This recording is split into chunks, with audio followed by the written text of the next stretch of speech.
Happy Saturday. Make sure you smash that like button on your way in here. Hello, hello, hello. As you can see by the title, we are going to be discussing Piers Morgan versus Don Lemon. Also, Candace Owens versus the Macrons. And also, Candace Owens is facing some backlash because of her recent commentary on Charlie Kirk. Some people are not liking her talking points and what she is putting out here. I would say as Charlie Kirk conspiracies. Now, I think that Candace Owens, I hate to say this, but it's one thing to be a token, it's another to then start doing things a token should not be doing, or they don't want a token to be doing. Okay. So Candace Owens, I can foresee the downfall of Candace Owens if she continues down the current path that she's on, to where she will probably have to flip-flop or make some changes in her audience or target audience. I don't know, but and then also she has that lawsuit with the Macrons, and she recently filed a motion to dismiss, which I will also cover. So Candace. And for those that don't know, Bridget and Emmanuel Macron, pretty much they filed a lawsuit against her for defamation. And she keeps going on and on saying Bridget Macron is a man. And even Donald Trump tried to tell her that he actually met Bridget in person and that she's a woman, a biological woman, and to pretty much stop or cease. And of course, she hunkered down, is still standing on what she said. And obviously, if you're being sued, you probably don't want to admit that you are lying, because then now it's defamatory. It's like you're proving your guilt. So Candace, and then she's also getting backlash from other people. So we will discuss Candace Owens and Ackman and the whole Charlie Kirk. Okay. So again, Candace is very, what can I say?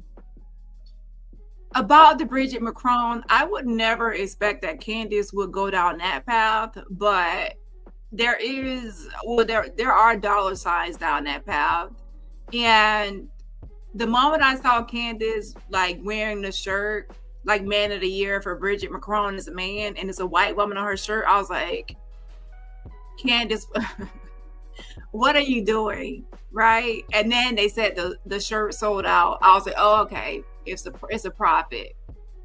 And throughout time and throughout history, a lot of times it's actually Black women that are masculinized, especially when it comes to celebrities or public figures, even such as Michelle Obama. So it's very interesting that now we see a white woman that has been masculinized, and a lot of people, even some people in her own country, are actually believing that she's a man, and a lot of it's very crazy, that whole case. And again, so I will be updating on that because I have to document the motion to dismiss. And also, but let's go ahead and start with Don Lemon versus Piers Morgan. As you know, yesterday I did cover, Piers Morgan and Amazing Lucas, but now today I'm going to cover, Piers Morgan versus Don Lemon. Okay. And I give live reactions. So meaning live reactions, I'm actually watching it live in full, and then I give my live response to the actual video. Okay. Press is cracking down. Penalties add up fast, 5% per month, and up to 25% for not filing. Tax Network USA can help. They've assisted thousands of Americans, from employees to business owners and people who haven't filed for years. So this comment, let me actually address this comment. This comment says, I Am Human First, says Candace has not met a conspiracy theory that she does not like. So I have not kept up with Candace throughout her whole career. However, I was very much so interested in the Bridget Macron story that she was putting out. And I can't believe that a lot of people actually believe the story, and especially how she pretty much set it up.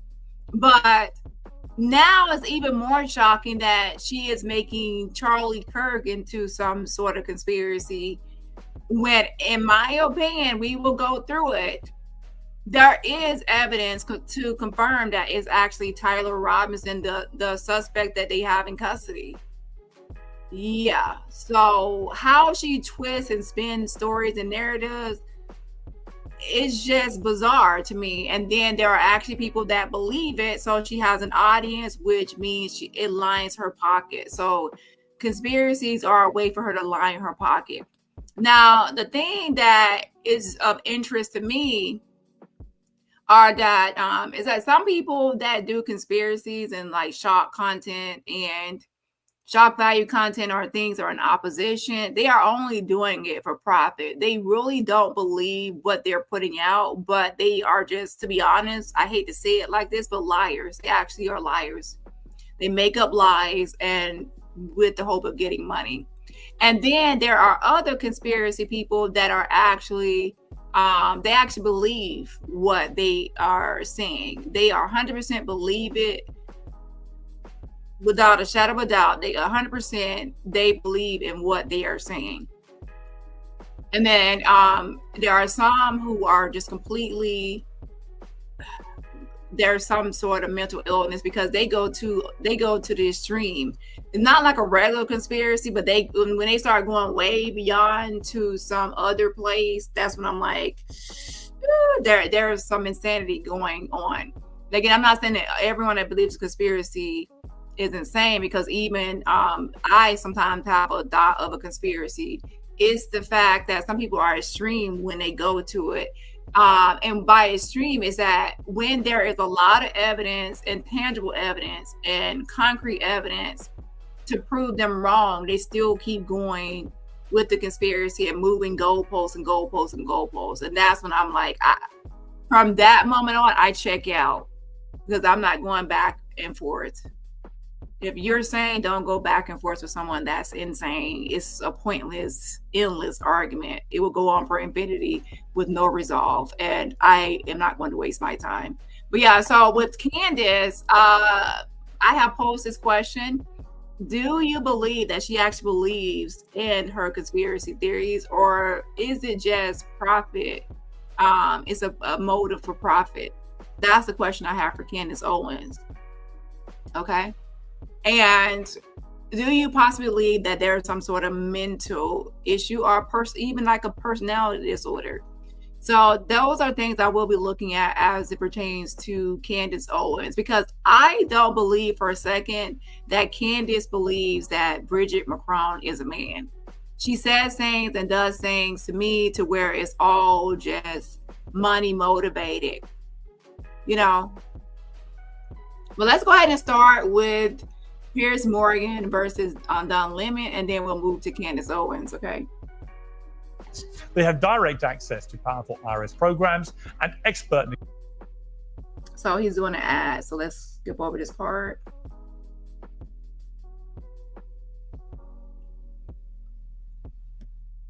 Call 800-958. So yes, it's Don Lemon.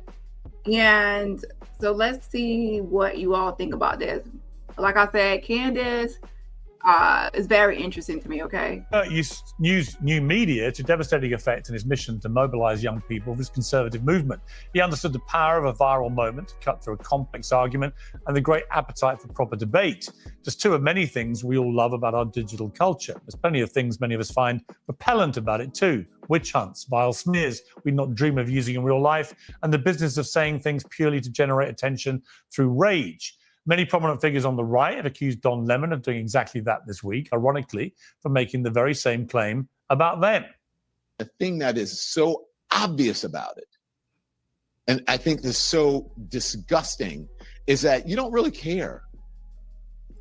You don't really care about Charlie Kirk. What you care is that this is a moment that you can use for clicks, to boost your podcast or your streaming show or your radio show or your television show or your news show or your MAGA bona fides with the MAGA group or your political stripes, that you can improve it, or you can have a moment where you're crying in front of the cameras. You gather all the reporters at the Capitol and you go, and it's your fault, and it's your fault, and it's the left, and whatever. Well, Don Lemon is, of course. So I want to actually say this. I want to be clear up front. I don't condone political violence from either side, from Melissa Horman to Charlie Kirk. I don't condone political violence. Okay? But compassion does not mean rewriting history or ignoring harm or anything like that. Okay? So I can disagree with the actual political violence. And at the same time, I can disagree with the Charlie Kirk's rhetoric and political talking points and politics and beliefs and things he has said. So two things can be true at the same time. A lot of times in the current climate, it's like you have to either say you're pro Charlie Kirk or anti Charlie Kirk in its entirety, or you have to be and if you're anti in any of his talking points, you're automatically labeled as celebrating his death and condoning violence, when that's far from the truth. Someone can condone the violence and then disagree with his beliefs and his politics at the same time. They can coexist. Former CNN anchor like me, who now hosts the Don Lemon Show, to which appear frequently in many popular podcasts. And he joins me now. Don, how are you? I'm doing very well. How are you? Good to see you, Piers. We were both introduction, but it's great to see you. We were both greatly lamented ex-CNN anchors. In fact, we shared an office. You took my old office. I feel like we've got a lot in history together. Here's the thing. Do you think it was great or wise for Don Lemon to go on Piers Morgan platform? Because even in the space I'm in, I just feel like, I don't know, I feel like it's a waste of time to go on other people's platforms. I do.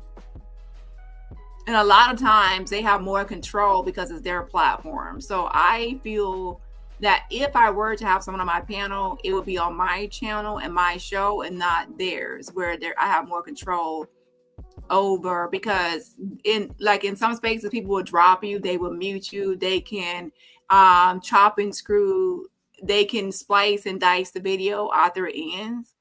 Because, who's to say what will be edited or not edited out of the video once they upload it to YouTube?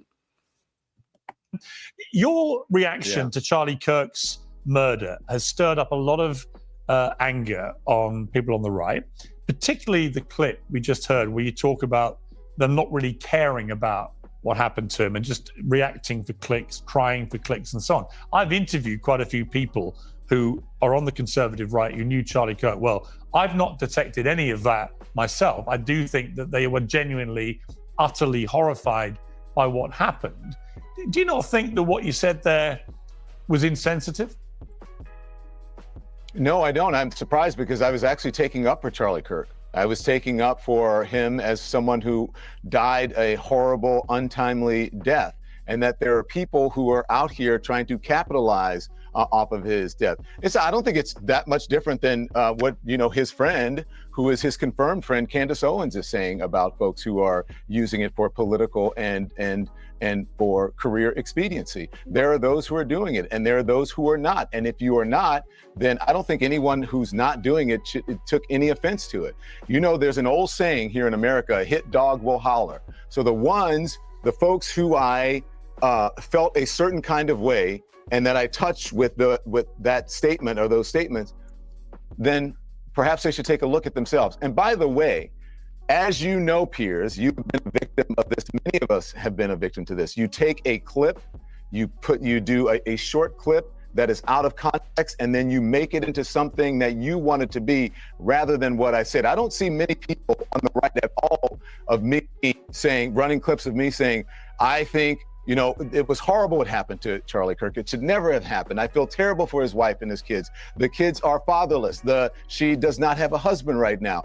I don't believe in political violence at all, whether it comes from the right or the left. No one played those clips. What they did was take someone like me that they can demonize. They feel that I'm on the left, as you. And here's the thing.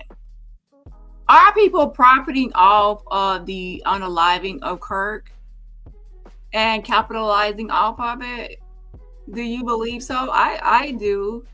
I believe that it depends on who it is. Some people are just trying to send out a message and just, you know, use their freedom of speech to speak out on these topics, especially about people getting fired from jobs, for example. And people need to speak out because freedom of speech is being stifled and silenced. So people need to speak out about this and not be silent. However, when it comes to someone like Candace Owens, who's actually making these conspiracy videos, which I believe she knows is fake. I don't believe she's dumb for a minute. I think she's profiting off of the death of Charlie Kirk. She started with this video of, you know, I know Charlie Kirk, and she posted these throwback pictures and videos of them two together.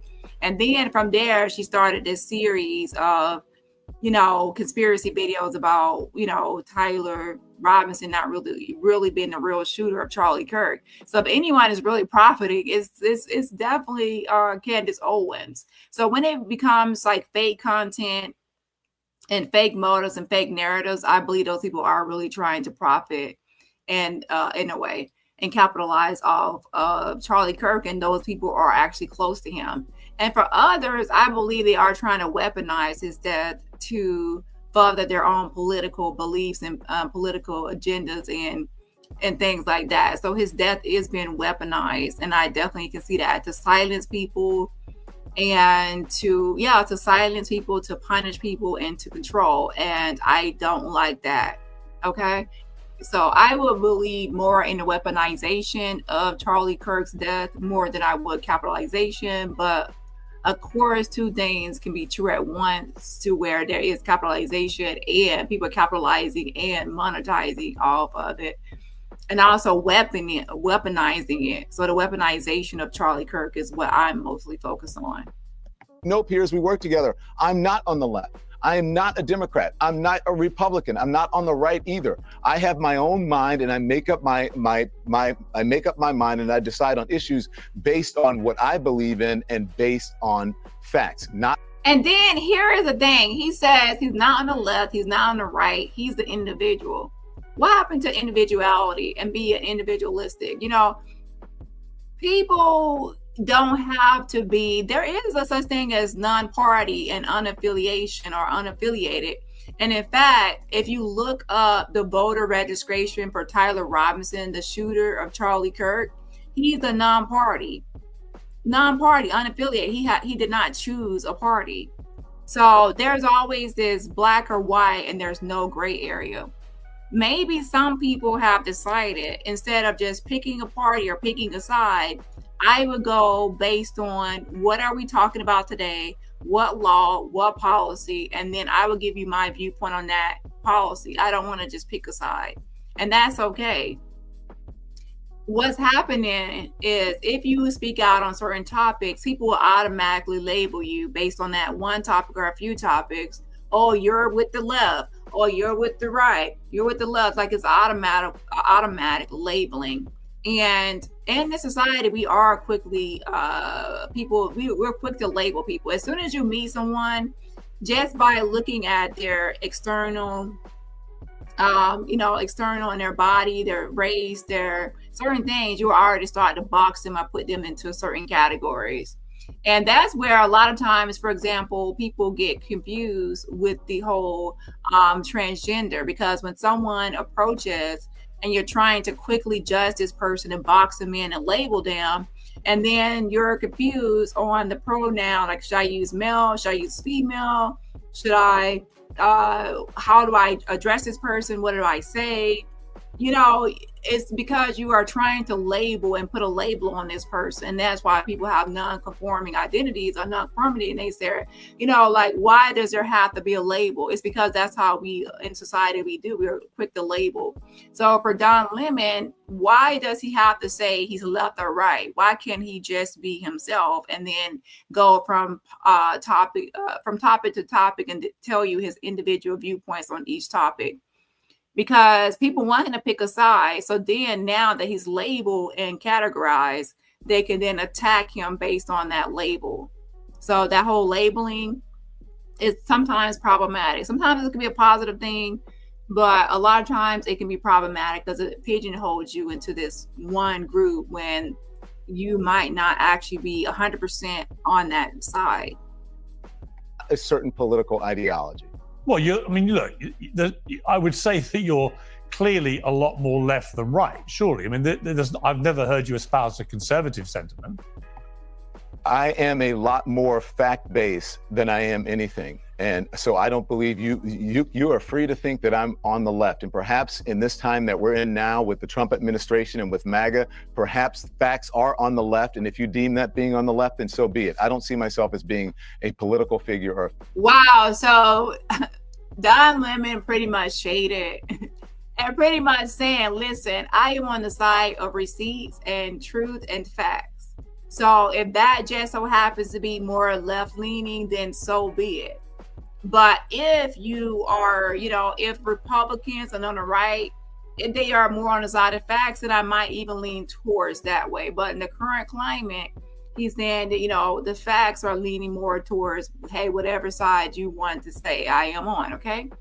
And we have to keep in mind that sometimes when people are debating, they throw out misinformation, disinformation, false stats, fake research, and then they try to argue or debate with you, should I say, on these false research. And that's why people say, have you fact checked this? Let's fact check this information, and then we'll debate on it once it's fact checked. Please don't try to debate with me on something that you are not fact checked and you are not bringing with you to the debate to back up what you're saying as far as research and stats. And also make sure you understand analytics and graphs and stats, and you're not misreading those that data. Figure who's on the left. It's interesting. It's interesting your characterization about facts, because I would argue that one of the reasons Trump got re-elected against all the odds, if you think about what happened after January 6th and everything else, the fact that he got re-elected, I always felt was three-pronged, right? One was immigration. I think Biden completely dropped the ball with immigration, particularly on the southern border. Second, the economy. And thirdly, the whole woke issue, the whole woke culture. And in particular, I would say the issue, for example, of trans athletes in women's sport, which is, to me, if you're talking about facts, it is something that most Americans looked at and went, you know what, this is ridiculous. How can you deny biological reality? How can you go against scientific fact? So many would argue that it was the Democrats who lost track of facts and moved into a slightly strange, surreal place where they were trying to deny stuff, which most Americans went, well, that's ridiculous. Yeah. Look, I would not qualify it the way that you're qualifying it. I do believe that you have a point about the Democratic Party not understanding the moment that we're in, that America's in right now. As far as trans athletes, I think that was, although I understand to certain people it is a big deal, it is such a minute, small percentage of the population, and the trans athletes that are actually in schools and that are competing in competitions. It's so minor. It affects so few Americans. I'm shocked that it was used to the level that it was in the election, and to great success. And so I must commend the Republicans on an issue that wasn't really an issue for most Americans, that they made it into something that helped to catapult this president into office. Now, but you see, I've heard a lot of Democrats using that argument, and I've said to them, one of the most effective. I'm not saying you're a Democrat. I'm just saying I've heard a lot of Democrats say it, and my argument to them has been, yeah, but I don't. The New York Times reported that the they them ad that Trump put out which gathered momentum and then became used more and more and more, was one of the most effective. I think it was extremely successful. It was one of the most successful agree. modern political adverts because it cut to the point, I think, again, about common sense, that most Americans actually, maybe they don't have it in their top 5 things they care about. I would absolutely accept that. But when you actually ask them, do you think this is fair? Do you think it's right? Do you think it's equal? Do you think it's good that women's rights would be eroded? They actually then do get quite exercised about it. Hello and welcome. We begin with some breaking news. Woke is dead. The war on common sense is officially over. Cancelled celebrities are emerging from Twitter jail. Virtue signaling has been outlawed under punishment of mass ridicule. And we are finally free to call a spade a spade. So what was the cause of death? How did the silenced majority finally win? And what exactly is going to take its place?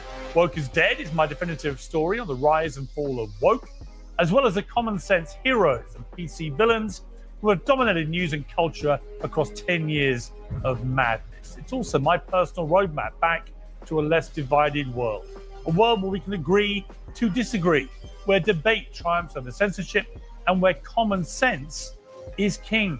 You will be shocked by how much you agree with me.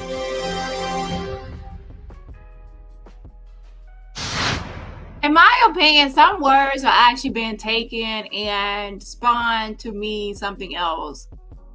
The whole woke it was really meant for Black people. Let's talk about it. Like, this is getting ridiculous. A lot of words that were meant for Black people or minorities or others, people that actually are othered. And I understand people can be other even with a mental illness or a disease or disability. There's othering of all sorts, okay?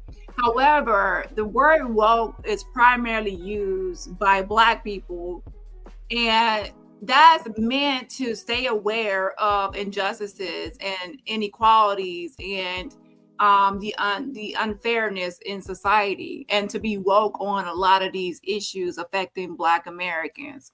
So now it's crazy. People are using this woke like, oh, woke is like the attack of the word woke, and when it's, I don't know. So I'm sensing that a lot of these words that were meant for one thing are now being applied to something else out of real context as to what it was originally intended for. And it's weird, okay? And it's about, being woke about police brutality, like racism, structural racism, systemic, things like that. And this is dating back years and years ago. This was a word that was used, and it was mostly about, the Black community.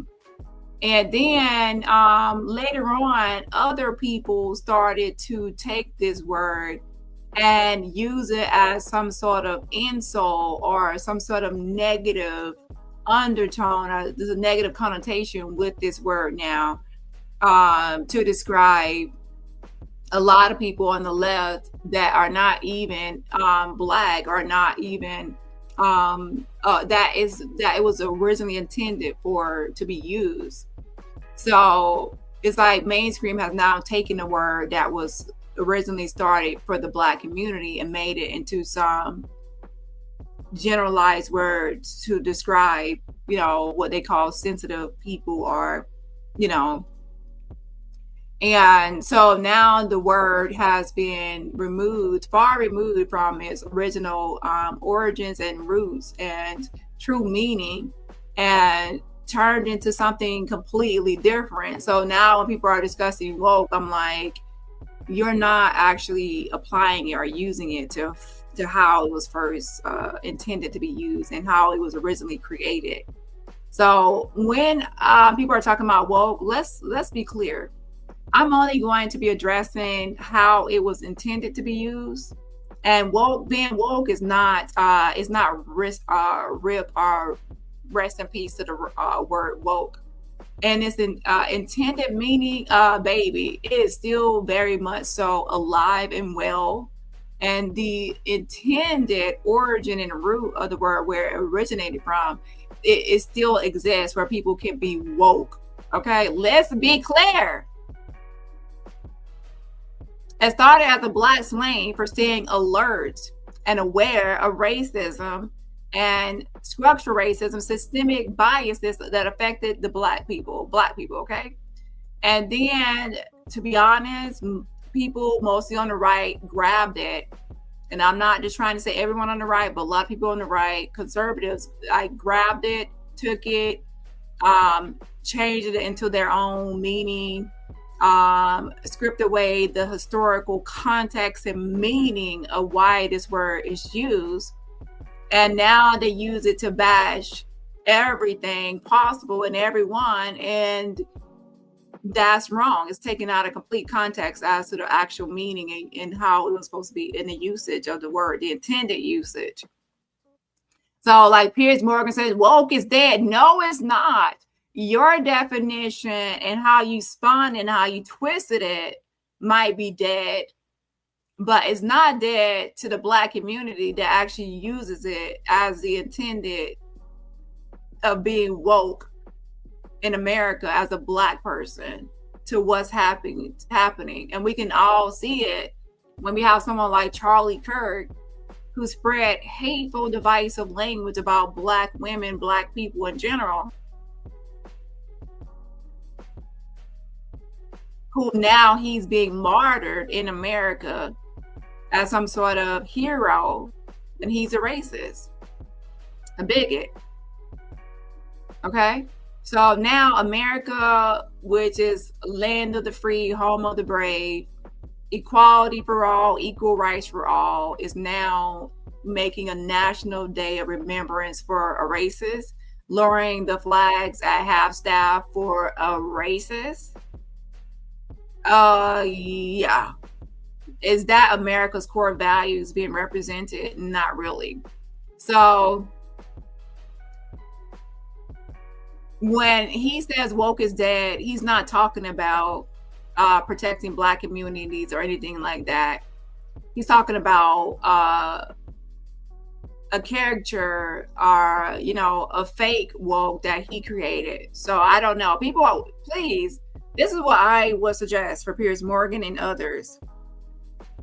Make up your own word.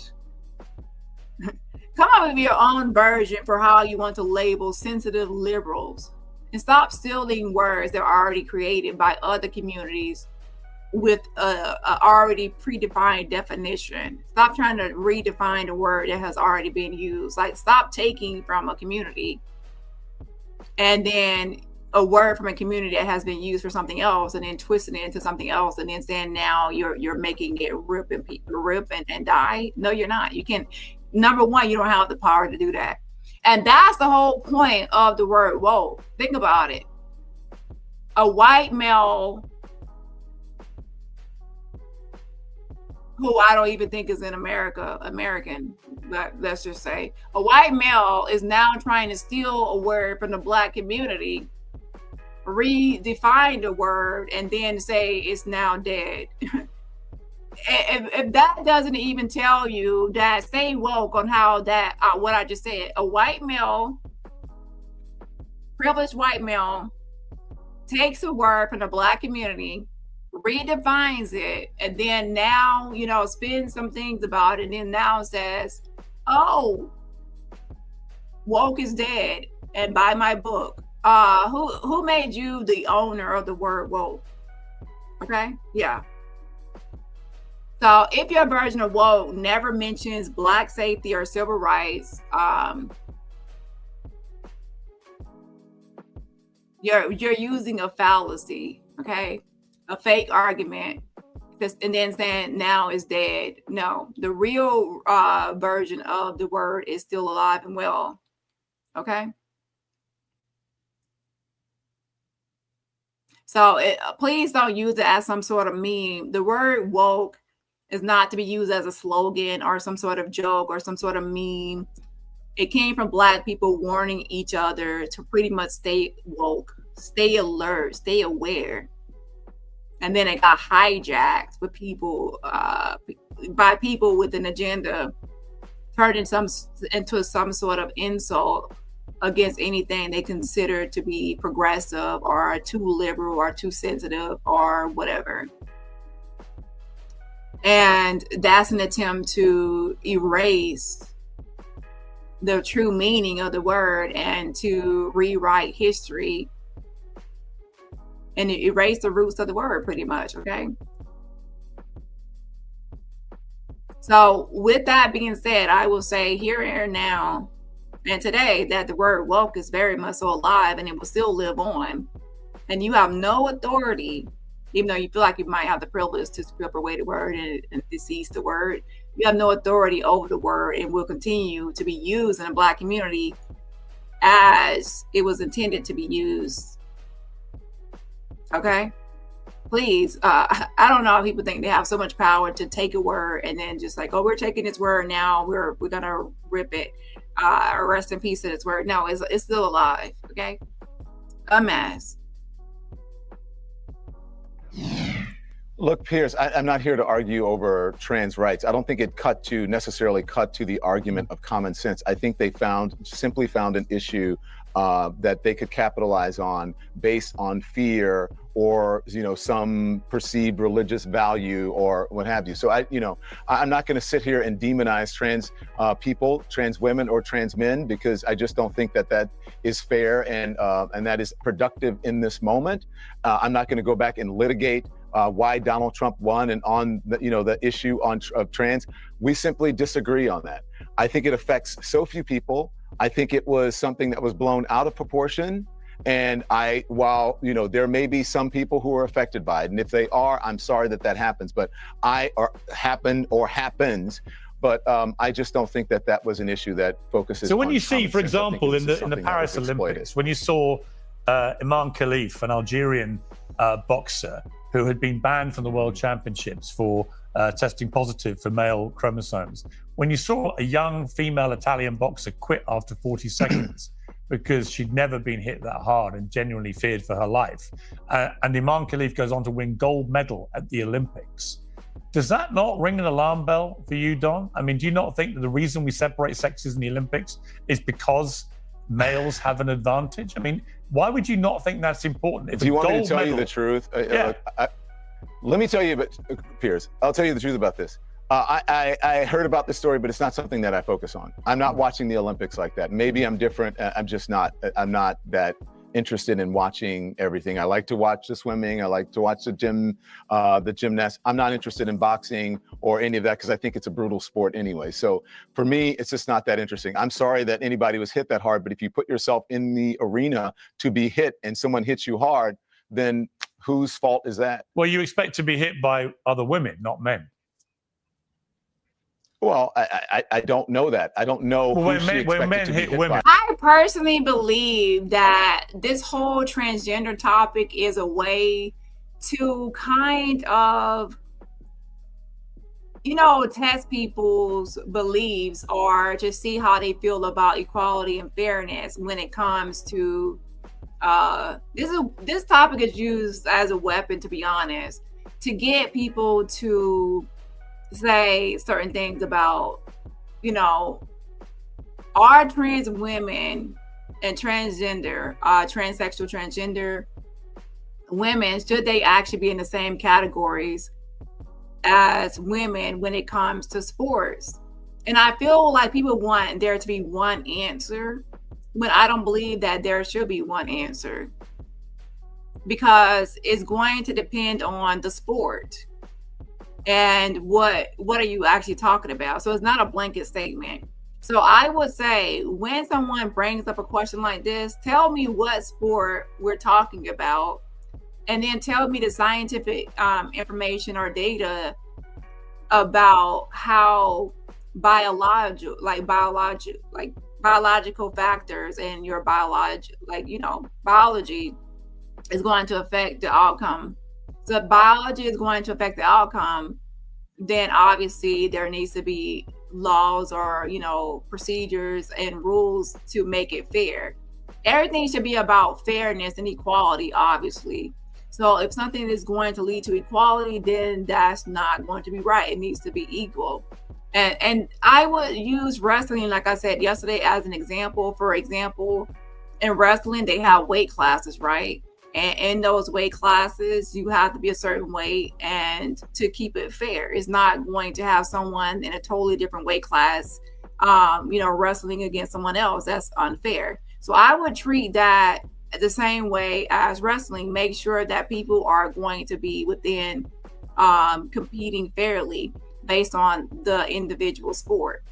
Obviously, if we take people racing cars, is probably not going to matter about gender. If we take wrestling, and if we have to think about weight class and other biological factors that could make it unfair. So it is going to be case by case, or should I say sport by sport. So if someone were to ask me this question, it would be depending on the actual individuals involved and the data, scientific data backing the biological differences that will make it fair or unfair and things like that. So I believe that this sometimes is a trick question, and it should not be a trick question if people actually ask the question in the correct or right way, and also have proof of their data backing whatever they're saying. That's my opinion. But yeah, this is definitely a topic that people keep on bringing up, and they're asking these questions without actually giving you all the information you need to know to make an informed decision or give an informed answer on the actual topic.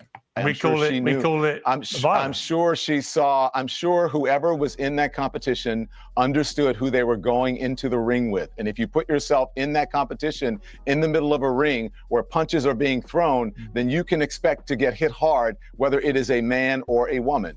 And that's all I have to say about that. So you would have no objection to men fighting women in a boxing ring?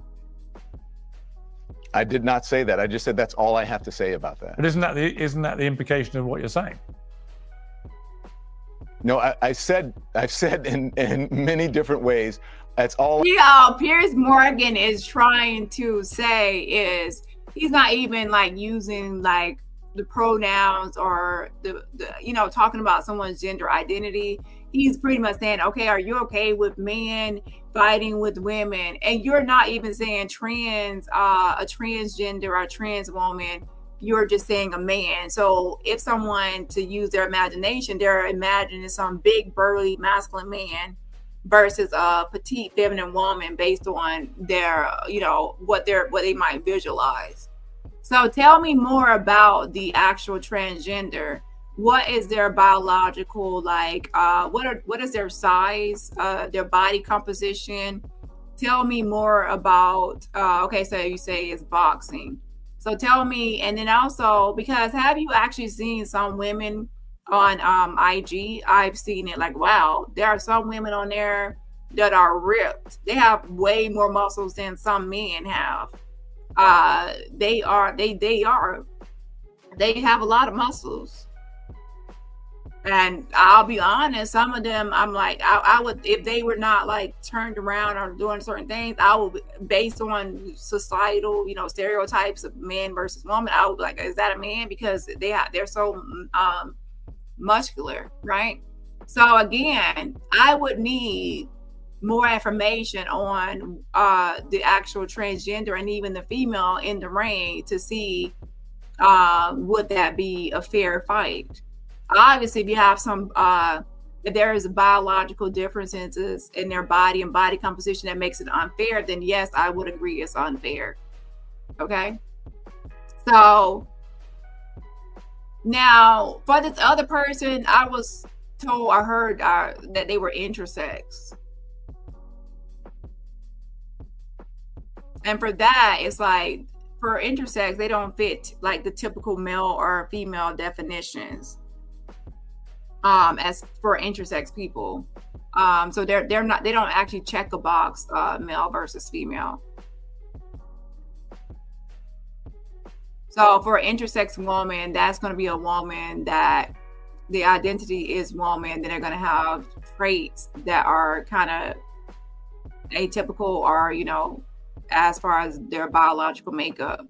So is this going to be an intersex woman you're speaking of, who, you know, or are you going to be actually speaking on a transgender woman? There's a difference between an intersex woman and a transgender woman. So again, I would need to know exactly who we are speaking on and their body composition and makeup and scientific data backing or not.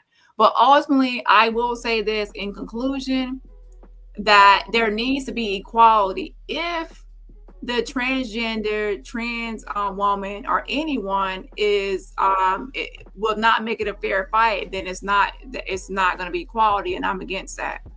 Okay, obviously, I don't believe someone that, just like with wrestling, I wouldn't say that someone outside of someone's weight class should be wrestling the person. In the boxing ring, someone that's outside of someone's body composition and biological makeup that's going to make them have an advantage, that's going to be unfair. So if it applies to wrestling, it should apply to boxing. Okay, so now you will have to ask me how I feel about, let's say, track, and then you have to ask me how I feel about this or that. So all the sports need to be taken differently. So again, if it's not going to be equal in the boxing ring, then it's not going to be fair, and then it is what it is. Just like with wrestling, there has to be something to make it fair for everyone. I have to say about that. Right. Let me know what y'all think about that topic in the actual chat, okay?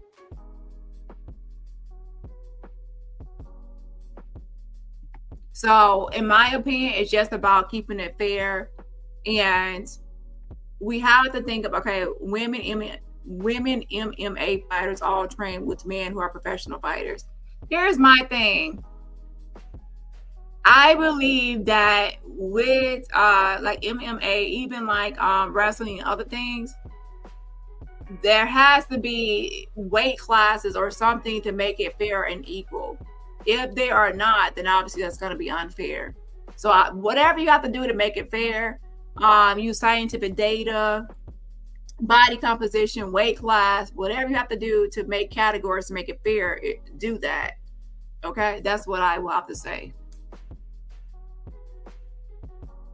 I'm just trying to clarify what you just said about the boxing.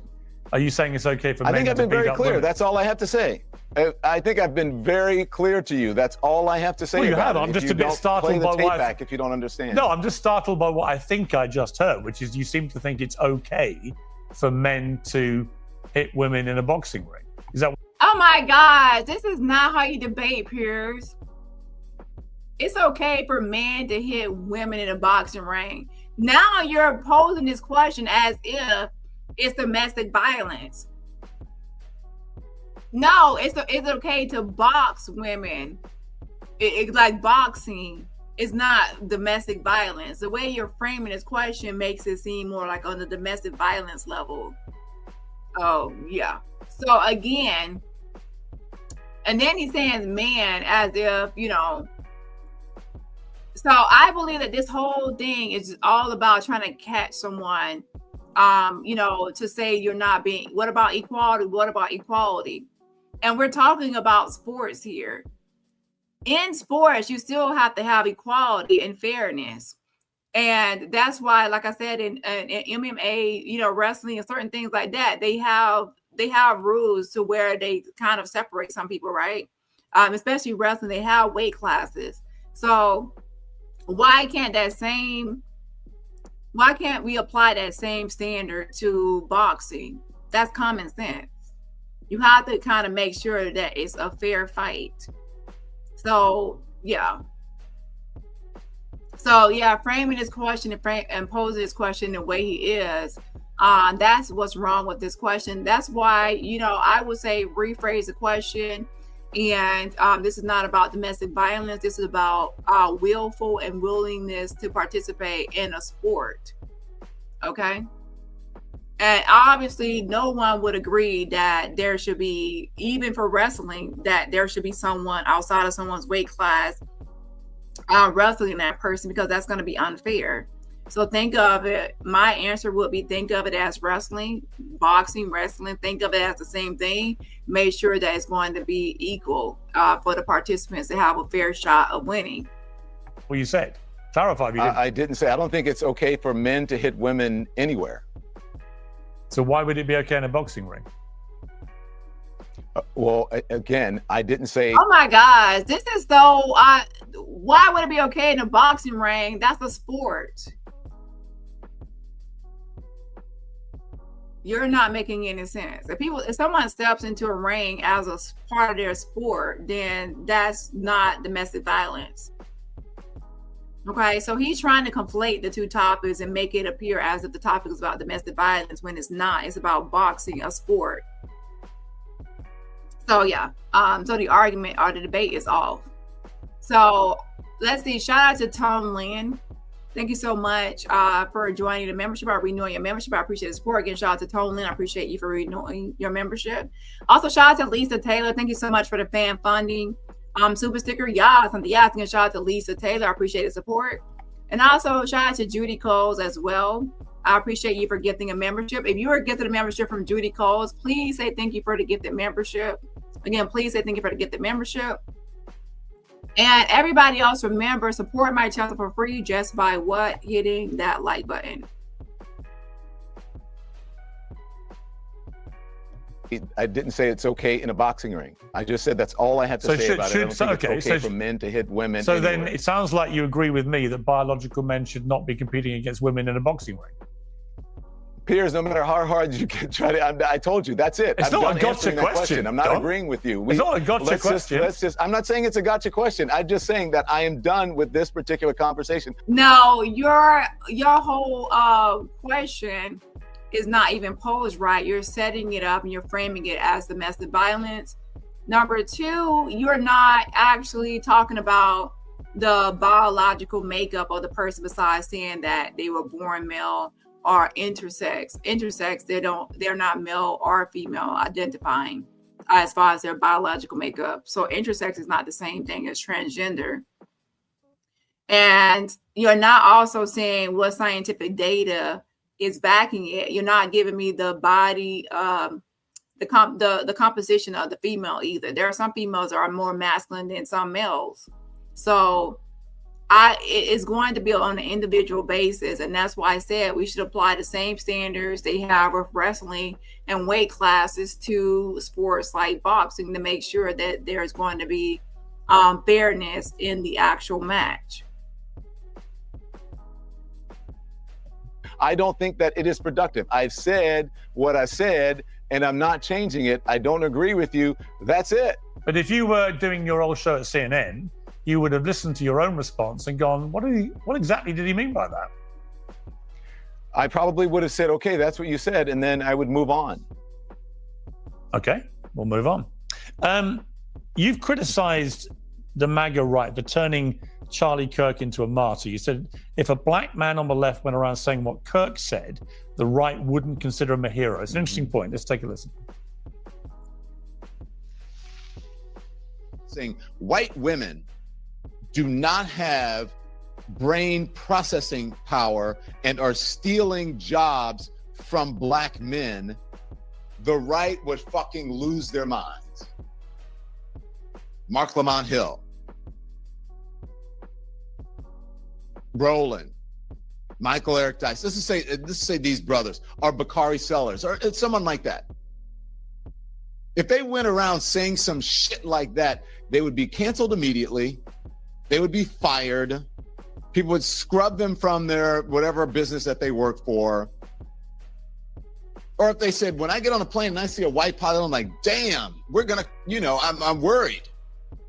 It's interesting because I've seen that blow up a lot in the last few days. So I went back and actually watched exactly what Charlie Kirk Where are you said. watching all this? I haven't seen any of this blow up that you're talking about. Oh yeah, it's been everywhere. Everyone's been showing clips of Charlie Kirk all week on social media. I have not seen it. I guess maybe I'm just not on social media. I mean, what's interesting is when you watch it all in context, it's a discussion that is prompted by the fact that Joy Reid, who you know well, had admitted she only got into Harvard because of DEI. So he said it all in the context of her revealing that, and which I think changes the impact of what he was saying. He wasn't just coming out with this. He was saying, there's Joy Reid admitting that she only got into Harvard because of DEI. Mm-hmm. What's your question? So my question is, you've cited that example of him just unilaterally saying black women don't have the brain processing power and so on. But when you actually watch the whole clip in context, that's not what he said. You're making my point about the clip before, and which is the same point about the clip now that you played of me, where the context is explained, which is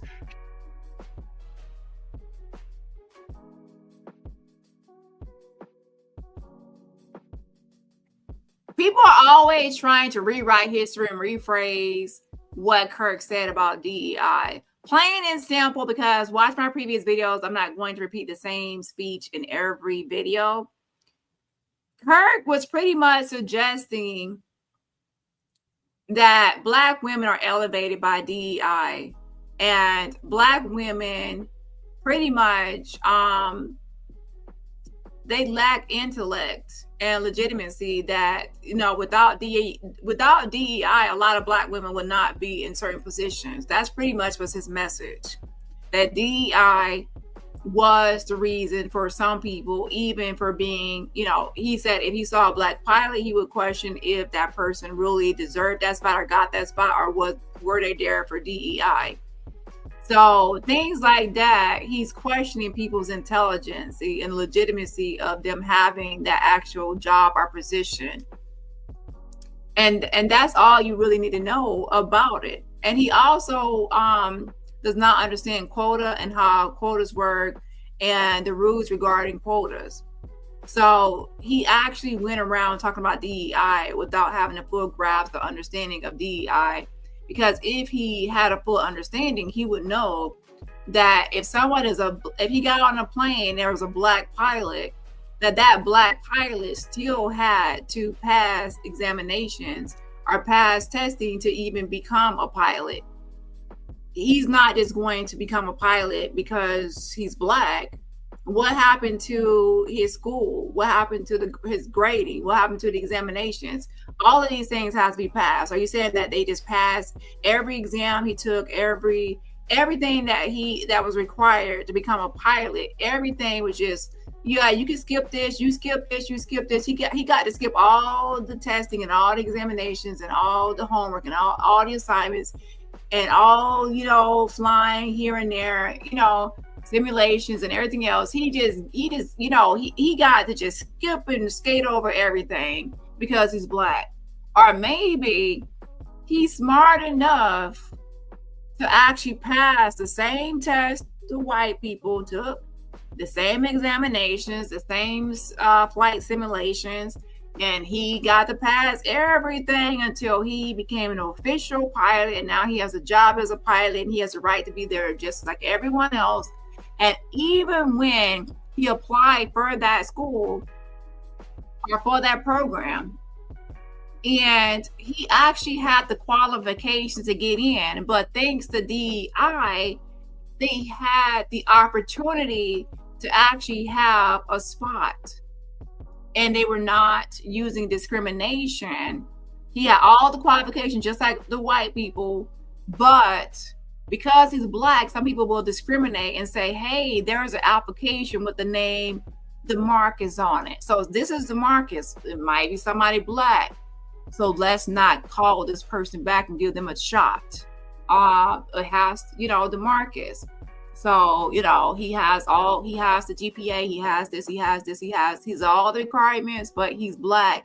And DEI kind of stops that from happening. If someone has the qualifications, don't discriminate on this person. Let's make sure that we have diversity in the workplace, that everyone that's applying that meets the qualifications get a fair shot. See, Kirk was always trying to imply that there was a quota, and that even if a black person did not qualify, because there was a quota, they automatically got a spot that was meant for someone white. And that takes away from the fact that the black person still has to meet the qualifications for entry. They still have to pass all the tests, the examinations, and everything else to actually graduate. He skips over everything like that. It's like, oh, you were handed a spot, and then now you're just applied because of DEI and not because of any morsel of intelligence. So that's the issue with the rhetoric of Charlie Kirk. So now you have a lot of people believing that Black people are just been handed all the white jobs. And that's the whole argument. People keep on putting immigrants and Hispanics are taking all the jobs. Black people are taking the jobs meant for white people through DEI. White people are being affected by these programs. People are handed this and handed that. And people need to understand, like I said, the real war is between classes. The rich versus the poor, the haves versus the have not, with the top people having the majority of the world's wealth is not distributed properly, right? Or fairly. So we have the top people that are actually rich, who have the poor people are middle class, fighting over resources and fighting over jobs and fighting over who's getting this job and who's getting, which is ultimately about the resources and the money. So the poor are fighting over race, like, oh, race, the Black people are doing this, the Hispanics are taking the jobs, the Black people are taking the jobs to DEI, and now there's a race war that is being fought by the middle and poor class, and then the upper class are looking down like, so it's all about the real. If people actually take a step back away from race and then realize that it's rich versus poor, which is causing a lot of the main issues in the world. Okay. He was talking about not only Joy Reid, Sheila Jackson Lee, and Ketanji Brown Jackson. And it wasn't DEI that they were referring to. Let me go back. So when the poor Black men and the poor white men are beefing and fighting over race,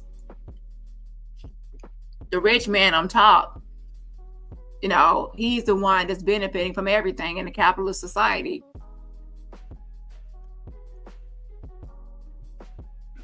That's not what he said. You were making my point about the clip before, and which is the same point about the clip now that you played of me, where the context is explained, which is he was talking about not only Joy Reid, Sheila Jackson Lee, and Ketanji Brown Jackson. And it wasn't DEI that they were referring to. They were having discussions about affirmative action and about quality. Yes, exactly, Ms. Body. When she says, when I recruited, and we have blind hiring practices due to DEI, it took identity from the application to hire based on experience. Exactly. DEI has things and procedures and protocols in place. A lot of times they will take the name off the application. They take off the identifiers. So it's only based on the person's experience. It kind of set things up to make it all about experience. If it's a job, experience, a resume, what the person has, and not about their actual race. And also, like, for example, I will even use like medical school, law schools, graduate schools. A lot of those places, majority have a required GPA. If you go to any law school website, graduate school, med school, a lot of times they will have a website and they will tell you the requirements for entry. You can't even apply to these places unless you have those basic requirements. I can tell you right now, pull up a school's entry or requirements for their programs. And they will have a base minimum GPA that you have to even apply. So everyone that's applying will have to have those test scores, meet the test score requirements. Everyone applying will have to have that minimum GPA. So when someone says, oh, someone is only getting a spot for DEI, no, people still have to have those requirements to even apply in the first place. DEI just says, we're not going to just hand all the spots to white people. We're going to make sure that everyone has a fair shot at these spots. So it just ensures fairness and equality, just like with the question about should trans women or intersex, or because intersex, we have to think about intersex. People have a thing between intersex versus. Now, I don't want to use this word, but I have to give people an example. Intersex is a new way of saying hermaphrodite. Okay, hermaphrodite used to be a word that people primarily use, but it became so negative that now they don't really use the word hermaphrodite because it became like a negative word to say. So now they use the term intersex. So that's what I will say for intersex. So someone is intersex, you have to say what type of intersex in their body composition. Are they leaning more towards female or male, or what's happening biologically with the intersex person? So people need to understand what they're talking about before they automatically assume what someone is, okay, or what they are, or how they should be labeled or defined. Okay, yeah. And then also, speaking of DEI, I will say, when Charlie Kirk was speaking, he was speaking as if black, he focused on a lot of times black women and black men and black people as far as DEI.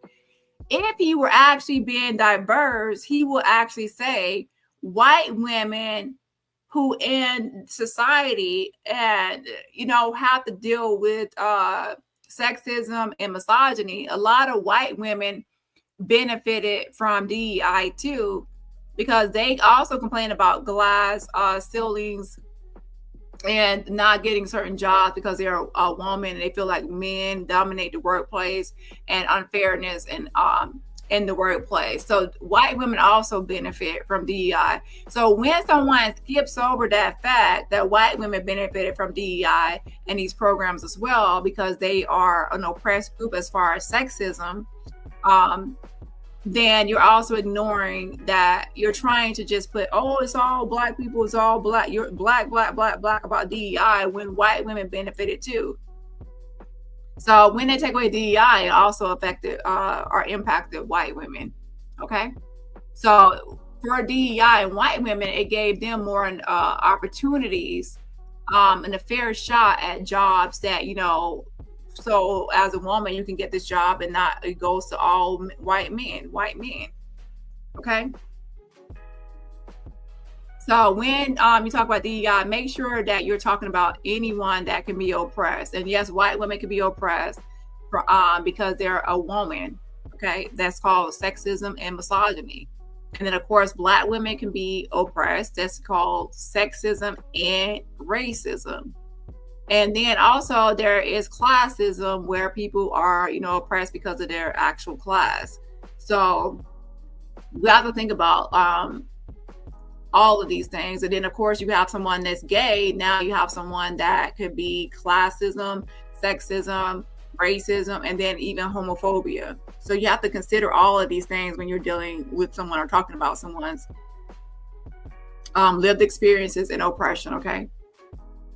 Qualified people, qualified women of color who were offered opportunities or given opportunities that they may not have been given if it were not for affirmative action. And nothing to do with diversity, equity, and inclusion. And so what he said, and I watched the clip, he said that what they were admitting to is that they were somehow a DEI hire and so on, and about brain processing power. I would suggest that you go back and listen to the clip that clip in context of what he was saying. He clearly said what he said, and I guess because of political ideology or because of bias, people are trying to interpret it and make it into something else. That is not what he said, okay? He was very clear about the brain processing or lack of brain processing power for black women, or for those black women. With Charlie Kirk's death, a lot of people on the left have come out gleefully celebrating what happened. A lot of people have been posting stuff on social media, very happy, and they've turned out to be, you know, teachers, professors, you know, doctors, nurses. I mean, people in extraordinary positions of power over other human beings. What should happen to those people? Well, I think we should look at every circumstances. It should be taken on the circumstances should be taken on their own merit, and what should happen to them should be taken, you know. Hold on 1 second. And that's another thing I believe, is that there are people that are conflating and thinking that two things can be interchangeable, as such as DEI versus, let's say, affirmative action. People are conflating these two topics and like thinking that you can use both to mean the same thing, but they are not the same thing. Okay, so you have to first understand what DEI is, and then understand what affirmative action is, and then from there start your argument or debate.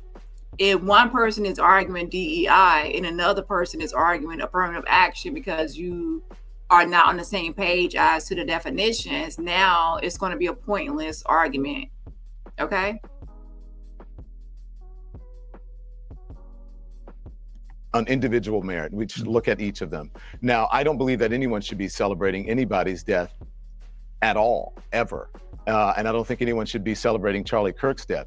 We know, and you know, Piers, that freedom of speech does come with consequences, and there are limits, there are limitations to freedom of speech. And if you work for a private company, they have the right to fire you or discipline you for whatever it is that they want. If you break the rules, their codes of conduct, then you have to suffer the circumstances. So look, I 100% unequivocally believe that no one should be celebrating anything. And if any of those people broke the rules of their employer, their codes of conduct, then they should be disciplined or fired if it warrants it. Do you agree? But I don't believe in canceling people.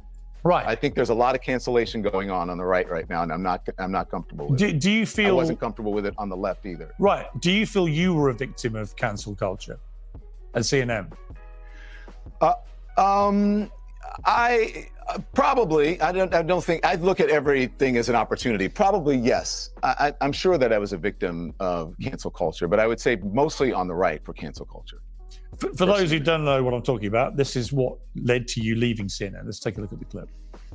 She says people, politicians or something are not in their prime. Nikki Haley isn't in her prime. Sorry. When a woman is considered to be in her prime in her 20s and 30s and maybe 40s. What are you talking? Wait. That's not according to me. Prime for what? It depends. I mean, it's just like prime. If you look it up, if you Google when is a woman in her prime, it'll. And Deborah says it was understood beforehand that their conversation would be about Charlie and not Dunn's removal from CNN. Piers Morgan switched the skit. Here's the thing: I don't recommend that anyone goes on an ops or opponent's platform. I don't, because once you do, now they can edit the video, they can drop you, they can mute you, they can cut you off. They have a lot of control. And then in the, editing and splicing, dicing, making you appear one way, and even author it, they can add in clips and things like that. So I do not advise doing that. I do not advise going onto an ops platform. I don't. And if you did go on to some panel together, it should be neutral territory, neutral grounds, with someone that's, neutral to actually be the host and fair. So it's either your own platform or a neutral playing ground. Otherwise, just avoid. Say 20s, 30s, and 40s. I don't necessarily. 40s. So I got another. I'm not saying decade. I agree with that. So I think she has to be careful about saying that. When you watch that, Don, I happened to be watching that live, and I was like, "Whoa, what did you just say?" If you had a do-over, would you say that again? I mean, what led you to say that? Okay, Piers, let me just say this. I'm going to answer your question, but just so the audience knows, and I hope you don't cut this out. When I asked you what subjects you wanted to talk about, you know what you said to me? You said, I want to talk to you about freedom of speech in America and the response to Charlie Kirk's death. Yeah. Not once did you mention that we were going to talk about CNN or whatever. So, and had I known that, I probably wouldn't have accepted this interview. You have invited me on many times, and I tell you, Piers, I know you. I would come on your show, but I don't do panels. And so when you said I'm not going to be involved in a panel, I agreed to come on your show. But I thought you would also stick by the subjects that you told me that you were going to talk about. Just to be clear, rather than try to ambush me with something. Just to be clear, so, you and I yes. haven't. Well, John, just to be clear, you and I haven't had any conversation about your appearance here. You're talking about my team talking to you. Oh, wow. Are you really going to say we have not had a conversation? Are you referring to my team? Your team is your team. They're supposed to be working with you, for you. and updated you as to what was discussed. But, you know, he should definitely learn from this, that don't go on someone else's platform, okay? Because this is what could happen. They can also try to bombard you with weird questions. They can also try to ambush you by inviting others. So just not great. Yeah, no, and I saw you, Piers, in a restaurant, and I said, "Hey, Piers, good to see you. Yeah. I would come on your show, but I don't do panels." Right, And you're I not said on the a same panel. thing to your bookers. There's only one And of so you, when Don. I asked you, and right, okay, and so yes, and I said that's why I agreed to do it. But when you asked me, or when your team asked me what subjects, and I asked them 2 or 3 times, I have the text messages, what do you want to cover? Yeah. Not once was CNN mentioned. So I don't appreciate being ambushed. But let me answer your question. Ambush? Hang on one second. No, Don, hang on 1 second. Let's just be crystal clear about what's just happened. Yes, this is what I discussed, Sophia. So Sophia said, so we are not sad, we are celebrating. That makes no sense. I did not like Charlie Kirk when he was alive, and I'm indifferent now that he's not. And when you are the target of hate speech of someone that's a bigot or racist, homophobe, and things like that, you are not going to want to martyr the person. And to be honest, you're not going to expect that America, whose core values and principles are supposed to be on freedom for all and equality for all, to actually hold this person in high regard and to lower the flag to half staff for someone that's racist, that does not represent America's core values and principles, or at least, you know, America says that that person would not represent it. But of course, he has been martyred, and a lot of things has been happening that are quite odd. So with that, people need to understand that people that were, you know, targeted by his hate speech, a lot of people are going to feel indifferent, not celebrating and not also caring, but just indifferent. And then there are some people that are actually still going to be caring, and some people that are going to be celebrating. People will react based on how they feel, their perspective, their lived experiences, and how they felt about his words and the way he lived his life. And that's them. The issue is when people automatically believe that everyone that dislikes Charlie Kirk's talking points and rhetoric and politics are celebrating, and that's far from the truth. I dislike a lot of his talking points. However, I disagree with his unaliving. I'm sure everyone saw it. I disagree with that. I don't condone that violence. It was wrong. And they have the shooter in custody, and he will face consequences for the unaliving of Charlie Kirk. I don't believe in that violence the same way I don't believe it with Melissa either. Political violence, you know. And I also don't agree with the silencing of free speech and opinions, such as Matthew Dodd being fired because he said Charlie Kirk, you know, it might have happened because of his hateful speech and rhetoric and his divisive language, right? Divisive speech, which turns out to be an accurate analysis from an analyst. Because now, you know, the shooter, Tyler Robertson, is pretty much saying that he, based on the family stating that he felt that Charlie Kirk was full of hate, hate-filled and full of hate. Okay? So, yeah. So was that right or correct that, you know, a possible motive, I'm not saying it's justified, a motive means that that's why the suspect might have unalived Charlie Kirk. It doesn't mean that it's a good reason or a good excuse to do so. Is that, you know, Charlie Kirk was using hateful, divisive language against something that the shooter, Tyler Robertson, disliked. And now, knowing what we know, the shooter, Tyler Robertson, is a 22-year-old white male, and he's in a relationship with a transgender man transitioning into a woman. So with that, you would assume that he's in the LGBTQI plus community, IA plus community, and he labels himself, I don't know, but you know, some people say gay because he's in a relationship with a man, and then the man is transitioned to a woman. So it goes into a whole nother angle with that. However, I would just say, let's say gay male or male in that community. So from an early age, he, you know, people say people are born gay, right? So from an early age, he was realizing that he was a gay male in America, in a MAGA family where the grandma says everyone in the family are Trump supporters, MAGA family. So he's in his family. He's realizing at some point that he's different, that he's gay, and he's around people that are, people that are Mormons. The family is Mormon. So he's hearing a lot of homophobic statements and anti-homosexual comments, let's be honest. And amongst his probably family and even peers.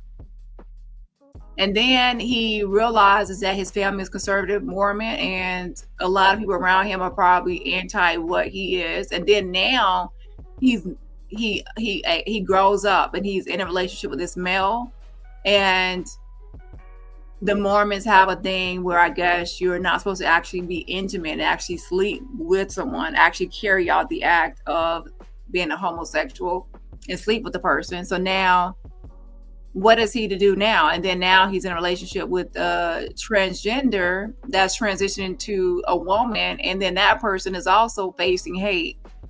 So when Tyler Robertson says, you know, Charlie Kirk is full of hate, it could be about his own sexuality and the gender identity of his actual roommate that he's in love with or loves, right?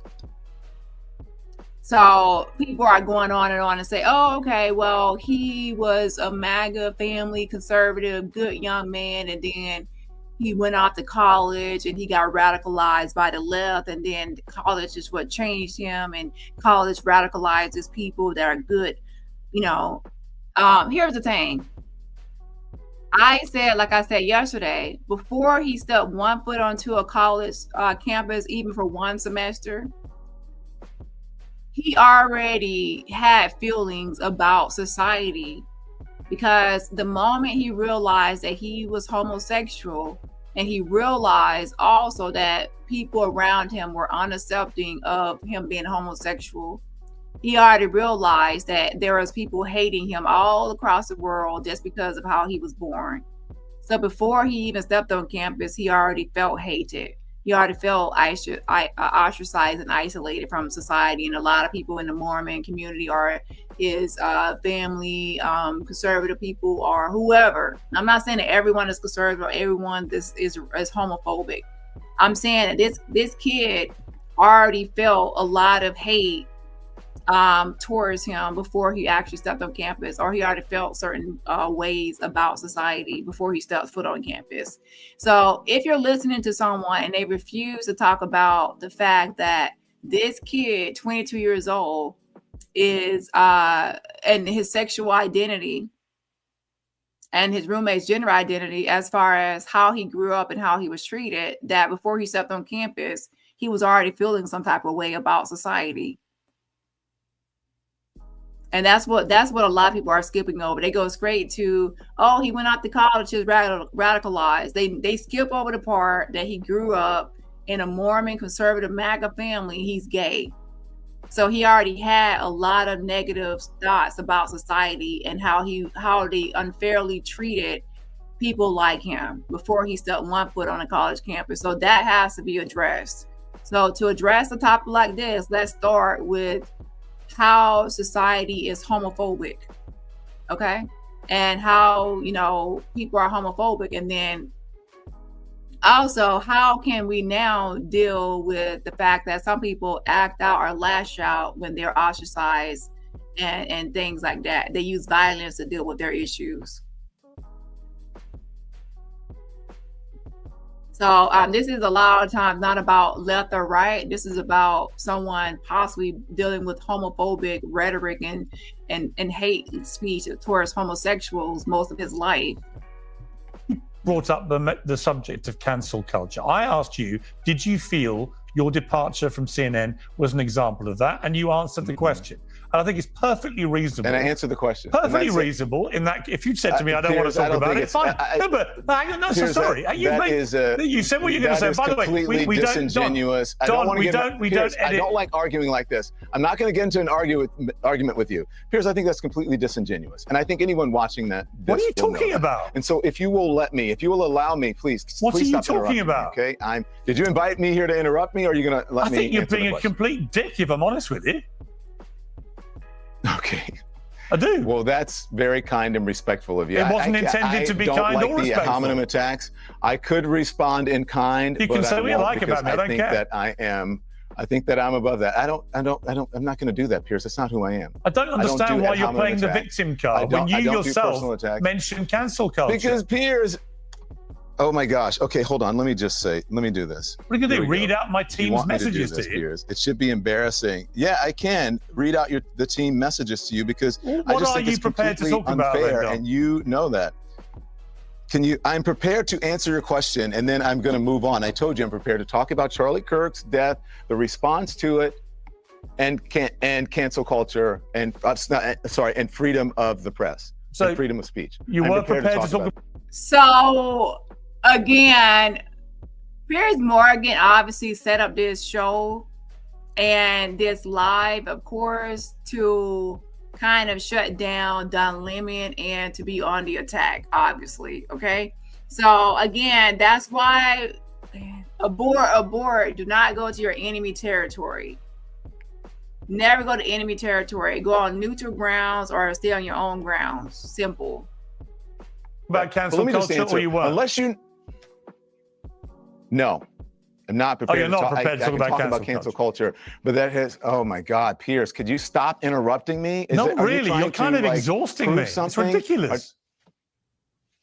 Why would you react this way to a perfectly normal? Obviously, if you mention cancel culture, obviously it's rational and logical that I would ask you whether you felt what happened to you at CNN was that. I played the clip and then you throw a hissy fit. I've given you a moment, enough. I've given you your moment. I don't want a moment. Go viral, so please, I don't want a moment. Yes, you do. Otherwise, you wouldn't do this. Otherwise, you would be a respectful journalist and host. And I don't think I'll take lectures of being a respectful journalist because you want a moment. Oh my gosh, Piers. I won't. I can't even hear because there's a delay and you keep talking.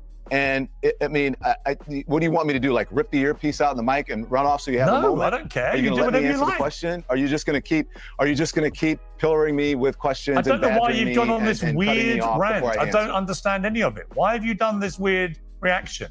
I simply asked you about whether you felt your departure from CNN was, in your eyes, an example of cancel culture. I played the clip, Piers, and I then said, when you watch it back, do you really understand what you were saying? This is why I don't do this, but you're embarrassing yourself, Piers. Actually, you might be embarrassing yourself, Don. Oh my God. Okay. Yeah, you might be. Have you thought of that? Okay. You're a journalist. You don't want to talk about a story, a massive story that involved you? Piers, can we move on? You can let me answer the question, and then we can talk about the things that you invited me on to talk about. Why didn't you just answer the question to start with? And we've gotten so far away from what you wanted me to answer that we're off into La La Land. So let me say something about that. No, the conversation was about freedom of speech and Charlie Kirk. Well, it was supposed to be about freedom of speech and Charlie Kirk, and then he switched the topic about CNN. So here's the thing. To talk about Don Lemon and CNN, why not also talking about his own story or his own history? And also, why is there a lot of animosity and venom and hate and vitriol that it seems to be coming from Piers Morgan towards Don Lemon? The clip that you played had nothing to do with me leaving CNN, okay? And unless you know something that I don't know about me leaving CNN, then you should tell me about it. It had nothing to do. I worked there for months after that. So that had nothing to do with it. And so, and I forget the other thing that you were asking me about in that clip. But I asked you when you watched the clip back, if you could explain what was going through your mind, that's all. Thank you. I think the key phrases in that clip, if you want to be honest, and I want you to listen to it, is that I'm not saying that I believe that. That's not according to me. What I was speaking for there is how society treats women. And someone like Nikki Haley should know if women have been discriminated against for centuries. She should be more careful than to say something that discriminates against older people. That's it. And so people took that out of context. No one puts in whenever they write about it that I said, I'm not saying that. I don't believe that. I said that very clearly there. So that is not the reason that I was let go from CNN. And so again, unless you know something, then, go ahead. Well, and that's the thing that people will do. They will take what you say, take it out of context, spin and twist it, and then later make arguments based on a twisted version of what you said. And that's why it's important to learn all the fallacies so you can pinpoint and spot when people are actually, picking apart what you said and then arguing a fake argument. Okay, you make up a lie and then you want to argue a lie.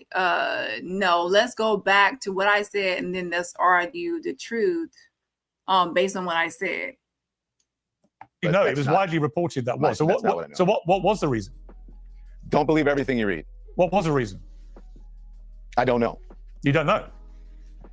No. But it all happened after that incident. You know that? Yeah. Well, Piers, everything happens after something. I don't understand what your point is. Well, my point is, I think it's quite newsworthy. If you say it had nothing to do with that, then it'll raise the obvious question. I don't think it's newsworthy, Piers. That was 3 years ago. Right. It's not newsworthy. News means something that's new. This isn't new. Right. That was 3 years ago. That's okay. been all litigated. If you want to find out about it, you are free to be able to read the interviews that I read. You're free to read the statement that perhaps your folks should pull up the statement when I left CNN, and that can explain to you what happened. So this is nothing new. You just told me you've no idea why you were let go. I'm doing something completely different, and so that's that. Rob, you just said you've no idea why they got rid of you. I did. So how do you know it wasn't to do with the clip we just played? I just said that. I just answered your question. Now, what else do you want to talk about? What do you want to talk about, Don? The subjects that you invited me on to discuss, Piers. I thought that included free speech and everything around that. I know you're loving this viral moment. I just think that I don't think you understand me at all. I've got nothing against you at all. Never have had. I was perfectly... Piers, you think I don't... So let's actually look over. So it's pretty much saying that Lemon made a comment about Nikki Haley saying she was not in her prime, linking a woman's value or career to age in ways many consider sexist. And the remark, it says the remark triggered criticism and Lemon apologized. Verity reported allegations of Lemon mistreating female colleagues over the years, conversations that were reportedly inappropriate behavior or text. So, okay, so he's really just trying to bring up this to ad hominem. So ad hominem fallacy is when you attack the person's character instead of the person themselves instead of the actual argument to win an actual debate. So he's actually trying to pretty much attack, go outside of the argument. So I will say for Piers Morgan, he's really like, even when he said, oh, it's okay for a man to hit a woman in a boxing ring, and he was trying to frame it as some sort of domestic violence or illegal activity or crime instead of actually a sport. So now he's actually ad hominem fallacy where he's attacking Don, he's not talking about the actual argument. He's talking about something that's unrelated to attack the person's character and other things besides the actual debate topic. So if you're ever arguing with someone and then they start talking about your looks or your outside, anything outside of that topic to attack you as a person instead of the argument, that's the ad hominem fallacy. And then, so let's see what it says about Piers Morgan. It says Piers Morgan hosted Piers Morgan Live from 2011 to 2014. He replaced Larry King in a prime time slot. Over time, the show's ratings declined, meaning fewer people were tuning in, particularly compared to what Larry King had done. Morgan often covered divisive issues, such as gun control, politics, etc., which turned off some viewers. Some of his stances were controversial and generated backlash. In February 2014, CNN canceled Piers Morgan Live. It was reported that senior leadership said it's time for the show to end. Morgan has himself acknowledged that ratings and audience response were part of it.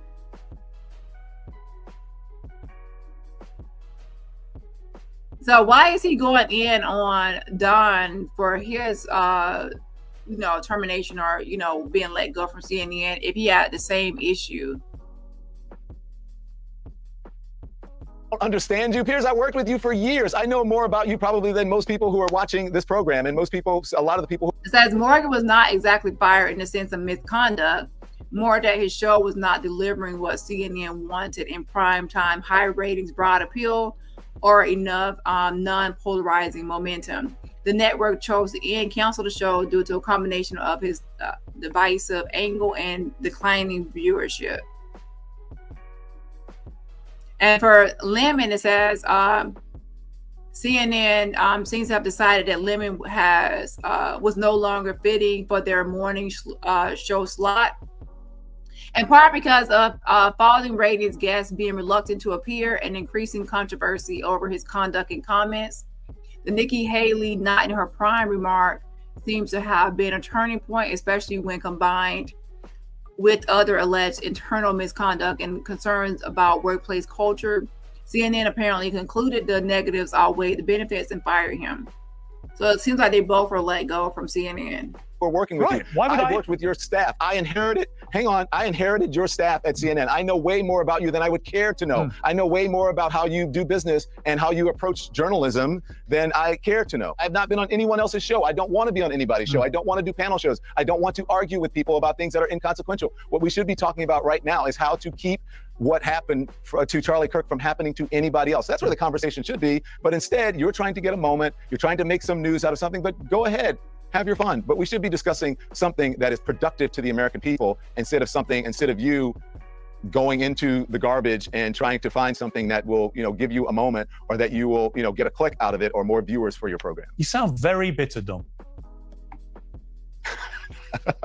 Piers, are you kidding me? No. Bitter. I'm the happiest go lucky person ever. I'm just exposing your hypocrisy and how you lied to me about what you wanted to discuss. I've never talked to you about this interview at all.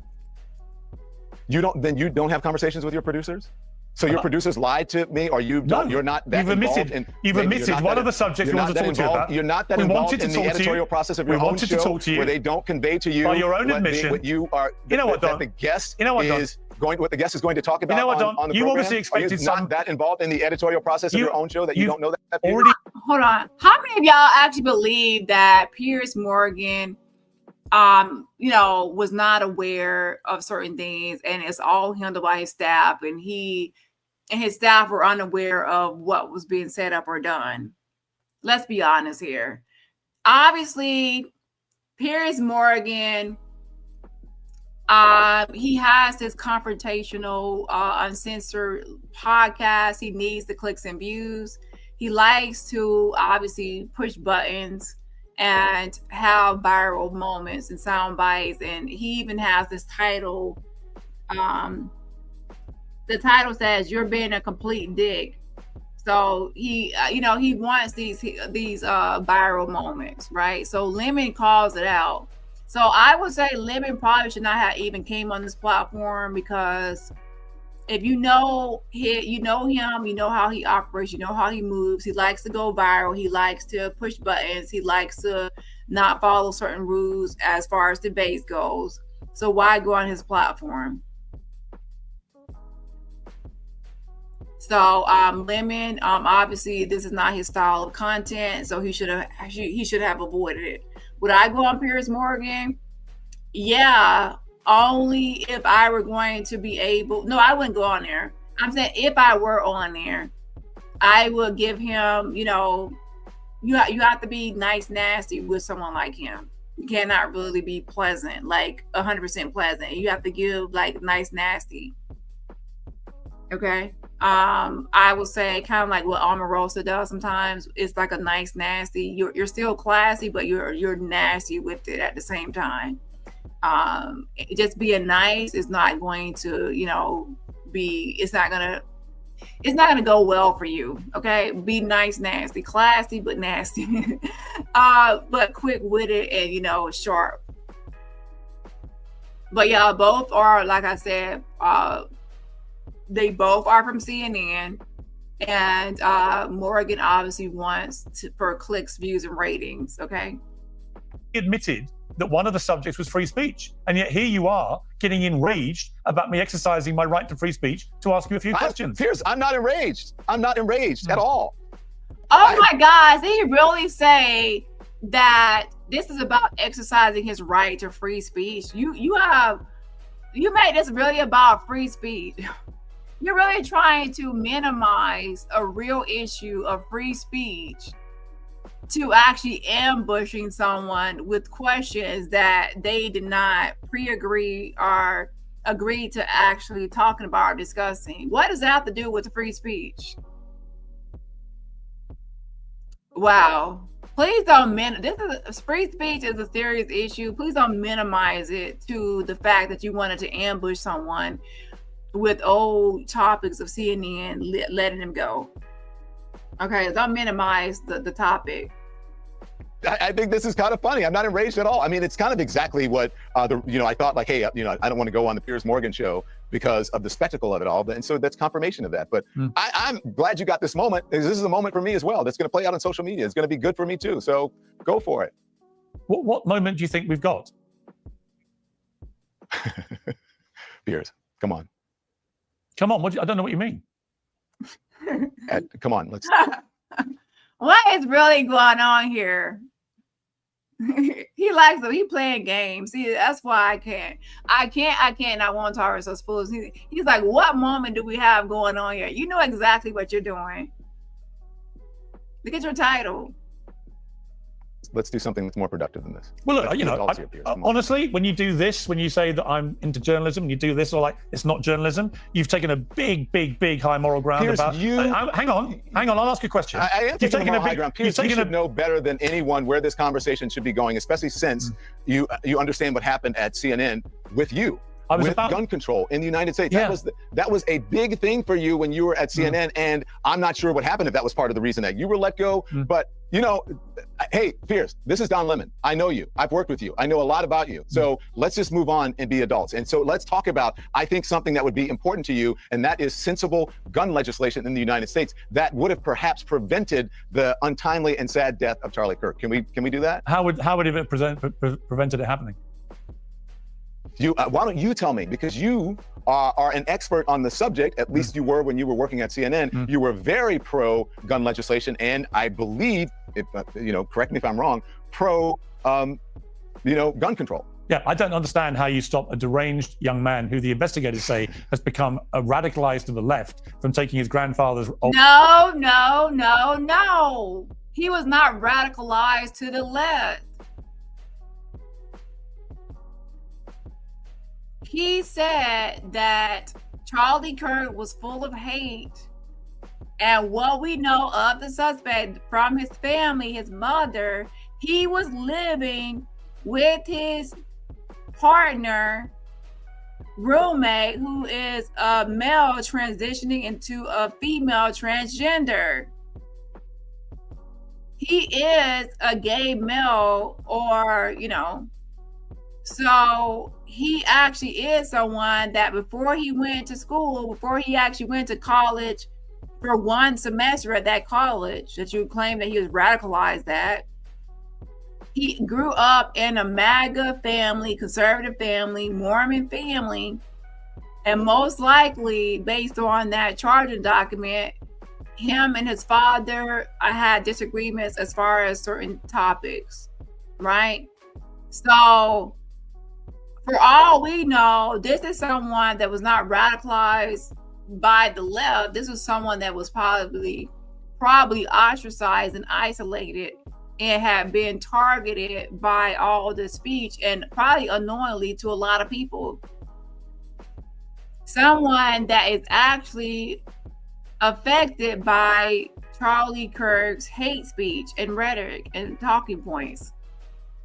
Aren't a lot of people on here talking about how he's transphobic and homophobic? So not only would Tyler Robertson, the suspect, be affected, but his lover, he was in a relationship with a transgender. So now you're talking about a gay male in love with a transgender, and why would he not like Charlie Kirk, who is homophobic and transphobic? Yeah. So could it be possible that, what age do you suspect that Tyler Robertson realized that he was different and that he was attracted to men?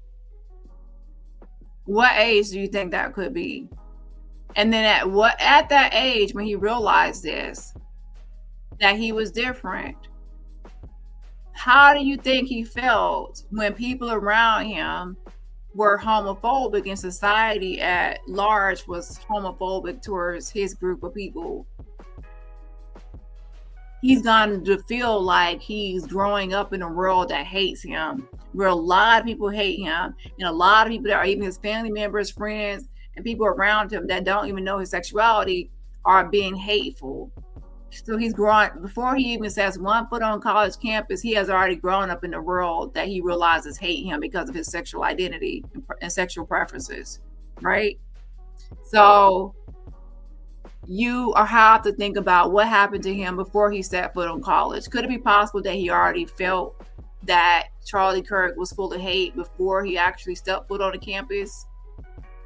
It's possible, because of his own sexual identity and oppression that he felt in society. So do y'all notice that a lot of people are not mentioning his sexuality? They're not mentioning his sexuality, and you have to say, why not? Why are people avoiding that, his sexuality? They mention it like, okay, they mentioned that he was in a relationship with a transgender, but they are not really mentioning the fact that he himself is gay because he's with a man that's transitioned into a woman. So he's gay, right? Now people will argue, they will go further and say, well, if he's with the man that's transitioned into a woman, well, the person has not transitioned yet. That once the person is a woman, then that he's no longer gay. That's a whole different argument. I'm saying at this moment, at this time, he's with a man that's still a man, and it's transitioning into a woman, transgender. So with that being said, he is a gay male. So he's a gay, that's part of his identity. He's a gay 22-year-old male from Utah in a MAGA conservative Mormon family. And he has no party affiliation, unaffiliated party affiliation. Before he set one foot onto a college campus, he already was experiencing hatred in this world. Hatred from the likes of Charlie Kirk or anyone else that's spreading this type of, hate towards transgender or even homosexuals, right? Rifle and using it to fire one bullet that kills Charlie Kirk. If you can think of a legislation that would I think you just answered that. You said your grandfather's old rifle. Right. So look, perhaps it should have been in a safer place. Perhaps do you know where it was? There should be rules. Hang on. There should be rules as it relates to young people in the house who can have possession of guns. There are a whole lot of things that we can talk about as it relates to sensible gun control and rules and laws around guns. And so, I don't know the circumstances in his home. I do know that it was a conservative MAGA family, a gun-loving family. And so perhaps if we didn't have more guns than people in the United States and our gun laws weren't so lax, perhaps we could prevent a whole lot of these deaths. You're in the UK, all over Europe, all over different continents and different countries in the world. Everybody has mental health issues. Everyone has problems. But you know what they don't have? As easy access to guns as Americans do, and as many guns as Americans do. And so that is the only difference in this. And so to me and to most sensible people in this country and all over the world, it seems to us and me that perhaps if we got a handle on that, we too could be like England. We too could be like Ireland. We too could be like Italy. We too could be like even countries that are not a part of Europe. We too could be that way. And do you think that one of the reasons why this shooter killed Charlie Kirk was because he didn't like his opinions? If what law enforcement said about if the text messages or if that all comes out in evidence and they are true, then yeah, I think he's given his reasons. I think he gave the reasons. He didn't like what Charlie Kirk stood for. He didn't like what he said. I don't believe that's a reason to kill anybody or shoot anyone. But if this is true, he has admitted to that. Okay. And finally, Don, we started this. So here's the thing.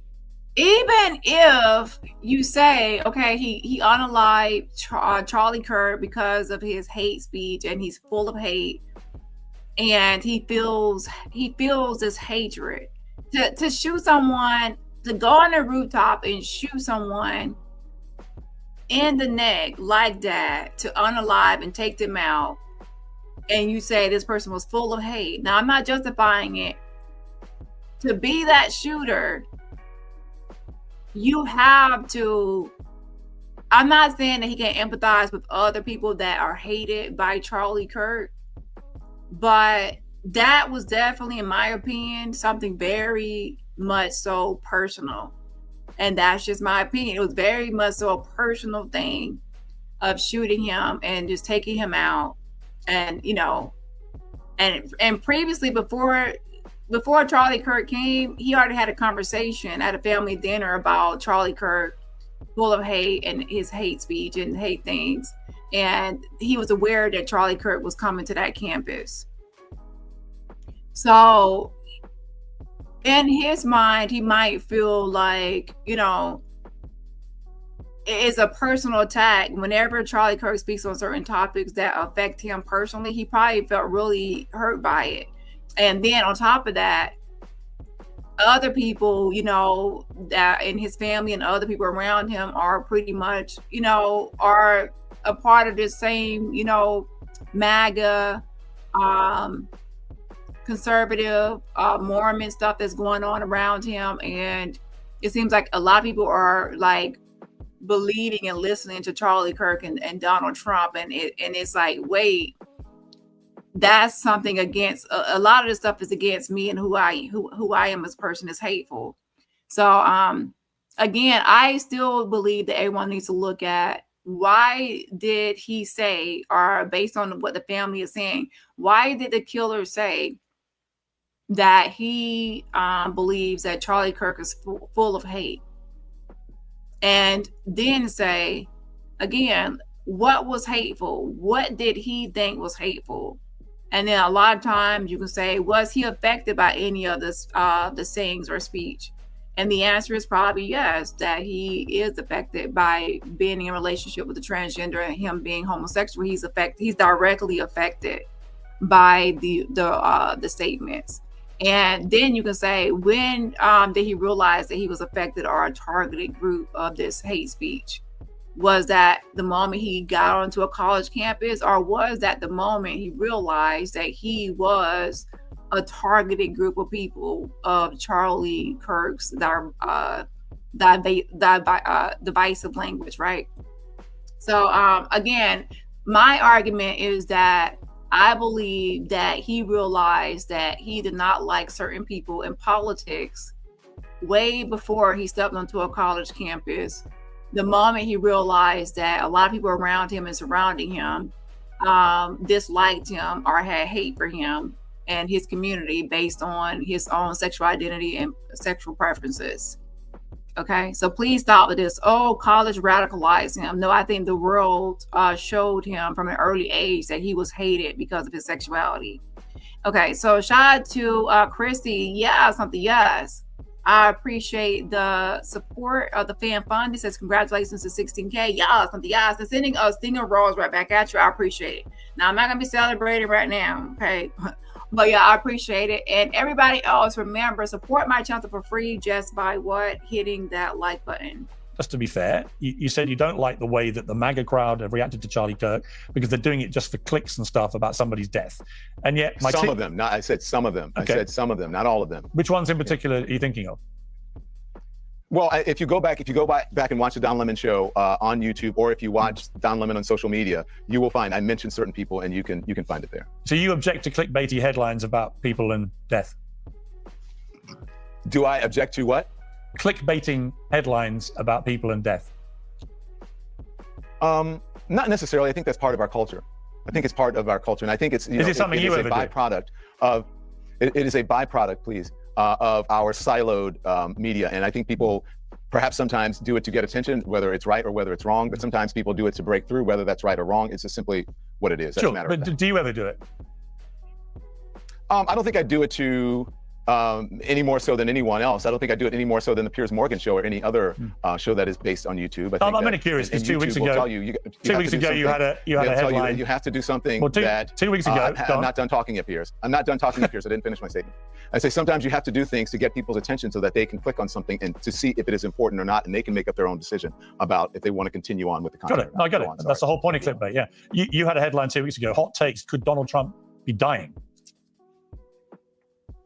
Yeah, a lot of folks did. I think you probably did a show on that as well. No, I didn't. And because people were asking, if you look at even in some of the mainstream media, people were asking. Donald Trump's administration was not transparent about how sick he was during COVID, and so what leads people to believe that Donald Trump's administration is going to be transparent about what's happening with him now, about what's happening with his hands, about what's happening with his ankles, let's just be clear. He's obviously his health. He is the leader of the free world. People have the right, especially Americans, to know the health of their president. He wasn't dying. You knew he wasn't dying. He's obviously not dying, and you were doing it for clickbait, which is the very thing. I didn't say he was dying. Everybody else could Donald Trump be dying because people are asking if he's dying. That's it. Got it. I don't think that there's anything wrong with that. Nope.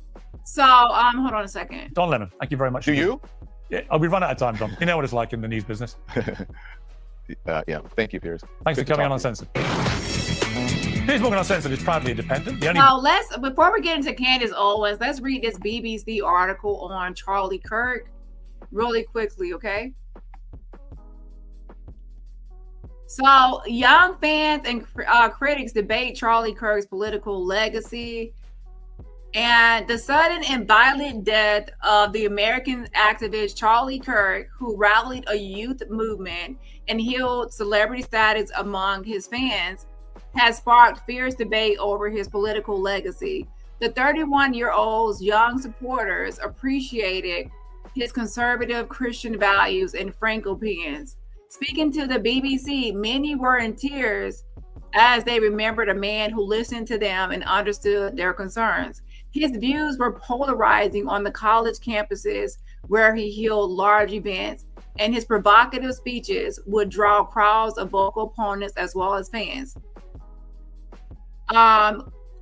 Kirk was a supporter of gun rights, vehemently opposed abortion, was critical of transgender rights, and promoted false claims about CVID. Okay, he was not shy when it came to expressing his views, and his detractors also did not hold back. Now, both supporters and opponents have been left shaken after he was unalived by a single shot on stage while debating at a university in Utah. I am sad, distraught, said the left-wing influencer Dean Withers, 21, who is known for posting about political issues and debating conservatives, including Kirk. In an emotional video posted to his millions of followers, Withers said gun violence is always disgusting, always vile, and always abhorrent. Many of the tributes referencing gun violence openly pushed back on disturbing comments online that implied Kirk deserved to be unalived because of his position on gun rights, which included the view that more people should own weapons and some shooting deaths were inevitable. Those comments also reflect a broader conversation in the wake of his death. As people paid tribute to Kirk and shared condolences to his wife and children, many also stressed that regardless of the person's viewpoints, political violence is never justifiable. Withers, for example, said he never agreed with Kirk's ideas, but stressed this should never have happened. A lot of people have that same sentiment.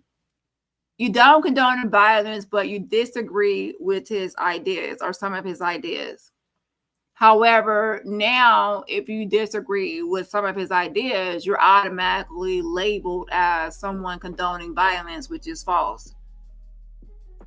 It should come as no shock that I think Charlie Kirk was a bad person. I made that very clear over the last year, he said. But does that mean I think he deserves to lose his life? No. Encouraging and taking part in fierce open debates was central to Kirk's professional success and his personal worldview. When people stop talking, that's when you get violence, Kirk says in a video that has been widely shared since his death. When people stop talking, he asks, that's when civil war happens, because you start to think the other side is so evil and they lose their humanity. Adam Sarah, a student in Cleveland, Ohio, told the BBC there was profound shock on his campus from all sides. Most people I've spoken to don't agree with him politically, but we are very disturbed by what happened, he said. Beyond the immediate shock and tribute, some have also been debating Kirk's legacy as one of America's foremost political activists. Many are wrestling with the impact of a man who attracted fervent crowds, bringing young people into politics and conservative Christian thinking, while at the same time shocking many with his provocative opinions. Kirk spoke of his family, a wife, and 2 children, and was an unapologetic defender of his Christianity. He was one of the main people who really helped me to be bold about my Christian faith, influencer Savannah Stone from Florida told the BBC. So I'm actually going to skip down to the main reason I'm reading this article. Hold on.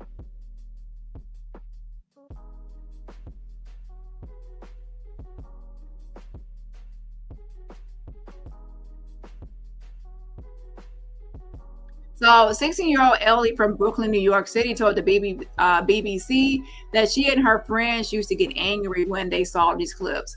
When we found out about his death, I wanted to know if I misjudged him, so I looked again on YouTube. But I found the way he talks to people in a debate is not opening up any genuine discussion, especially when he debates with a woman. He tends to talk very fast and talk over them, she said. Everyone I know is horrified by his shooting, the teenager added. Nobody should be shot for saying their ideas.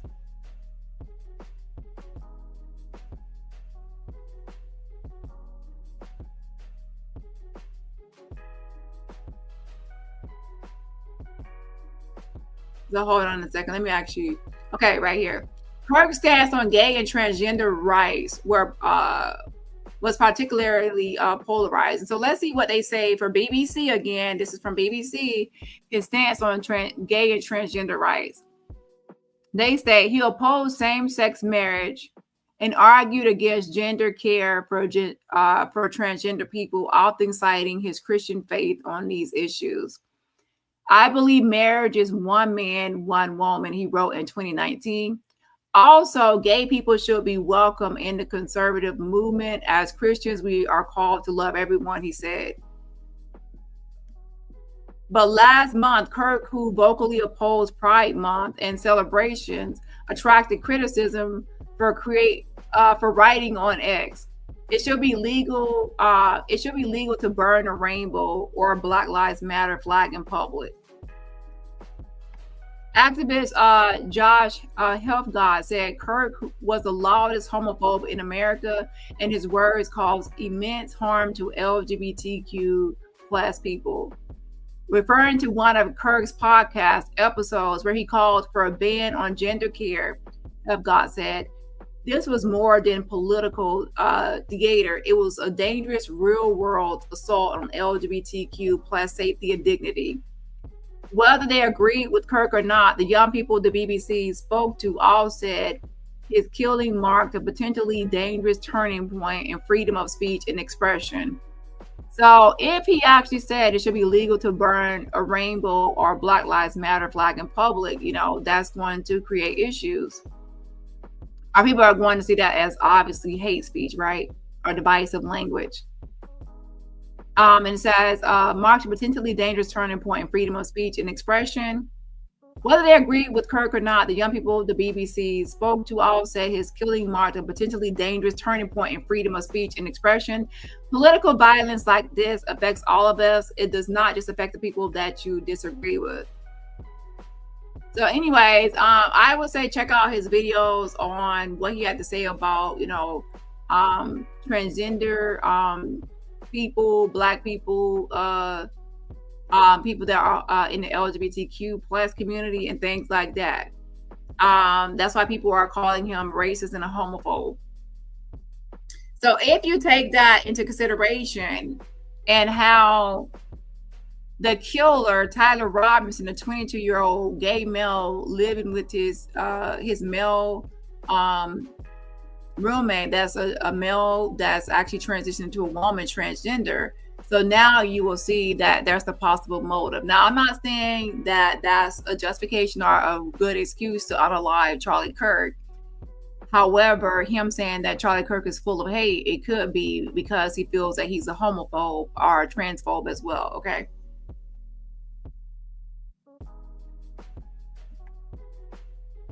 Boss around here is me. If you enjoy our show, we ask for only one simple thing. Hit subscribe on YouTube. Okay, let's get into Candace Owens.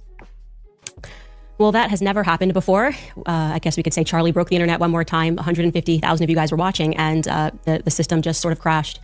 And it just really makes me happy that happened, actually. It was already very difficult for me to do this for a lot of reasons, but I knew it was important because I didn't want the last thing that people had in their minds about Charlie to be the moment he lost his life. That was what was especially hard because he's just had so many amazing moments throughout his career. And as I was saying, I was having this discussion with George this morning, obviously through a lot of tears, about not wanting Charlie's caricature to survive when the actual Charlie Kirk individual, who Charlie Kirk actually is so much more important.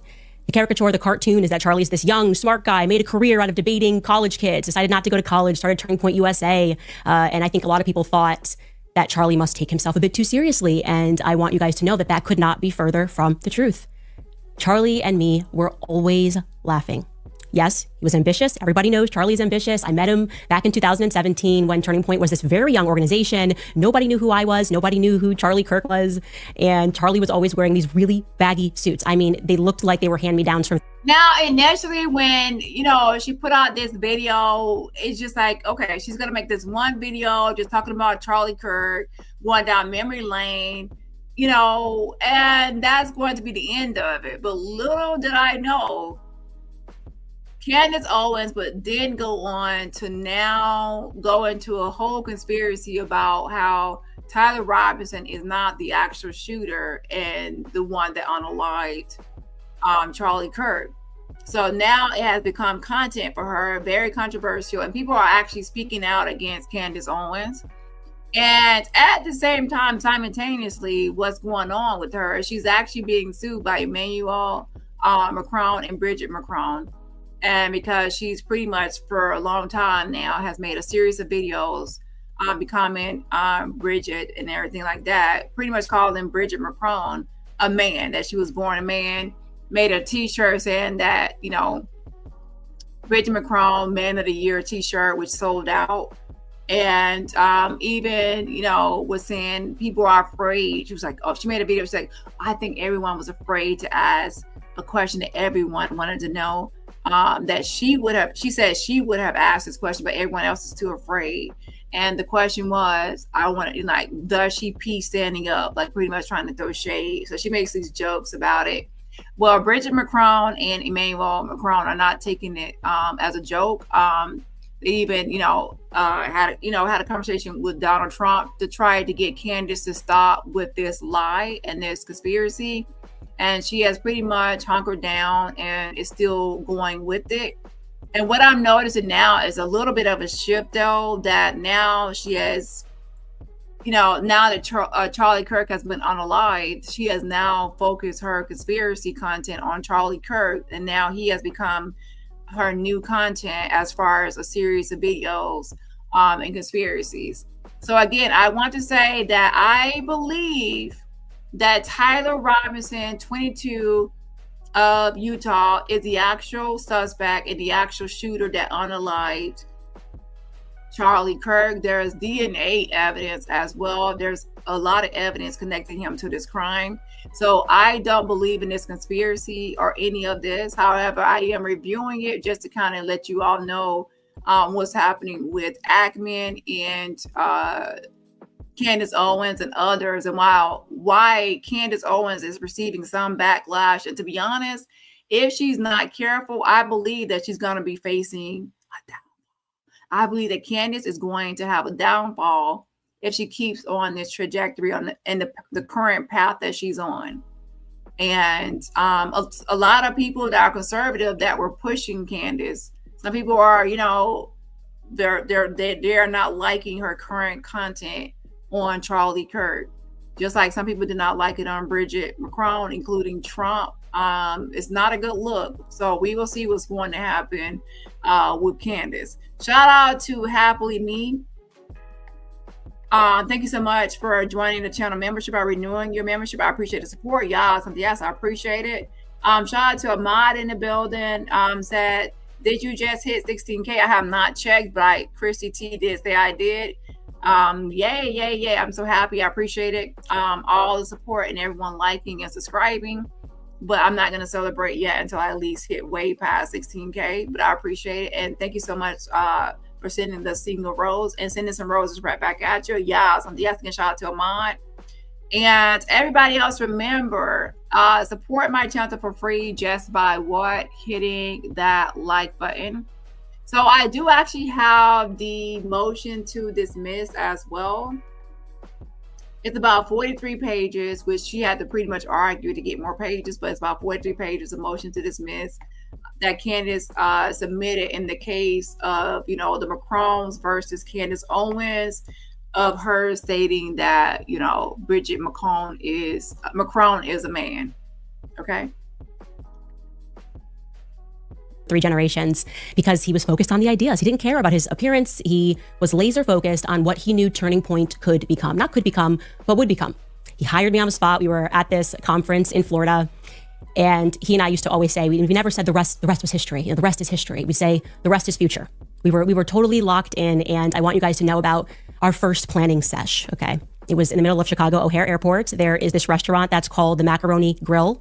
And I sat down with Charlie on our first trip together. He flips over this little paper menu as we're waiting for our flight, and he takes out this pen and he just starts drawing a map of what he wants to happen into the future, what the Turning Point organization will become.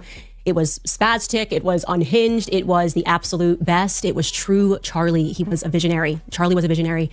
If he could envision it, it was going to happen. He knew that, I knew that. And what he had envisioned was for Turning Point USA to become the biggest conservative student organization, not just in the nation, by the way, but in the world. He kind of squabbled and swiveled and wrote that the structure is currently a 501c3, and he's sitting there talking to me, but here's what we can do in the future, and here's how, and then I'm going to probably take control of the RNC. I mean, he's 23 years old, right? And he's speaking to me about how he's going to take over the RNC. The person that he adored the most, like really, and never in a million years did he think that he was going to meet him, and of course he did, was Rush Limbaugh. He was really raised on Rush Limbaugh, listening to Rush Limbaugh day in and day out. And he told me through many conversations that if he could have a show like Rush Limbaugh one day, he would be very happy. That was, I think, his ultimate goal, and it happened. We had a bunch of rules. Charlie's rule was never say no to Fox News. So even if the show was at 4 a.m. in the morning, crack of dawn, I cannot tell you guys how many hits we did on Fox News. I'm talking 4 hits a day, up at 4 a.m. for Fox and Friends First, and then doing whatever the evening program was, because he believed this is the way that we're going to get our names out there. You know, we have to work harder. My rule was I was like, we shouldn't drink. Everybody in politics is drinking. They're drunk all the time. If we're passionate, we have to understand that it's a disadvantage. People are always made weaker. It doesn't make anybody stronger to be drunk after an event. And so we didn't drink.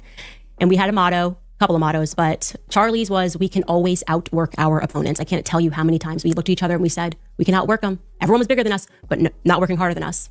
That came really directly from Charlie.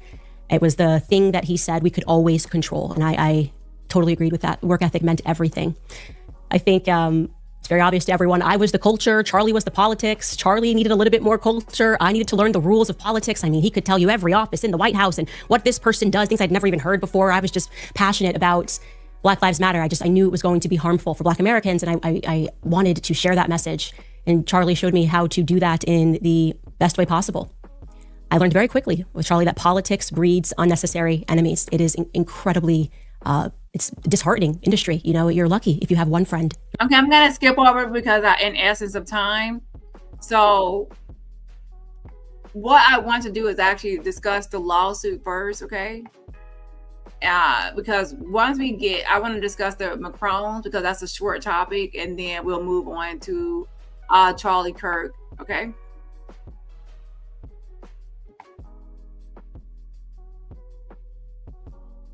Friends. There are so many. So they had until the 11th of September to actually file a motion to dismiss.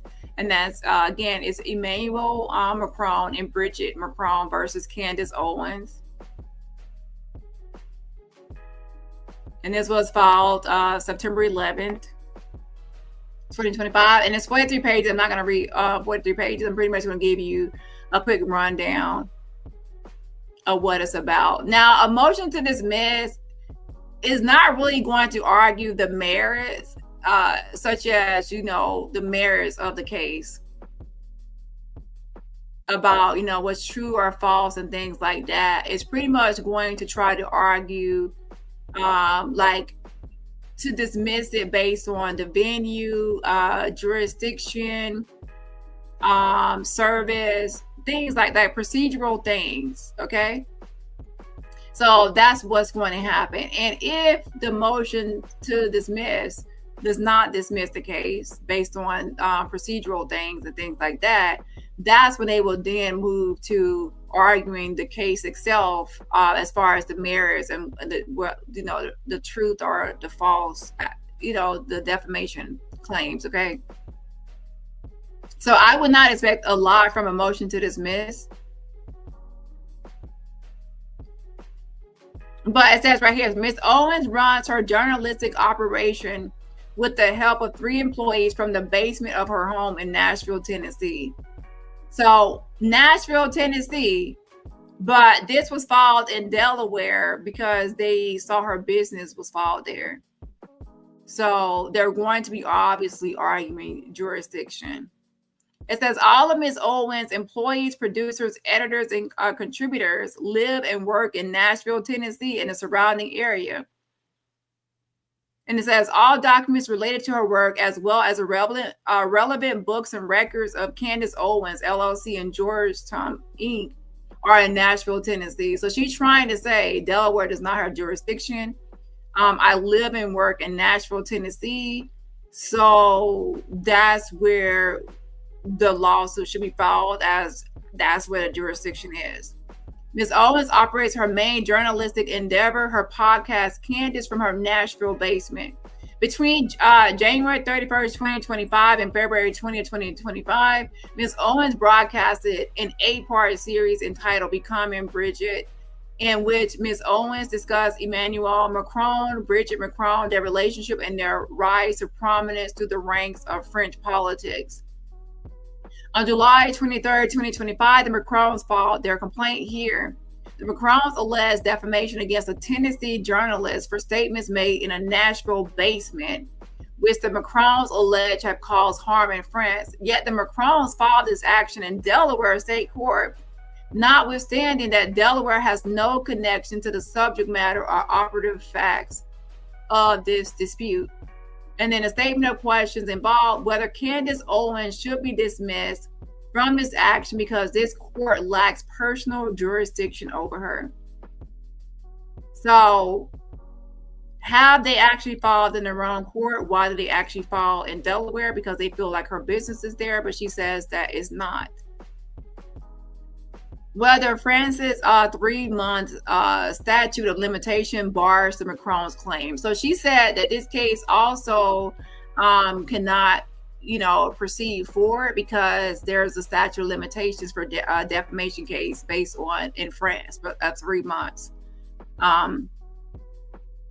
Whether this action should be dismissed because it would cause defendants overwhelming hardship to proceed in Delaware. Now, what about the exceptions to the statute of limitations when they filed the lawsuit and Candace proceeded and kept on with the defamation?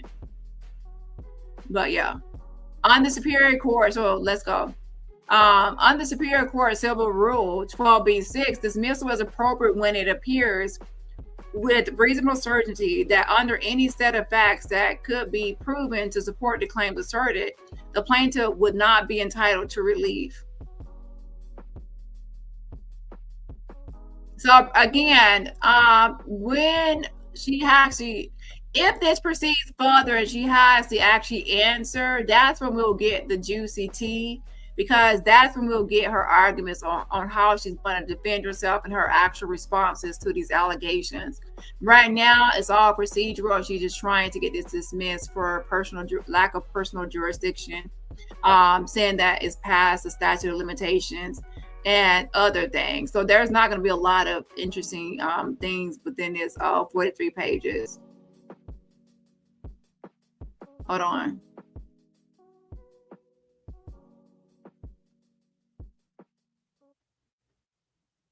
And it says, Ms. Owens' contacts with Delaware are simply too thin to meet the minimal contacts requirements. There has to be minimum contacts for her to, for Delaware to have, some sort of jurisdiction over her. So she's arguing jurisdiction, like I said, general, specific, minimal contacts. There has to be jurisdictional things that have to be determined first.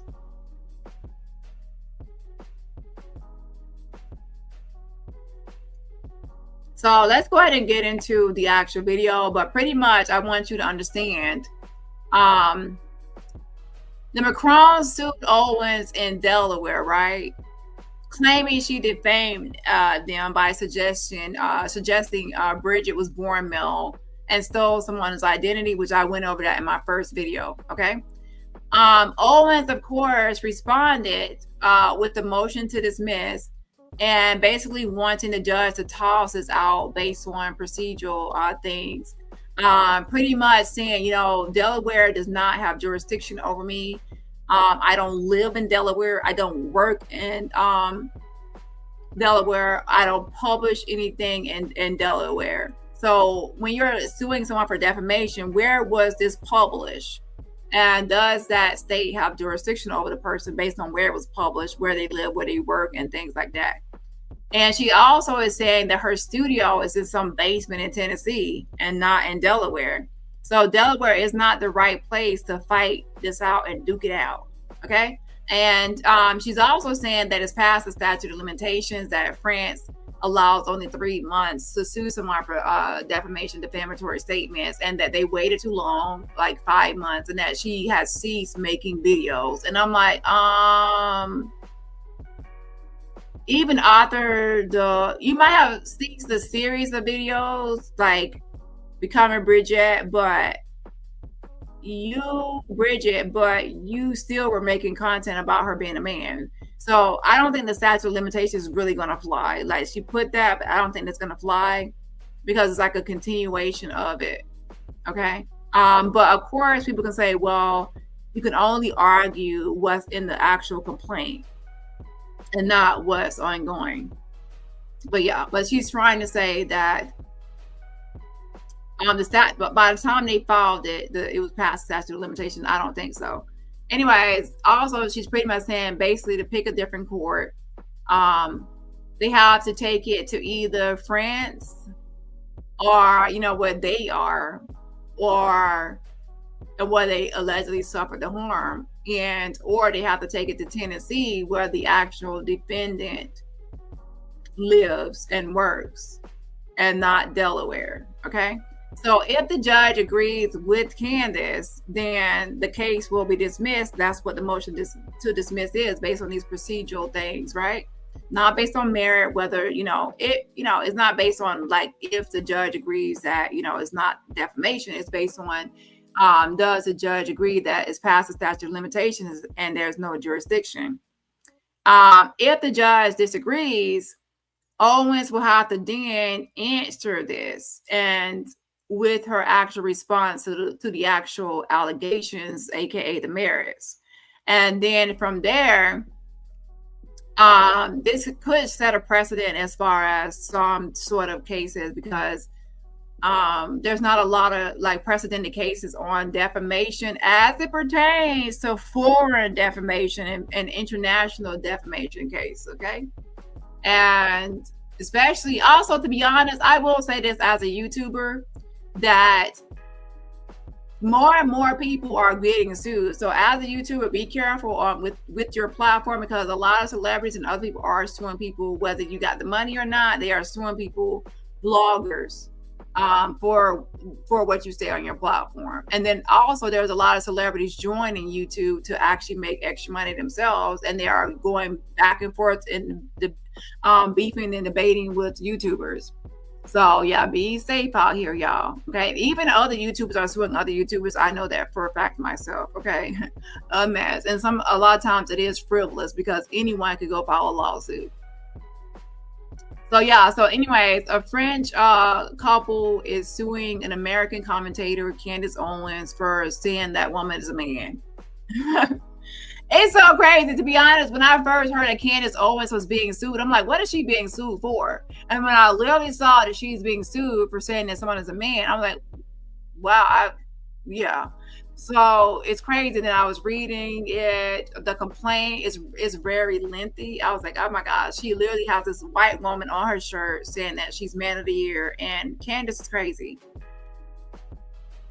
That will test your character along the way. Like I said, I was a nobody. It was funny going through text messages yesterday, and I'm like, Charlie, my goal is to have 50,000 followers on Instagram. I think we can do it by the end of the year.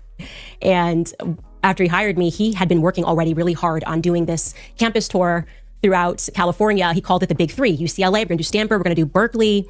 And there was somebody who was a lot bigger than me at the time who was going to be kind of the face of it, because like I said, people were not gonna buy tickets to hear me and Charlie Kirk speak. And he had someone that they definitely would hear speak.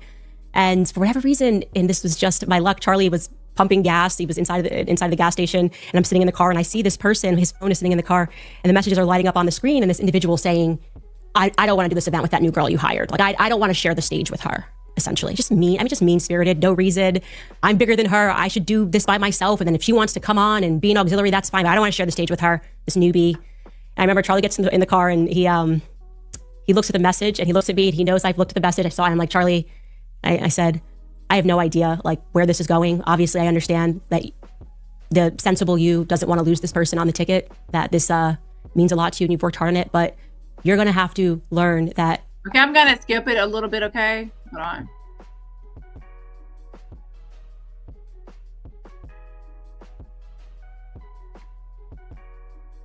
Let's go. I'm just going to show a little bit of like... You love Erica? Wait, what's the plan? What are you going to do? What's step one? What's step two? And the plan that I came up with instantly was all we have to do is convince her that her last name is terrible. Her last name, she's got to marry you because it's practical. Kirk is going to...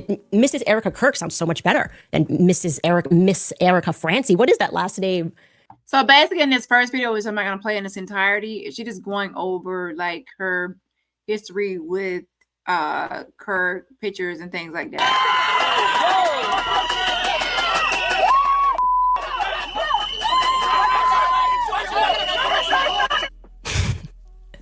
That was Charlie. That was Charlie, man. That was always his main thing. Be a happy warrior. And he was a happy warrior. And we were happy warriors. And we laughed a lot at the protesters, the absurd. I pray for the people who took any pleasure in that. I would never, there's not a single person in the world that I would wish that on. And least of all, someone with a heart like Charlie's. He loved his family. He loved his wife. He loved his country. And he didn't deserve that ending. You know, he's really young. But I know that we will carry the torch. I will never allow the memory of Charlie to be forgotten, obviously, because there is no Candace without Charlie. You know, we came up in politics together. And so I don't know what else to say, guys, other than I'm in a lot of pain right now. And I love you, Charlie. And, you know, I'll see you when I'll see you. I love you very much. Thank you, guys. Hold on. Road trips I've had in my life. Every single song was sung. Me and Charlie were always singing in cars. To show you, this is from that road trip.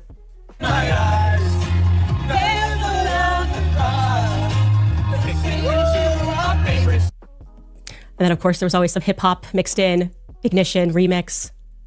And we can make them about to have some fun. Bounce, bounce, bounce, bounce, bounce, bounce, bounce, bounce, bounce, bounce. Ladies like murder, she roll. Once I get you out the clothes, privacy. You look cool, Charlie. You look cool. We really did go everywhere. I mean, all 50 states, Canada, down to the border, the United Kingdom, Israel, you name it, we were there. And there was always a new t-shirt to print out. Justice for Brett Kavanaugh. Sends to me. How's this one? I love it. We just loved the t-shirts. That was a thing. The Him Too one, that was controversial. That was a controversial moment. One of those character forming moments. I won't forget it. Because that Me Too hashtag, it just started going viral and people were emotional. And right away I was like, Me Too's awful. This is terrible for women. It's terrible for men. You know, just me being Candace saying the thing, and left and right, people were hammering me. It was like, how dare you say that we need due process? We're talking about rape. And I remember he had young women at Turning Point who were threatening to quit, crying in the office. How could she not support Me Too? Young women who did quit. And then we had at the same time the YWLS conference. So I just wanted to show this as well. Hold on.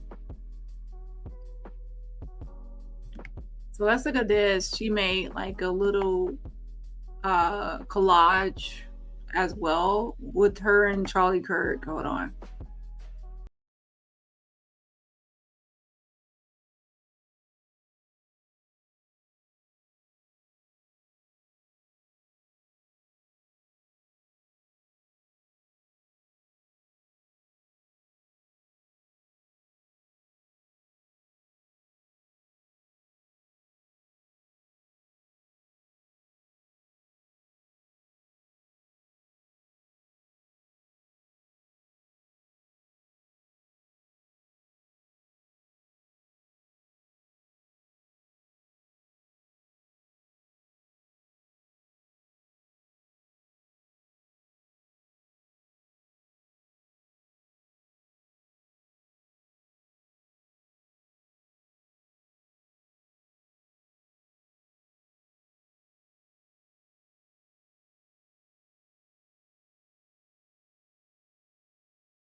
My eyes, there's a love in God, fixing into our favorites.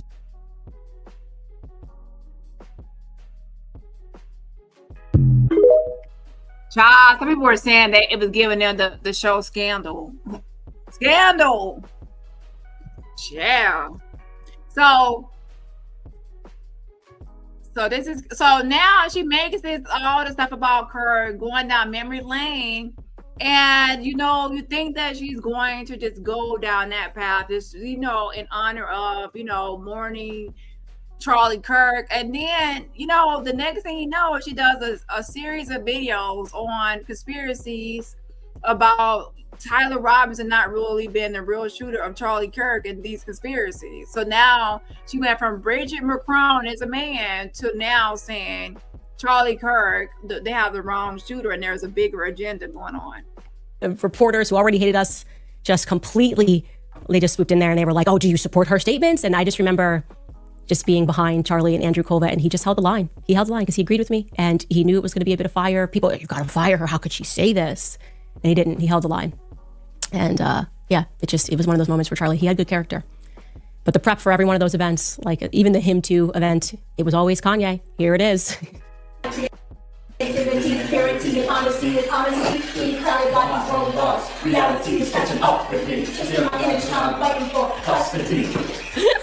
Just literally me, Charlie, and Sarah, who was his assistant at the time, just... So then she introduces this whole thing.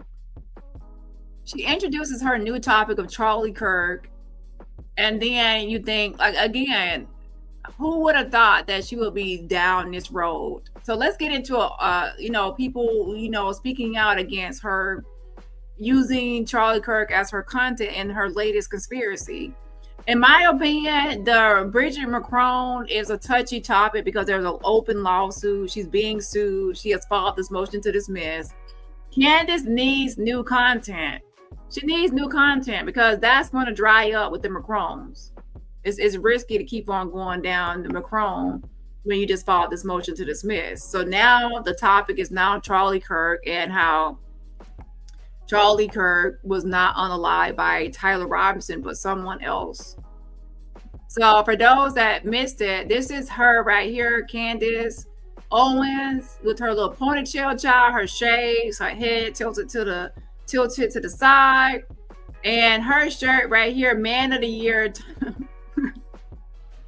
I hate to laugh, but oh my gosh. She put Man of the Year times what's next, and she put Bridget Macron on her t-shirt, and the shirt sold out. Now, again, the history of the world, to be honest, is to masculinize Black women, where Black women are masculinized, such as Michelle Obama was masculinized. Sierra, different people are masculinized, where people say, you know, this person or that person's look at their hands, look at this, look at that. And it's a lot of times Black women that when they're high profile, usually a Black woman is masculinized. So now to see the opposite is crazy, that a white woman is being masculinized that's in this high profile, really high profile from French royalty. That high profile of a case of that woman landing on a Black woman. It's just, and you know, the person talking about does she pee when she's standing? It's just to see the opposite is just crazy. Now, do I agree with this? Bridget Macron is a woman. She's not a man. She has children. She's a woman, and yeah, so it's just crazy. And then the whole thing that she made a whole series out of it, making a bunch of money off of it and things like that. But now she's getting sued, and she's claiming that her last episode in this past the statute of limitations. In my opinion, Bridget Macron is not a safe topic anymore. She has to proceed carefully because she has filed this motion to dismiss. So what can she do as her new content? Charlie Kirk is on the live. She makes this video going down memory lane, talking about Charlie Kirk in these videos and how she knows him, and she establishes this connection. And then in her following video, she then starts the conspiracy videos on Charlie Kirk. So now, to be honest, Candace, it's like you needed a new talking point. You needed new material. You needed new content, and it fell into your lap. It just so happens that now Charlie Kirk is unalive.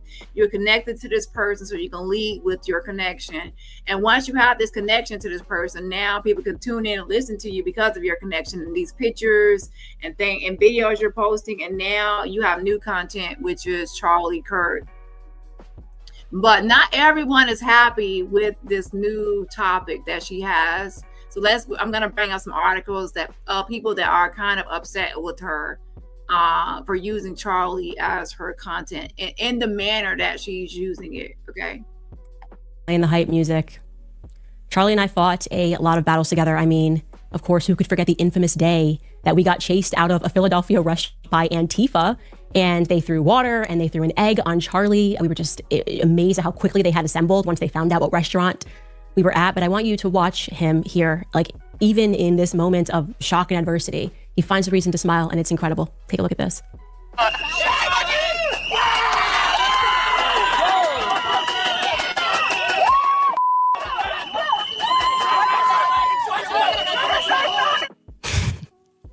That was Charlie. That was Charlie, man. That was always his main thing. Be a happy warrior. And he was a happy warrior. And we were happy warriors. And we laughed a lot at the protesters, the absurdity of the protesters always. I personally think some of the protesters liked that Charlie and I were making light fun of them. I don't even know what campus event this is, but I love this video of me just playing with the protesters, sitting in front of one of their signs, and Charlie speaking over my shoulder. Take a listen. If you aren't wealthy, white, and male, Charlie Kirk is not your friend. What do you think? You're not my friend anymore? Are we not friends? Is that right? Find out. It's not going to find out. A sign outside of a thing, an event that we just did, and you're not my friend? Go figure. Now, speaking as to that, it's like, okay, so someone can't be a bigot or racist or because they have a black friend. I think that's an old thing that, you know, everyone says, you know, oh, I have a black friend, or I have black friends. Okay, that does not mean someone cannot be racist. People have married people that are racist, have kids with someone and they're racist. People, even during times of slavery, people actually were in romantic relationships with people while still having them as a slave. Like, please, okay, that does not, you know, mean that someone cannot be racist because they have a black friend or something like that. Now, there are some people that believe that Charlie Kirk was just he was a shock jock, that he just said controversial things and argued against topics just to have, like Candace, just to have content and to have a career and to have a brand. His brand was just to be a shock jock type person. Okay, so that's what some people believe. Okay, yeah, and others obviously believe that he actually is not a shock jock and he just was someone that was just speaking this from his heart. Looking back at too many photos, I just have too many photos with Charlie. It really is incredible to see how many times he's just right behind my back. Charlie always had my back, and I always had his. Charlie was right by my side when I started Blexit, obviously. He was also there the night that I met my husband, which was absolutely an incredible night. And in the UK, which I didn't expect to happen. I got to tell you, initially, Charlie, ever the analytical mind, when I told him, I'm like, oh, I think I'm going to marry this guy. First, he's like, wait, like, is this going to be good for your brand?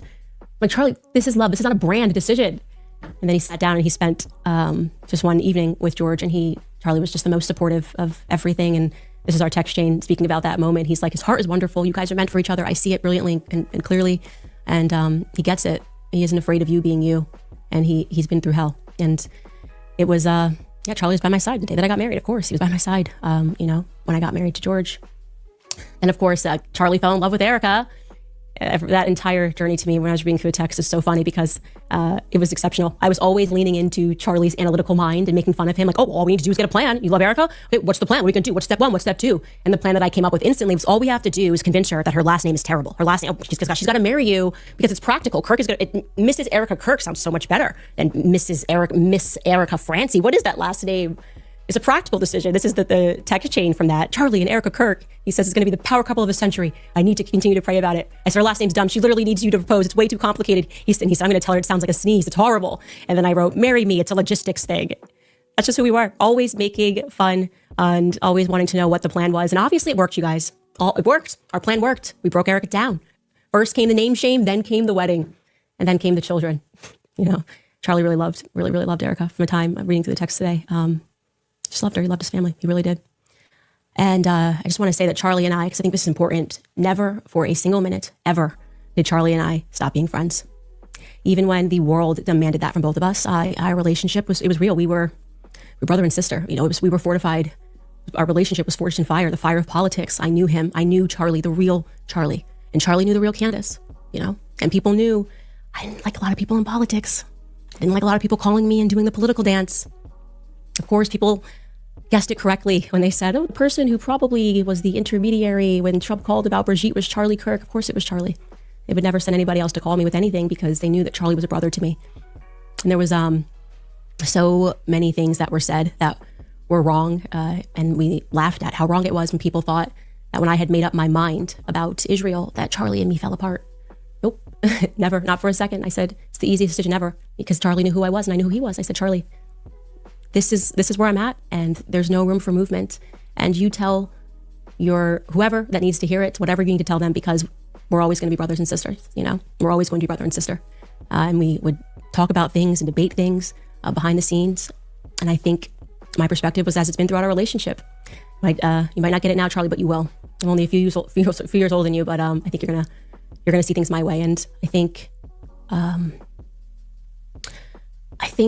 in the end, Charlie was going through a spiritual transformation. I don't think it. I know it. He was going through a lot, and there was a lot of pressure. And it's hard for me to watch the people who were pressuring him, I don't know, just say the things that they're saying. There's something about it that just feels really fake. It feels really fake to me.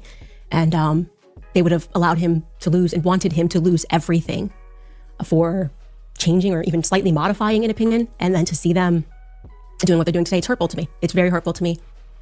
But I don't want today to be about anything other than you guys knowing that Charlie really was an amazing person. He was like, we were really close.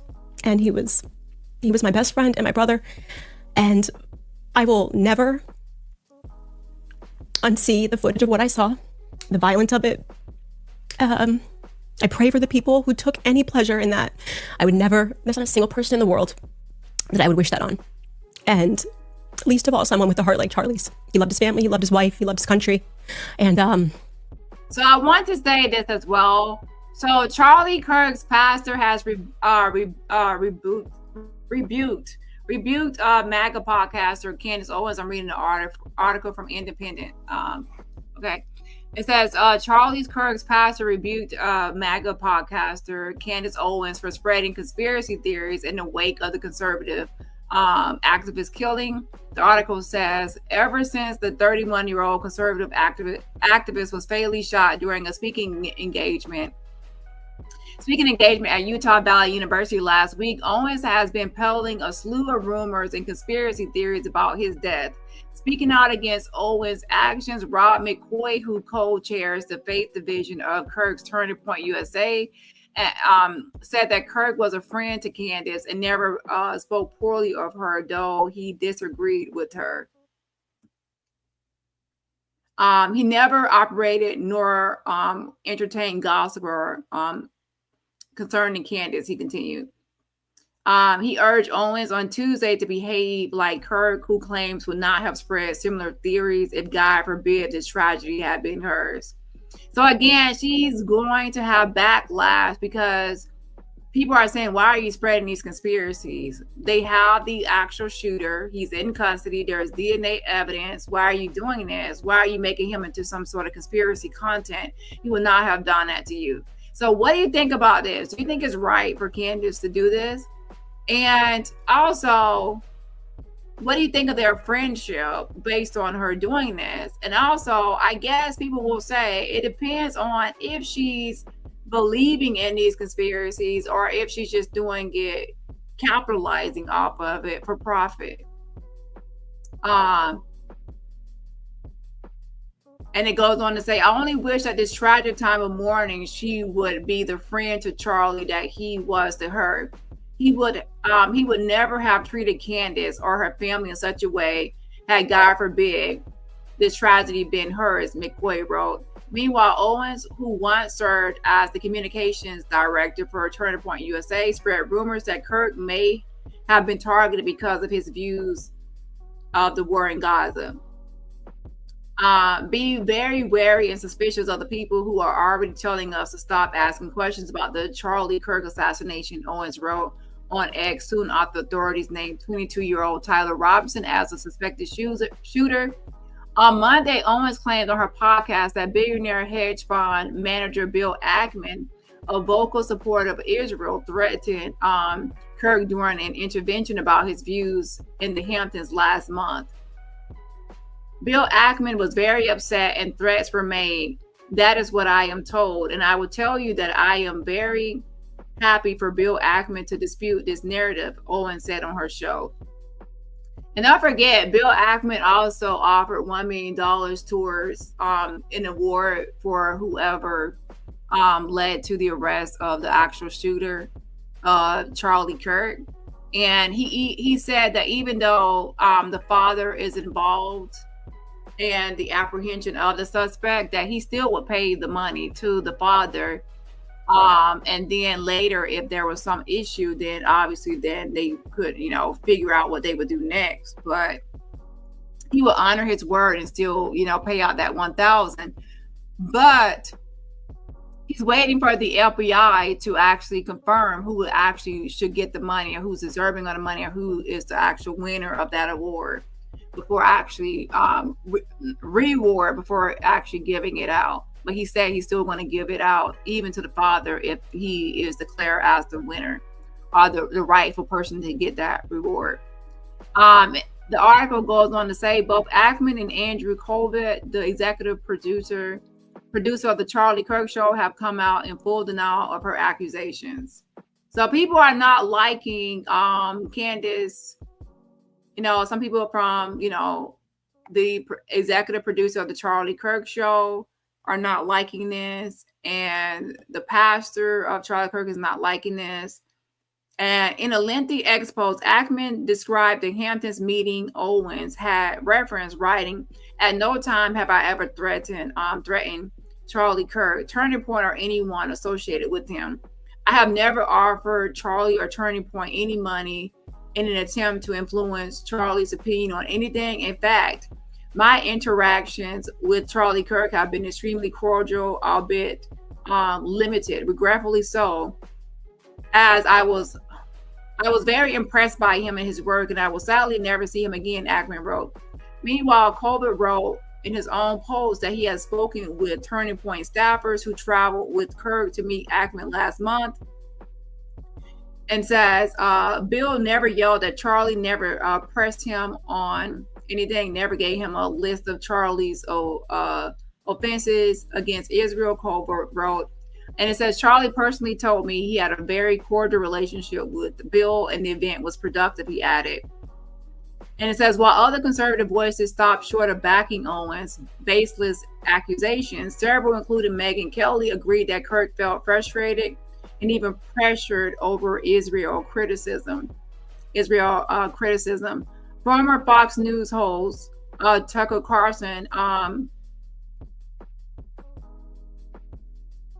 criticized Israeli Prime Minister, and on Kirk's murder, or unalignment, should I say, accusing him of trying to hijack Charlie's memory when Kirk was appalled by what was happening in Gaza. It says, "I was shocked and sickened by the reaction of this." Okay, so anyways, I'm going to read this whole article, but pretty much, I believe that based on what's happening, with people close to Charlie Kirk, such as executive producers of his Charlie Kirk show, a pastor, and I believe more people will be coming forward. They are not really liking that she has made Charlie Kirk into content with these conspiracies, and they feel are baseless. So I'm actually going to go check her Social Blade YouTube analytics to see if there has been any change in her subscriber count or anything like that. That would be noticeable, to see if she has been losing subscribers or losing any type of support. He didn't deserve that ending. You know, he's really young.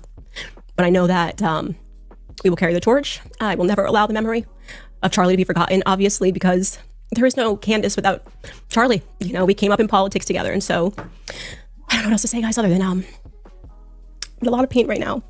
And I love you, Charlie. And, I'll see you when I'll see you. I love you very much. Thank you, guys.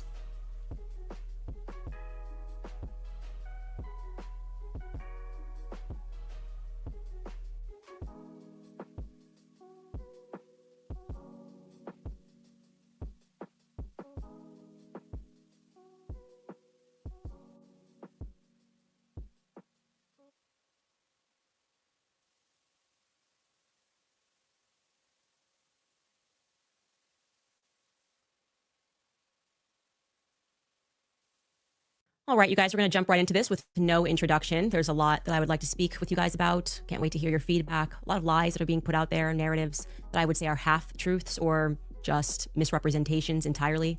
And I don't really see the reason for that. First and foremost, to let you know, last week was not a dream. Charlie Kirk, my friend, is dead. And he was publicly executed. I want to make that clear. Charlie Kirk was publicly executed before the world. And as we are all searching for answers, the ones that are being supplied to us are not making a lot of sense. And some people, I would say, are speaking too much, are speaking on behalf of other people. I don't like it. I will say something that I think brought... So let's start with the first video. Again, when she first found out about Charlie Kirk, of course, she then started making these videos, questioning whether Tyler Robertson was the actual shooter or not in this case, okay? So we're going to start from the beginning, okay? And we're going to work our way forward. Now, again, I'm not going to be able to review all the videos, so I'm going to do some today and then some tomorrow as far as the videos she has made so far on Charlie Kirk, okay? Hold on. The world a lot of relief, also, sadness. We were grieving with her, was when his wife, Mrs. Erica Kirk, addressed not just the nation, but the entire world. Her words were very powerful. And we just have a very brief portion of her remarks, which you should pursue in their entirety. But here she is. If you thought that my husband's mission was powerful before, you have no idea. You have no idea what you just have unleashed across this entire country and this world. You have no idea. You have no idea the fire that you have ignited within this wife. The cries of this widow will echo around the world like a battle cry. To everyone listening tonight across America, the movement my husband built will not die. It won't. I refuse to let that happen. It will not die. Beautiful, powerful words. Charlie had just one wife. What we got to see across this weekend is that there were so many people around the world, like she said, who were deeply moved by Charlie Kirk throughout their lives. And so she's using this whole premise, like she's starting off with, I know Charlie, we have these pictures together, we have a history together, and that she's like, it's based on this like emotionally she started off with this emotional attachment to the story of, that's my friend. I'm looking out for him as a friend. I'm going to get justice for him and get the answers for him. I care about his wife. She's starting off with that, as her base, because obviously that would make it seem less like it's malicious or negative. And it's like, oh, it's positive, just a friend trying to get justice for her friend. But she's receiving backlash. And don't forget, could it be possible that others could possibly want to sue her if she continues down this path? It's a possibility. I mean, you have to be careful. You have free speech, yes, but defamation is not the same as free speech, okay? And I even have issues with that. People always say, oh, I have free speech. I'm like, well, defamation, lies, and falsehoods are not free speech. That's not protected speech. It's lies.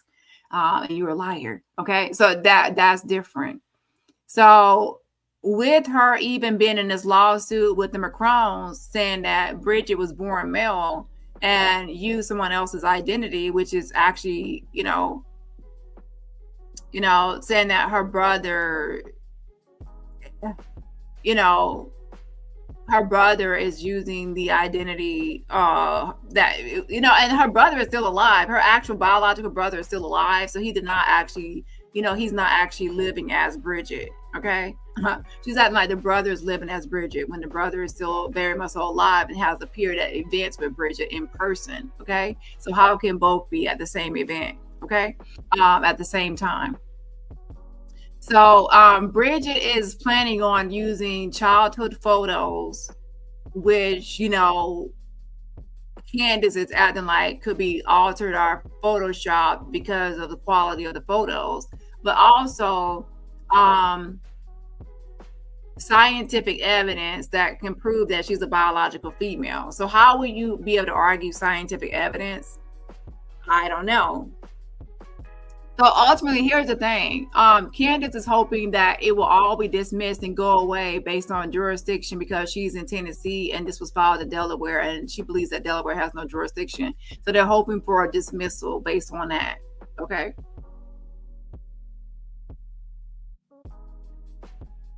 And of course, I've been deeply moved by this tragedy and what she is describing there. That fire, a lot of us are feeling it. I am definitely feeling it. I had a very tough weekend. A very tough weekend.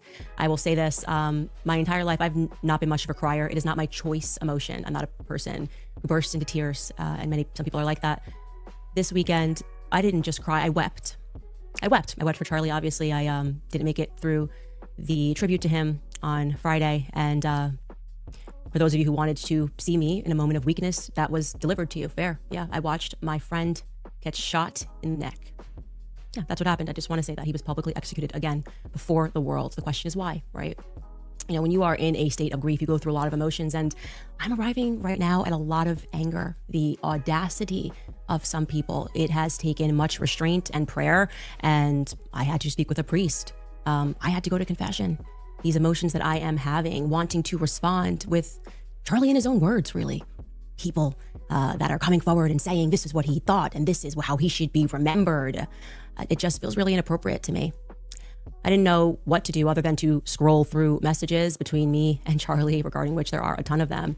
And I kept going back and watching the many videos of us dancing to the song Power. And it felt appropriate to reach out to DA, speaking about things, talking about his mode when he wrote the song.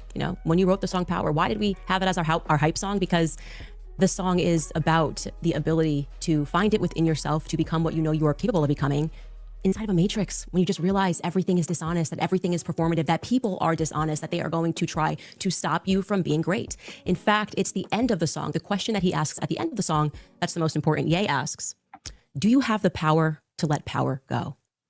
Do you have the power to say no to power? I told you guys that Charlie was going through a spiritual transformation at the end, and all of the usual suspects were really angry that I hinted towards that. What do you mean? You're not allowed to say that. They were attacking me, trying to make me fearful to speak out and speak about the things that I know.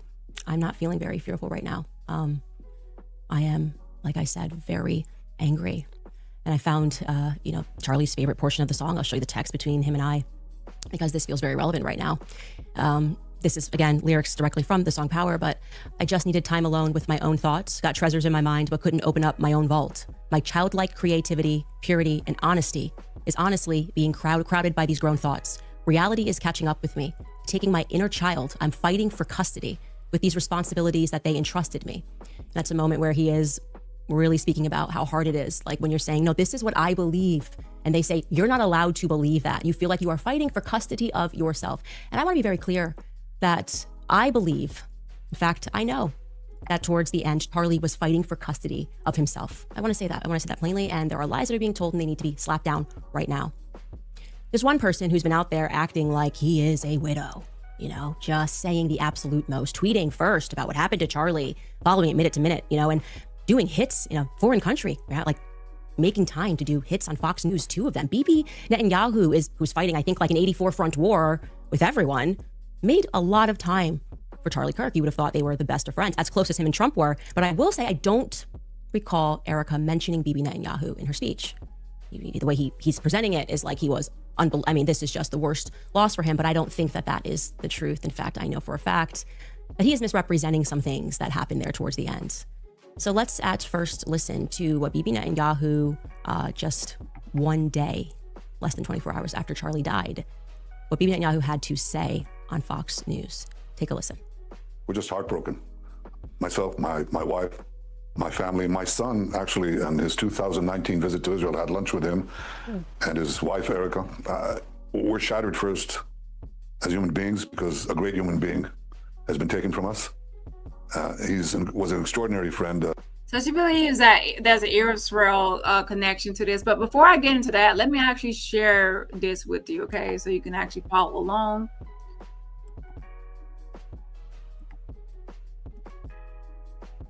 So this is a Twitter page where you can find a lot of stuff being posted by Bill Ackman. This is the same guy that has pretty much offered the $1 million reward for, you know, the apprehension of the suspect for the Charlie Cook shooting, which, you know, people are talking about the father. People are saying, should the father actually get the reward because that's the father of the actual suspect? And Bill Ackman said, yes, anyone that the FBI deems as the person that actually apprehended or was responsible for having the suspect found and turned in should get the reward, even if it's the father. And to me, that's common sense, because sometimes people that are friends and family would have access to a suspect to get the reward. If you say friends and family and people that know the person can't get a reward, then what's the point of having a reward? Because a lot of crimes are going to probably be solved by someone that probably knows what happened or knows the person or knows something. So he's to put stipulations on it. Now, I do get it where people are like, oh, you don't want to give the money to the father because the father could give the money to the killer and even possibly pay for a lawyer for the killer. So then that's going to be counterproductive and that the family should not get the money. So I get both sides. Okay. So Bill Ackman is pretty much saying, no, he's going to honor his word. And if the FBI says who's responsible or who's the one that should get the reward or claim the reward, he will actually give out that $1 million and keep his word. But then if something else comes out where there is some sort of integrity or something going on with it, that he will kind of like go back and fix the issue or whatever. So that's Bill Ackman, okay? Now, of course, where does he come into the picture? He comes in because after Charlie Kirk was unalive, Owens has alleged that before he died, before he was unalive and shot, that Kirk was being pressured by powerful people because of his viewpoints and his perspectives on Israel. And then also she claims that there was some sort of meeting in the Hamptons that was supposed to be some sort of intervention or some sort of meetup to persuade him or convince him of other, against what he wanted to do. And that this was supposed to happen, a meeting in the Hamptons with this person right here, this rich guy, Bill Ackman, that is the same guy that offered this reward, and others. And where Kirk was threatened or offered money to change his beliefs or viewpoints or perspective. Ackman, of course, has denied it and denied it and denied it. He says it's baseless, it's false, that no threats were made to Kirk and that no money was offered. He even like started publishing text messages between himself and Kirk. So it's getting messy, y'all. It has gotten messy to where people are publishing and posting these text messages. You know, she was posting text messages. People are saying, why is Candace Owens posting the text messages between her and Charlie? Why is she posting it? Should she be making these texts between her and Charlie content for her YouTube channel and her show? Should she be making any of this content or any conspiracies? And some people are saying she has the right to do this because she feels like something is wrong and this isn't the real story and that there's another agenda or other things happening with her friend. So I don't know. What do you all think? So he published text messages between himself and Kirk to kind of show the communication and try to say that it was a normal, friendly communication. There was no threats, no agenda, no coercion, no nothing like that. No, nothing. And also, again, people are pushing back against her as, you know, the pastor, Charlie Kirk's pastor, and they're critiquing her spreading the conspiracies. And don't forget, she's already been sued for defamation by the Macrons. So now she's in more hot water. So again, I'm going to check her stats to see if there's any changes in her subscribers or the views are still the same or what's going on with her channel.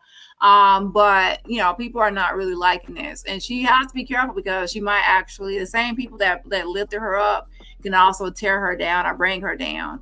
Okay, because she has been, to be honest, a token for a lot of people, and you could be, you'll quickly find out. Okay, we are no longer a token.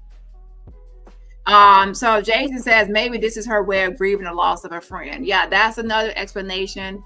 Some people don't want to deal with the fact that they lost a friend, that they lost a loved one.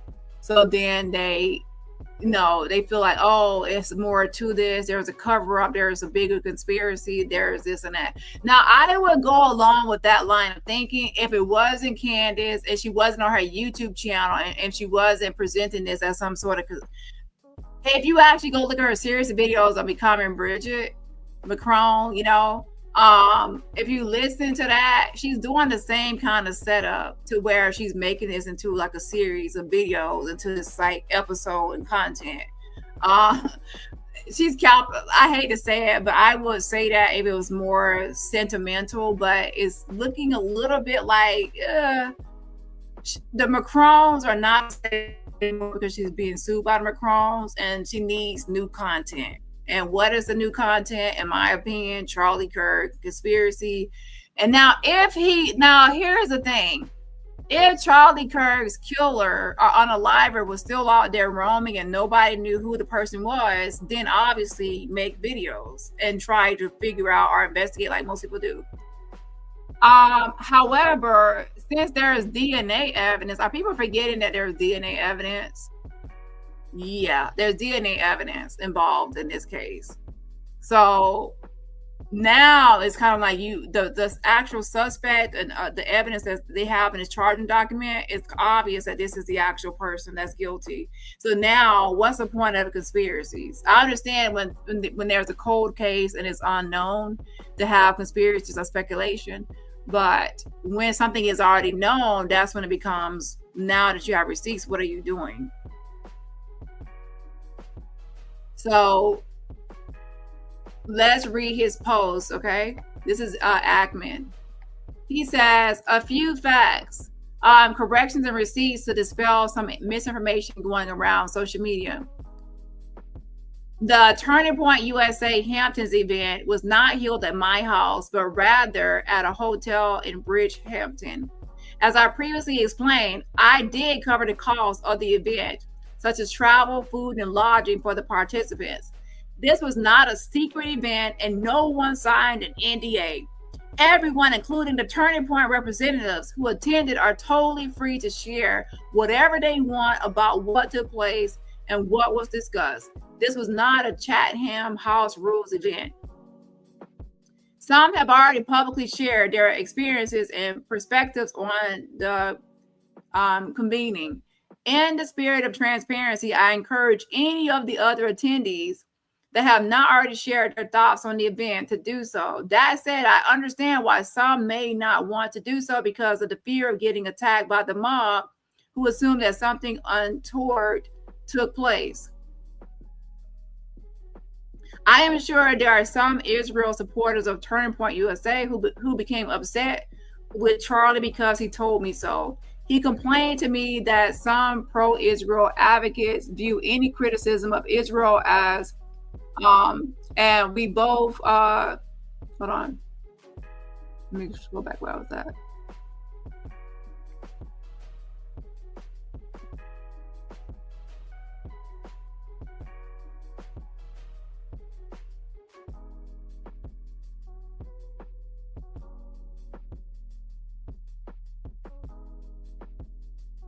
Okay, he shared a different post. And we are both agree that this is wrong. I did not complain to Charlie about Tucker Carlson's criticism of me at Turning Point USA. It says, I did ask him why he thought Tucker attacked me. And he told me that he did not know why. He told me that he thought my statement in response to Tucker was a great one. It could be found here. I have been reluctant to post private text, but in an effort to put this whole thing to bed, I shared the following brief exchange with Charlie. And when reading this text exchange, ask yourself whether Charlie sounds like someone who I threatened, blackmail, or was the subject of an intervention about Israel or otherwise. Lastly, I totally understand the shock and distress that all who knew or followed Charlie Kirk are feeling after his untimely and tragic death. But let's not let those emotions cause us to construct conspiracy theories that can cause innocent people serious and potentially deadly harm. One tragic and devastating loss is enough.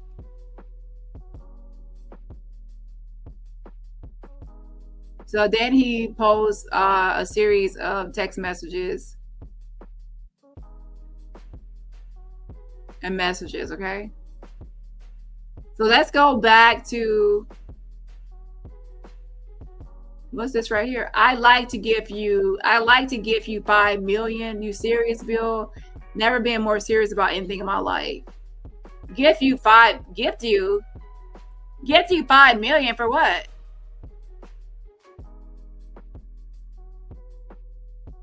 Oh, is that fake? Someone says, remember to screenshot Bill, where's my money? I think somebody's playing games. So anyways, that's not a post from Bill, okay? Hold on. I was like, is that, so wait, let's only look at the post from Bill, my bad, okay? So Bill is one, he posted this. That's somebody playing games. I was like, what is that? Y'all need to stop playing on the internet, okay? Okay, so right here is a conversation between Bill posted these screenshots, and then Bill posted this right here.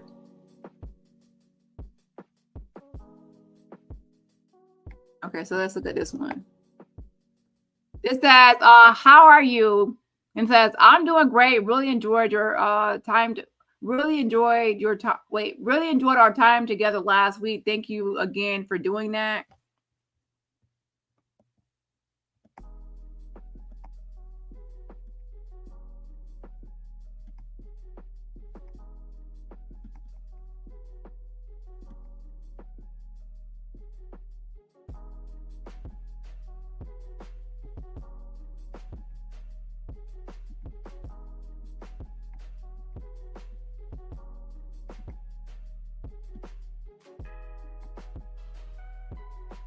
These are the messages.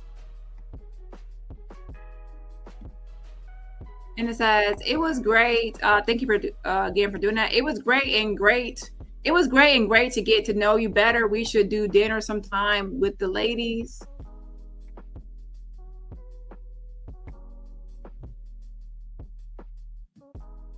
Absolutely, that will be awesome. Let me know when you will be in New York City and we will have you over. Thank you, I will. We are there a few times this fall. It says, great, just let me know. So that's that exchange.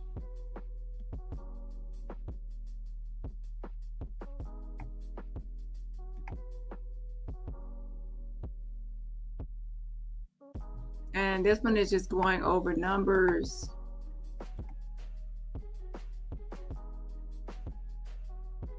Okay, that's the same one. So let's go back to Candace, okay? So pretty much she's she's putting things on Ackman, and he's trying to pretty much defend himself, okay? So that's to give you a little background and context, and then we'll get back to Candace. So when she's talking about Ackman, you'll know what I'm talking about.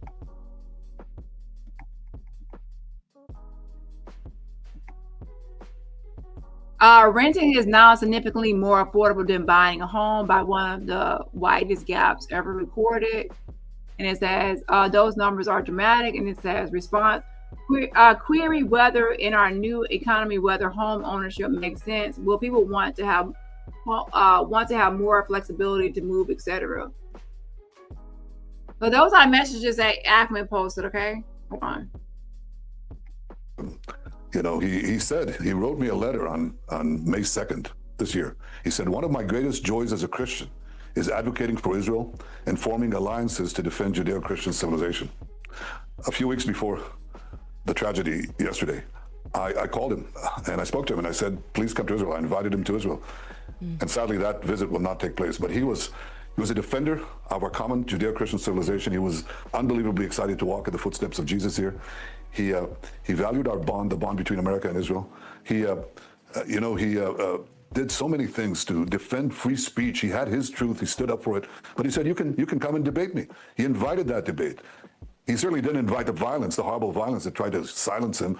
And you know, this is a worldwide problem.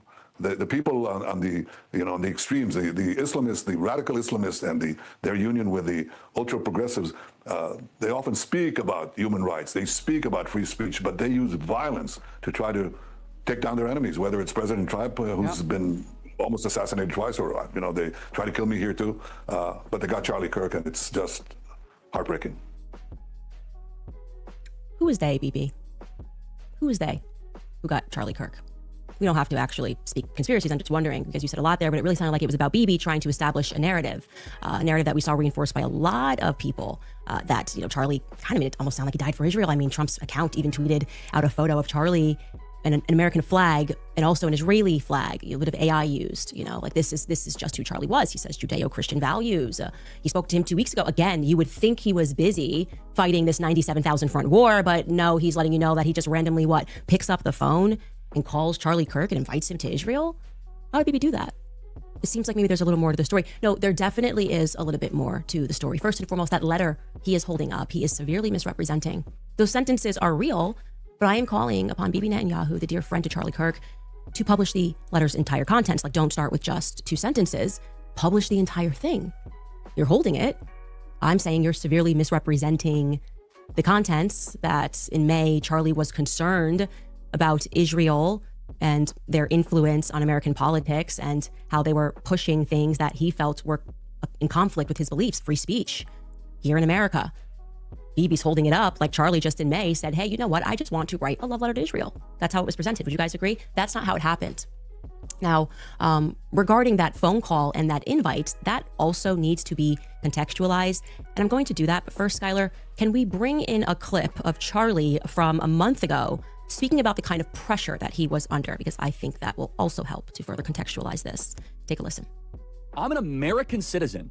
Yes, I want Israel to win. Yes, I'm a Christian.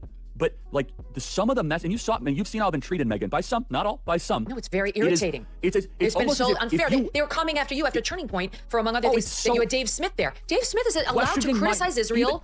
You had both sides. The Israeli side was overrepresented. No, you're not allowed to. It's even worse than that. Again, I just want to repeat for the 5th time.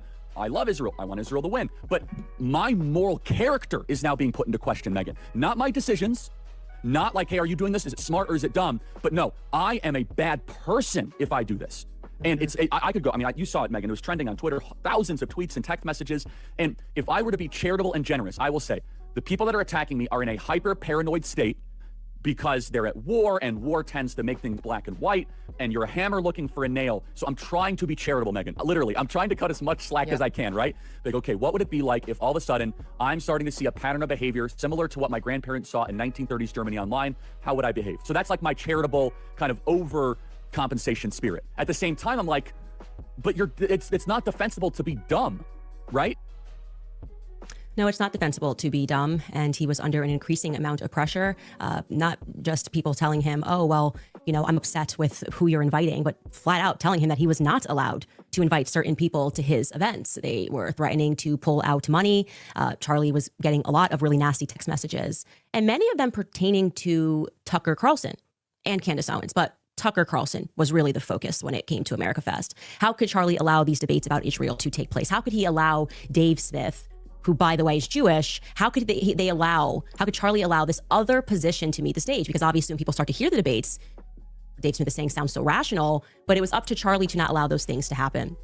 And that amount of pressure towards the end, as you see that conversation he had with Meghan was just a month before he lost his life, really, I would say, reached a pinnacle of sorts on the matter of what Tucker Carlson actually said on that stage. Tucker Carlson, while he was on that stage at Turning Point, brought up Bill Ackman. Bill Ackman is a billionaire, obviously. He is also an extremely litigious billionaire. And Bill Ackman was on Charlie about comments that Tucker Carlson had made on that stage. Tucker Carlson specifically asked the question, where does Bill Ackman's money come from? You know, who is this guy? Actually, who is this guy that has this much influence? And like I said, Bill Ackman was not happy about this. And so I would like to contextualize Bibi. Again, these are things Bibi brought up publicly, which he didn't have to. He didn't have to bring up the letter. He didn't have to bring up the phone call, but he chose to do this less than 24 hours after Charlie Kirk was shot. Personally, Bibi, I would have appreciated if you guys used all of your spyware, you'd spy on us for years, to maybe track down the killer. But I guess this is where you thought it was best. Do a little propaganda for Israel would be better than us helping us track down the killer. But anyway, so Bibi Netanyahu in that phone call, which took place was a couple of weeks ago before Charlie lost his life.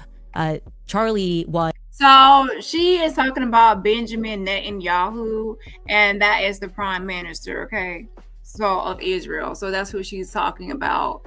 And then of course, Bill Ackman is who I just spoke to about how they met and had a meeting in the Hamptons. So those are the two people you need to pay attention to. Pay attention to Benjamin Netanyahu, which is the prime minister of Israel. And then also the second person, Bill Ackman.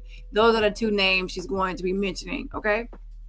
Was in the Hamptons, and he had more than one event, but he had essentially what was staged, an intervention was staged by Bill. Oh, and by the way, when she says BB, she's talking about Benjamin. Okay, for short. Bill Ackman, because Charlie's rational thoughts about Israel were a no-no. This is not the route that you should be going on. And Charlie was surrounded by his friends, his quote-unquote friends. Bill Ackman was very upset, and threats were made. That is what I am told, and I will tell you that I am very happy for Bill Ackman to dispute this narrative. In fact, he was asked to dispute this narrative. Max Blumenthal went out to him today, and Bill Ackman came back and said, I have receipts I can show you, and he did not provide the receipts. This is not how it went down. I know it went down this way. I'm waiting for one of them to go on record and to say that it didn't go down this way. It was at this time that Bibi Netanyahu was called and Charlie was invited to Israel. This was an under duress situation, I would say, because I've been in these situations before. When I started asking very sensible questions about Israel, as someone who had dedicated her political life to supporting Israel, many times alongside Charlie Kirk.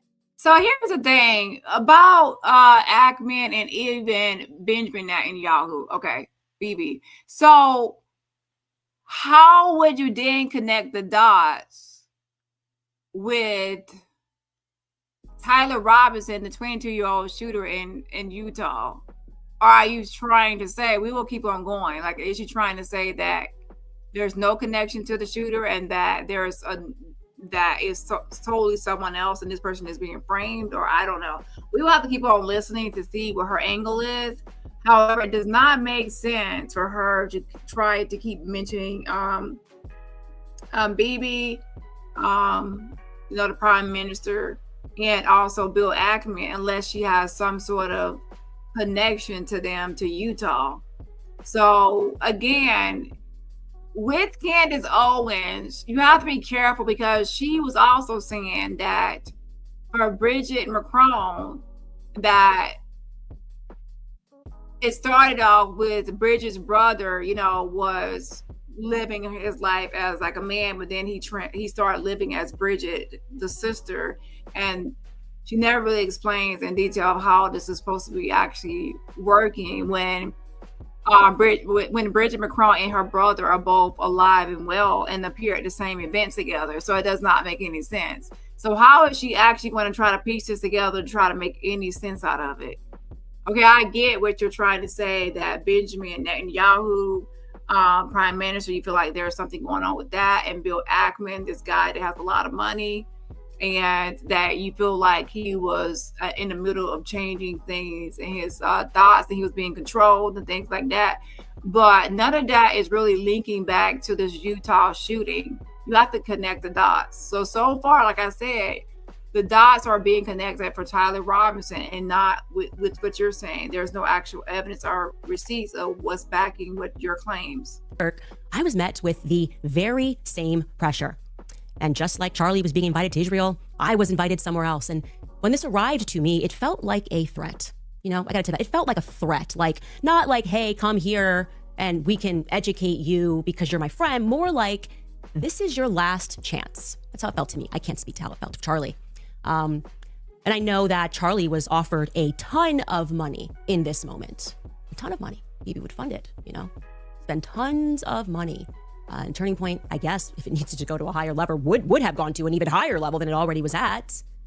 And I know for a fact that Charlie denied that funding. That Charlie denied, and what BB didn't include there, he declined to go to Israel for, I would describe this as like, you know, re-education camp. You know, we've seen it. You made an uh-oh, but we can help you. You know, we just need you to come out to Auschwitz and take a picture. Yeah. We just need you to come to the Holocaust Museum and take a photo. We just need you to go to Israel and we can make this better. Charlie said no to BB. Okay. Bill Ackman, if you would like to dispute that, I would love to hear what you say happened, because our sources and what we have, it's solid. Okay. There were conversations that took place, messages that were sent at that time, and they are solid. So okay, I understand what you're trying to say or insinuate or imply, but where are the receipts? And also, you have to link this back. So tell us how they carried this out to be the actual shooters, the shooter, because there's only one bullet that, you know, unalived. And by the way, don't forget that, you know, Tyler Robertson, the actual shooter's DNA was found. So how would you explain the shooter, Tyler Robinson's DNA being found on the actual, you know, weapon, and that the weapon is actually something that was gifted to him from his, I think, grandparent? So how would you explain Tyler Robinson being linked to the actual weapon used in this killing, and DNA, and being on surveillance, and the person going up the rooftop and jumping from the rooftop is this Tyler Robinson? So how would you explain that? Are you trying to say that Benjamin Netanyahu and Bill Ackman hired a 22-year-old assassin? Yeah, what is her whole thing here? What is she going to really try to argue? Let's keep going. Hold on. So right here, Bill Ackman actually reshared this post and reposted it on X from a woman named Sarah Stock, and it says influencer who was present at the top. Wait, it says influencer who was present at the top secret Hampton summit comes out and says she did not witness any fighting between Seth Dillon, Bill Ackman, and Charlie Kirk, and they all seemed like friends. She says they were pro-Israel figures and Israel critics at the meeting. So at this meeting in the Hamptons, there were pro-Israel figures and critics of Israel at the meeting. So let's listen to this video. Debate various topics. So the meeting that Candace Owens is bringing up a lot in her podcast at the Hamptons, I'd like to shed some light on that. I was a guest at the Hamptons. I was in the sessions. I do not know everything that took place. Obviously, there could have been conversations outside of the sessions that I was in. I met Bill Ackman. He did not come across as aggressive. I never witnessed him yelling at Charlie. It never felt like an intervention. It just felt like, you know, a bunch of influencers getting together to debate various topics. There were a lot of pro-Israel influencers there. I did notice that, but there were also critics of Israel there. So it opened the room up for really good debate, but we debated many topics outside of Israel as well. I am not claiming to know everything. I'm just speaking from my point of view as an attendee at the event. One thing I can say that was false is when Candace says that Charlie mentioned if he tweeted that Bibi Netanyahu should resign, that it would cost him donors. He did say that in the session, but she claims that after that, Seth Dillon aggressively attacked Charlie. That did not happen. Did not happen. So my issue is not with her. When Candace says that Charlie mentioned if he tweeted that Bibi Netanyahu should resign, that it would cost him donors. He did say that in the session, but so if he tweeted that Bibi Netanyahu should retire, that he felt that he would lose donors. So here's the thing. That is where, to be honest, free speech can be stifled, to where someone can have free speech, but if it's going to cost you, if there are going to be punishments and consequences for your free speech, do you really, in essence, have free speech? Because not really, you're being controlled, because you're going to be, people know you need money, you need funding, you need survival. It's a capitalist society, so people can control you with money. People are losing jobs even right now. So if he felt like, hey, if I say this or that about someone, I can lose donors and funding and money, that's a way to control someone's speech. Because people know that I'm gonna, okay, so have your free speech, but I have my free choice to remove funding or to do XYZ to you because of your speech. So in essence, people do have free speech, but with that comes consequences, or, you know, people can respond and react to your, you know, now the government might not arrest you for it, but people in society and in the world can react to it and sometimes remove their funding, which is their right to do so, which is not right in my opinion. But yeah, free speech is definitely controlled by money and backing a lot of the times. You either do what I say, conform, or you're going to lose funding or support.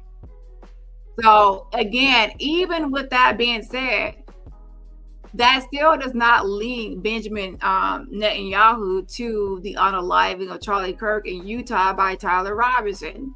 Was Benjamin Netanyahu or any foreigners, you know, DNA found on this stuff? Were they on surveillance or what? Because it's coming back as Tyler Robertson. So could it be possible that there were issues happening simultaneously at the same time, that he had other issues like within his own camp or within his own, you know, at these this meeting where there's pro and anti-Israel people there? That doesn't mean that just because he had conflict there, it doesn't mean that they actually unalived him or had anything to do with his unaliving. Someone could actually be having marital problems at home, issues at their job, and then they can be unalived for something totally different outside of marital problems, outside of workplace problems. They can be unalived by just taking a walk in the park. And that doesn't mean like, oh, they're walking in the park, it had to do with their marriage or had to do with their workplace. It's a totally different incident. It just so happens that this is a controversial person, someone that was at this Hamptons, you know, was invited by Benjamin Netanyahu as well, because he's a public figure. It's not unusual for them to be invited from this place to that place to have these events or meetings. However, it just so happens that someone knew he was going to be in Utah at that university speaking, and they took it as their opportunity to take him out because they feel like he was full of hate. And that person had their own motive their own agenda. And that person was Tyler Robertson, 22 of Utah, which DNA was found connecting him to it, surveillance connecting him to it, a confession connecting him to it. Should we go on? So what is this actually again? So now we have an issue because people are going to be speaking out about Candace Owens making up these conspiracies on her friend Charlie Kirk, based on what I call, where people use some true statements and some truth, and then they blow it up and exaggerate it into something else for profit, into some grand conspiracy. So are there some true statements? Possibly, yes. But the grand big picture, or what the grand message she's trying to convince people of, is that true? Not really. She claims that after that, Seth Dillon aggressively attacked Charlie. That did not happen. Did not happen. So my issue is not with her asking questions, is not with her investigating. My issue is with her making false claims about people and ruining reputations without solid evidence. Another thing she continues to say in several of the podcasts is that she will not allow for anyone to take over Charlie's chair, to move in his spot. She seemed to be concerned about that one. But that conspiracy can be laid to rest, as Miss Erica Kirk is now going to be the CEO of Turning Point, and I could not. Ooh. My Candace, you don't see what's happening to you, but I can tell you what's happening to you. If you don't conform is conformity. If you don't, conform to what people want you to do, as a token Black woman speaking a lot on a lot of these topics, you got to do what the token's supposed to do. You're not supposed to step outside and do what you want to do. If you step outside, you're going to see a hard fall, and then you're probably going to try to flip-flop back to like some others do when they flip-flop, when they realize that their token card is kind of pulled away from them. Okay? Yeah, I'm just saying. Hold on.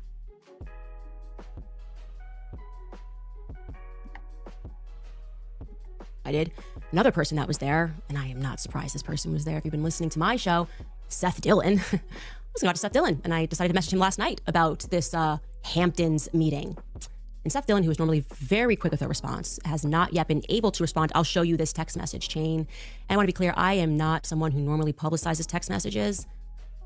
But my friend was shot in the neck, and I'm just not really in the state right now to be polite when it comes to the answers that I am demanding, okay? This is me out to Seth Dillon last night. I sent him Bill Ackman's tweet because, he tweeted, "I feel incredibly privileged to have spent a day and shared a meal with Charlie Kirk this summer. He was a giant of a man." I said, "Any comment on this one, Seth?" He didn't answer last night. This morning I said, "Need a comment ASAP, please." He didn't answer. Then I followed that up and I said, "Trying again here. You were present when Ackman lost his mind on Charlie and when Bibi invited him to Israel and Charlie..." Now, I will say this. Candace is great at conspiracies. I will be honest.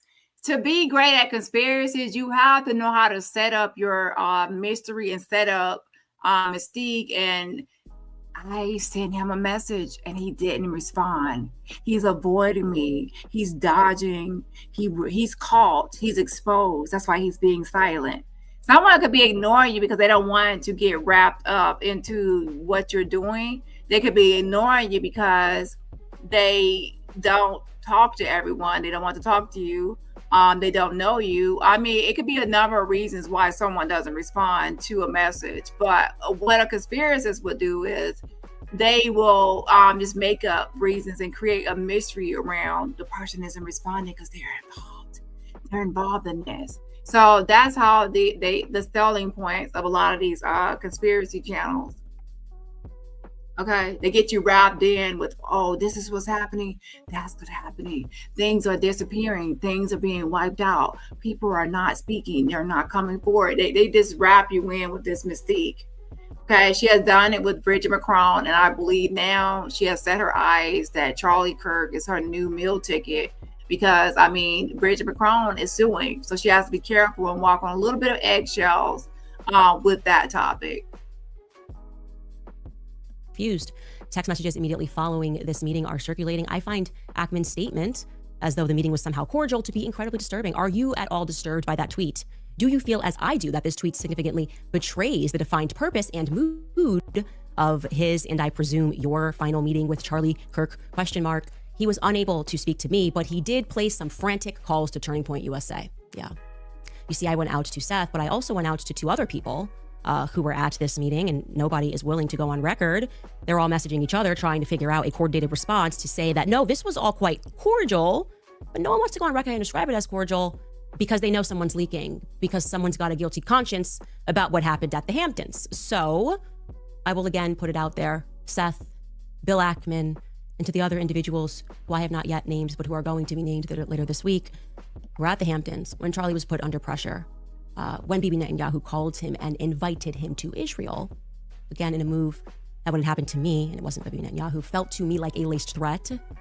I am inviting you guys, I will give you my platform, actually, to come clear matters up and tell us what really happened, because, I think Charlie was definitely on the brink of changing some of his perspectives. And I can tell you factually, Charlie was praying the rosary. Charlie was going to mass. One of my last conversations with Charlie was me joking with him saying, just make the last step, okay? You are, I said specifically, you're too smart to be a Protestant. Just take the last step, Charlie. And he says, ha. Speaking about Mary. And typically when those steps start taking place. So here's the thing. Her trying to also deal with what happened to Charlie, as far as there could be other people involved in this. So do you believe that she believes that other people are involved? She really believes it because of the last text messages that she has with Charlie? Or do you believe that this is just a new money grab because her Emmanuel Macron content is drying up because she's being sued by those people, so she needs new content? Or could it be a mixture of the two where she needs new content and just so happens she can use this now because Charlie Kirk, she believes that there is more of a mystery to it. His death that is more than meets the eye. And also a way to call out certain people that she believes need to be called out, even if they're not technically responsible for his death, a way to call them out because she feels like they are hiding things about how they might have treated Charlie Kirk.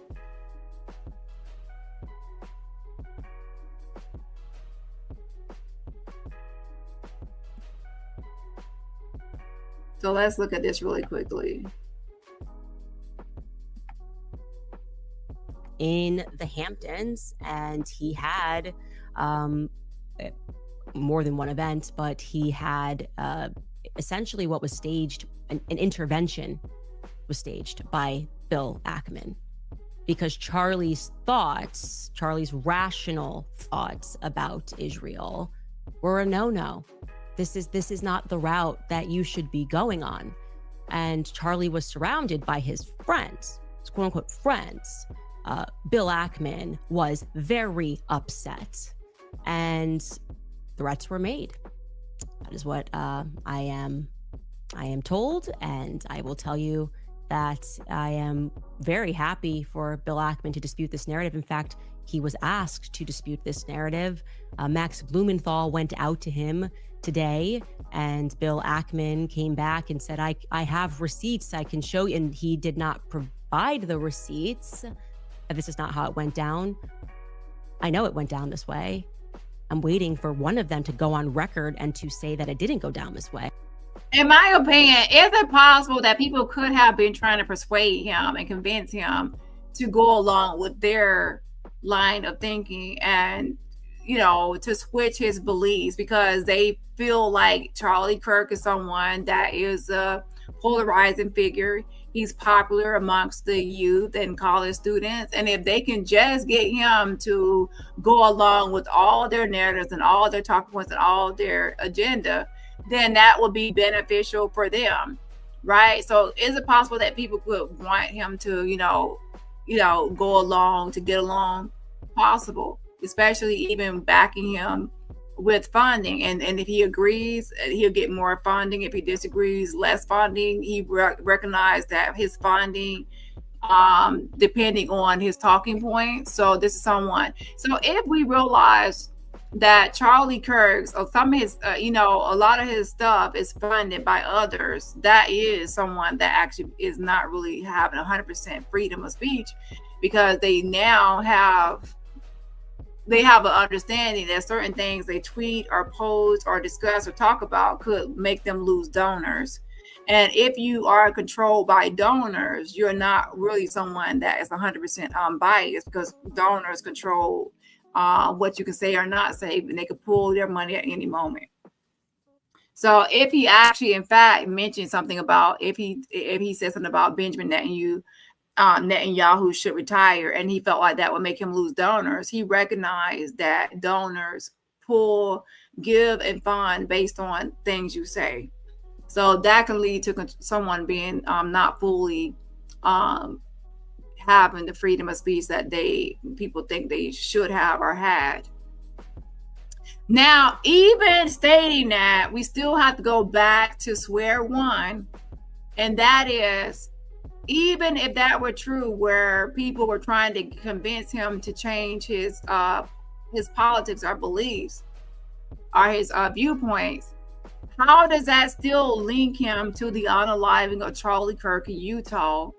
As far as they have surveillance, they have DNA evidence, they have a confession to the lover, roommate, boyfriend, transgender partner. They have the confession to the parents. They have someone turning themselves in, albeit a gentle turn in. So they have a lot of evidence to, you know, say it's Tyler Robinson. So now, considering that you're naming Dylan, you're naming Ackman, you're naming Benjamin Netanyahu, but you're still not linking them to this crime. So is it possible he had other issues and other problems on the horizon and in the backdrop? Yes. But how does those issues link to this actual unaliving? There's no evidence and receipts of it. A person can have a million problems, but it doesn't mean any of those problems cause their demise. We're looking for what caused his unaliving. Who fired one single shot from a rooftop? Who was on the rooftop, spotted running across the rooftop? Who was spotted dropping and jumping from the rooftop, walking up the stairs, walking down the hallway, walking down the road? Who was spotted confessing? DNA evidence. Roommates telling the roommate, dropping messages in Discord under their YouTube handle. DNA evidence found on this. Who was the one that is actually connected to the unaliving of Charlie Kirk? Who actually went to that school for at least one semester? Who knows the campus layout? Who is from that area? Who was the actual suspect here? Tyler Robinson. I'm not seeing how Benjamin Netanyahu is connected. I'm not seeing how Ackman is connected, unless you're trying to say that they paid him off. And if Bill Ackman was behind it, and these billionaires, rich people are behind things, millionaires or whatever, wouldn't you say that Tyler Robinson would have a great lawyer? Or are you trying to say that Tyler Robinson isn't involved at all and it's just someone else? It's a completely wrong person. He's been framed and set up. If he's been framed and set up, then why would he confess?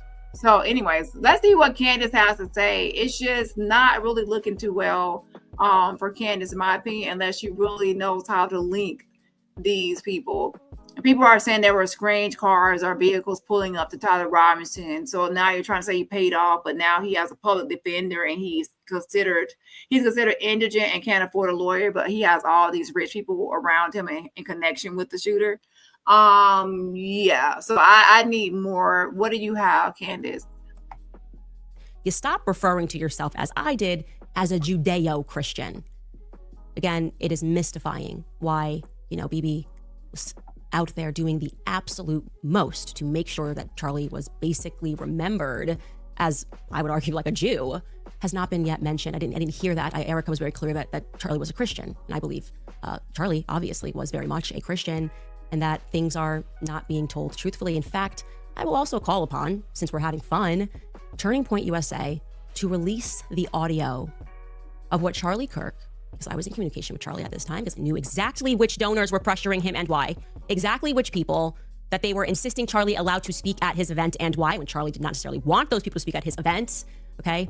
I'm calling upon Turning Point to release the footage of what Charlie said to Tucker Carlson before he hit the stage, before, you know, all of that craziness and the response to Tucker Carlson's remarks played out. Charlie was mic'd. Surely Tucker Carlson was mic'd. I know Charlie's mic'd the entire time at those events. So I'm asking for everyone to just release Charlie in his own words. I feel like that's pretty fair, right? Let's stop saying how Charlie felt. And instead, if you're going to hold up the letter, release it in its entirety. Okay. Why don't you release your messages, Bill? I'll release mine. Let's all just be very forthcoming about what took place. In fact, I'm calling upon Tucker Carlson to speak about that. I know what Charlie said to him, and I'm sure Tucker Carlson won't lie about it. Now, I have to go and see if there's any more messages, but as far as Bill Ackman, those 2 messages you release, in my opinion, if you're going to release messages to show evidence, release more messages, I guess, because what those messages don't prove anything, or it doesn't. Like, if you are going to release messages, it should prove what you said it should prove, or what you're posting it to prove is lackluster. So even though I don't believe he has anything to do with it, I don't really see the point of posting those 2 messages. It doesn't really prove anything. Like, it doesn't really prove like the whole conversation of what was discussed. Now, you know, do I believe there's going to be proof that he's involved in the unaliving? No. But I mean, if he's not really being transparent with the full release of any messages, it's not really, I don't really see the point. If you're going to release text messages to prove your case, then release messages to prove your case about, let's say you're trying to prove your case that there was a civil conversation, that there was no threats or no nothing. We don't know, because you only released 2 messages and it wasn't really what were those messages. Okay, so I agree with, like, you know, release more messages if that's your goal, to debunk the fact that there was no threats or no this or that. Now, even, let me say this, even if there were threats, or even like you know, threats to pull funding or threats of that nature, that still does not mean that he had anything to do with the unaliving of Charlie Kirk. That could be a totally separate issue. And then, of course, some people could be suspicious to say, why are you offering you know, a reward for $1 million? Like, why would you offer $1 million? Were you that close of a friend to Charlie Kirk to offer $1 million? Like, you could, you know, people are going to be suspicious of that, right? And then, of course, others are not going to be suspicious, because they're going to say, well, you know, he just wants to find, you know, the killer, and then, you know, bring them to justice for Charlie Kirk. That's just a, you know, humane thing to do, humanitarian thing to do. So yeah, so it's all this to say is we have to keep on going back to square one. None of this still proves that any of them have anything to do with the unaliving of Charlie Kirk, because of all the evidence showing that it's Tyler Robinson.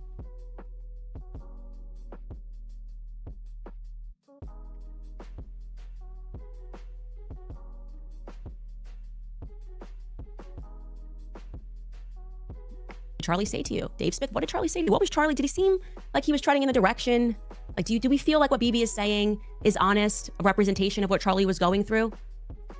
This is what I want. I think that the thing that we need here, sunlight is the best disinfectant. Now, does all of this mean that Bibi Netanyahu and that this somehow proves that Israel was involved in the assassination of Charlie Kirk? No, we have no evidence of that. We can't say that because there is no evidence of that. But I don't like little lies. That's what I will say. Something that I always say in my household is, when there is one lie, there's 20. There's no reason to lie. Bibi could have gone on Fox News and he could have told the truth. He could have said truthfully that Charlie Kirk has always loved Israel. He has always loved Israel as the Holy Land. He's been here many times, and throughout his career, he has been a faithful supporter of Israel. That's not what he said. Okay. He talks about the phone call and didn't give it the proper context. He held up the letter and didn't give it the proper context. And lies by severe omission, I'd like to be very clear, are lies. Lies by severe omission are lies. You're not going to gaslight us and tell us to shut up or call us anti-Semitic for pointing out the fact that Charlie was having a change of heart about the tactics that Israel was using in America and that he felt when he had left that meeting that he had effectively been blackmailed. Again, my platform is yours, Seth Dillon. My platform is yours, Bill Ackman. So if you want to clarify it, we can do it in front of millions, okay? And I think that that's what people deserve, because everyone has PTSD. We watched Charlie get shot in the throat. That feels a little bit symbolic. It feels like they wanted us to know that his voice was problematic. Again, I don't know who they is. After we take this brief break, we're going to go through the investigation, which seems to have a lot of inconsistencies and holes in it. And we're definitely not yet at the bottom of what in fact took place. But I do know that I severely distrust people who rush to misrepresent things. And it's not a good sign when somebody has to ask you, as Greta. So she's pretty much trying to say that she's privy to other information, that how things went in the Hamptons was not how people are presenting it to be, such as Benjamin Netanyahu and even Bill Ackman and Dylan, that there's other things that they're hiding. And she feels like, why are y'all actually trying to misrepresent or pretend like things in the Hamptons were all nice and gravy and good and decent when it was not? And he actually felt like, if now the person did say one thing that Candace said was true, was that Charlie believed that if he tweeted that Benjamin Netanyahu should retire, that he would lose donors. So he did actually feel some type of way about some sort of pressure to that if he tweeted that he should retire. Let's go back. So again, I understand, let me be clear, I understand what Candace is trying to say. However, it still does not link them to the actual, I don't understand the point of the series of videos.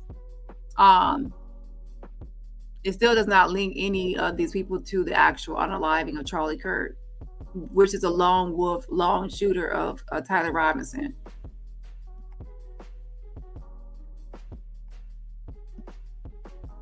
I am not claiming to know everything. I'm just speaking from my point of view as an attendee at the event. One thing I can say that was false is when Candace says that Charlie mentioned if he tweeted that Bibi Netanyahu should resign, that it would cost him donors. He did say that in the session, but she claims that after that, Seth Dillon aggressively attacked Charlie. That did not happen. Did not happen. So my issue is not with her asking questions, is not with her investigating. My issue is with her making false. Is when Candace says that Charlie mentioned if he tweeted that Bibi Netanyahu should resign, that it would cost him donors. He did say that. So that's what we need to know. He did say it at this meeting that you attended, that if he tweeted that Bibi Benjamin Netanyahu should retire, that if he tweeted that, it will cost him donors. Why would he actually say that? He would say that because he felt like people were probably pressuring him to, side with Benjamin Netanyahu and not speak out against him and say that he should retire. Why Benjamin Netanyahu saying that, Charlie Kirk was supposed to visit me or come see me or spend time and visit. But then this person is saying at this Hampton that Charlie was saying that if he tweeted that he should retire, he would lose donors. So that's not really aligning. It doesn't really make any sense. So I think that's what Candace is calling out. So listen, I understand what she's trying to call out. My thing is, it's still a conspiracy and baseless, because even though I understand that, now, if he had been unalived in the Hamptons or shortly after the Hamptons, and the killer was on the loose and no one knew who the killer was, I could see her trying to do a complete rundown. But since we have evidence and everything linking to Tyler Robinson, there's still no connection. So I believe that these are two separate issues that she's conflating and combining into one thing. Okay. Stern asked Bibi Netanyahu in his secondary hit regarding Charlie Kirk's assassination. It's not a good sign if somebody even has to ask if you did have anything to do with the assassination. Doesn't make you a great person, okay? And that's what she asked him. Take a listen. Before I let you go, I want you to address one thing, and it's just the absurdity of it. Some of the internet rumors that somehow Israel is behind the Charlie Kirk murder, and I don't believe it for 1 second, but I want you to make a statement. It's so absurd. That's insane. That's insane. Israel also changes the orbit of the moon. Israel pushes the sun. I mean, the whole thing is—it's not only insane. I think it's so absurd, so stupid, and so ridiculous. You can't believe that people are saying this. They just found the perpetrator. They'll get to the bottom of this. But they go, they have no limits. When you hate Jews, when you hate the Jewish state, you're willing to say anything and promote all these absurd rumors. And by the way, they're willing to kill us all the time. I mean, that's what they're doing. And over the centuries, when Jews, especially in the Middle Ages, the horrific Middle Ages, the worst things were said about Jews you could possibly believe. We were poisoning the wells. We were drinking the blood of Christian children. You name it. I mean, these things, that continued actually up to the Holocaust. The Nazis said the same thing. We're carrying vermin. We're spreading disease. And people believed it. And every time they believed it, this was a prelude to a greater and greater massacre, culminating with the worst massacre of them all, the Holocaust. Well, he's mentioned the Holocaust. Guess we can't prod the narrative any further, guys. Holocaust. So everybody's just stopped talking about anything. I mean, hey, he's the victim. It's absurd. It's just absurd. The Holocaust happened. You heard him. We're sick of this shit. We really are. And there will be no narrative that I will not prod when it comes to figuring out why people are lying about the state that Charlie was in when it came to the topic of Israel. Again, you can examine Charlie in his own words. He was starting to talk about topics that you're not really allowed to talk about when you take money and big checks are being written. And that pressure was increasing every single day. In fact, he was telling the truth even about Jeffrey Epstein. Take a listen. Epstein, with his little friend Ghislaine and Ghislaine's father, Robert Maxwell, who was obviously a spy of the Israeli intelligence agencies, that there was something else going on here. Epstein was not some sort of whiz-kid hedge fund manager. Epstein was playing a part. Epstein was a LARPer.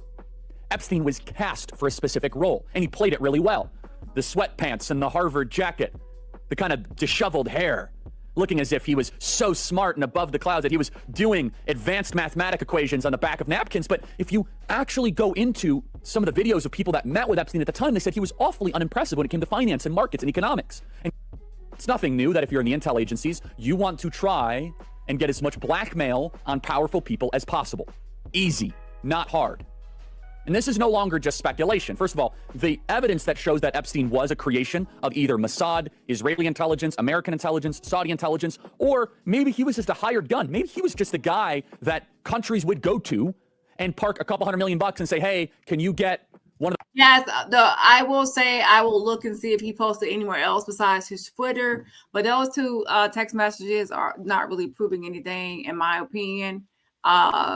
So it's a possibility that there were, other things going on. I mean, it's not, I would rather not post anything than to post two messages out of context.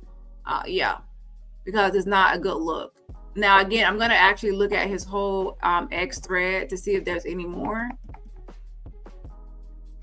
But yeah, I wouldn't post two unless if you're going to prove something, just go ahead and prove it thoroughly and not just half-ass it. That's my opinion.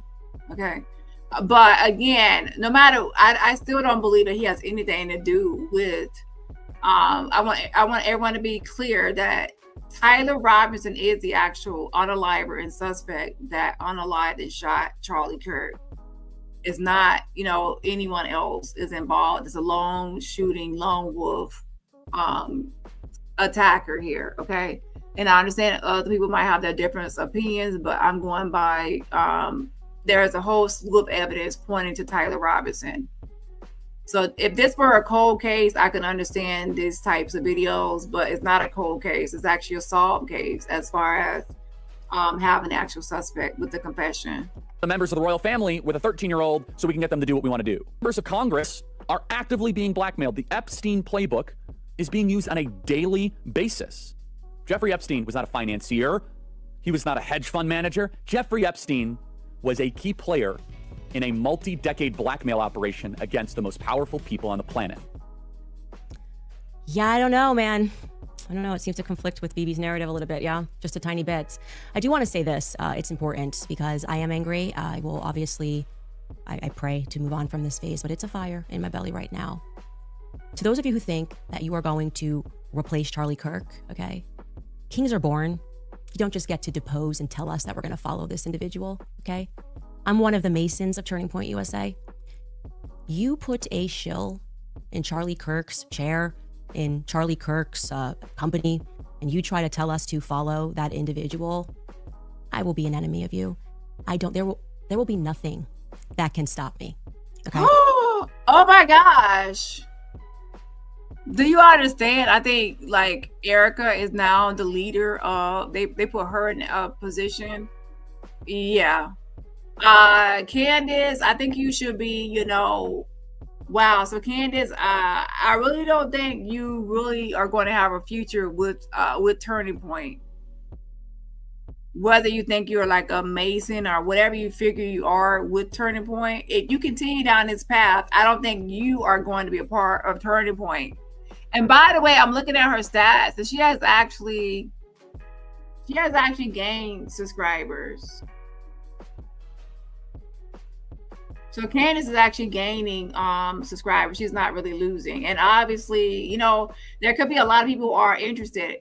Now, one thing I can say is when it comes to people like rich and people are feeling like a bunch of rich people might be behind something, or even foreigners could be behind something, then people could be actually interested in what she has to say as far as Charlie Kirk and other people, other motives being involved. Because to be honest, there are a lot of people that don't want to believe that Tyler Robertson, 22, assassinated Charlie Kirk, was on the rooftop and he made that shot.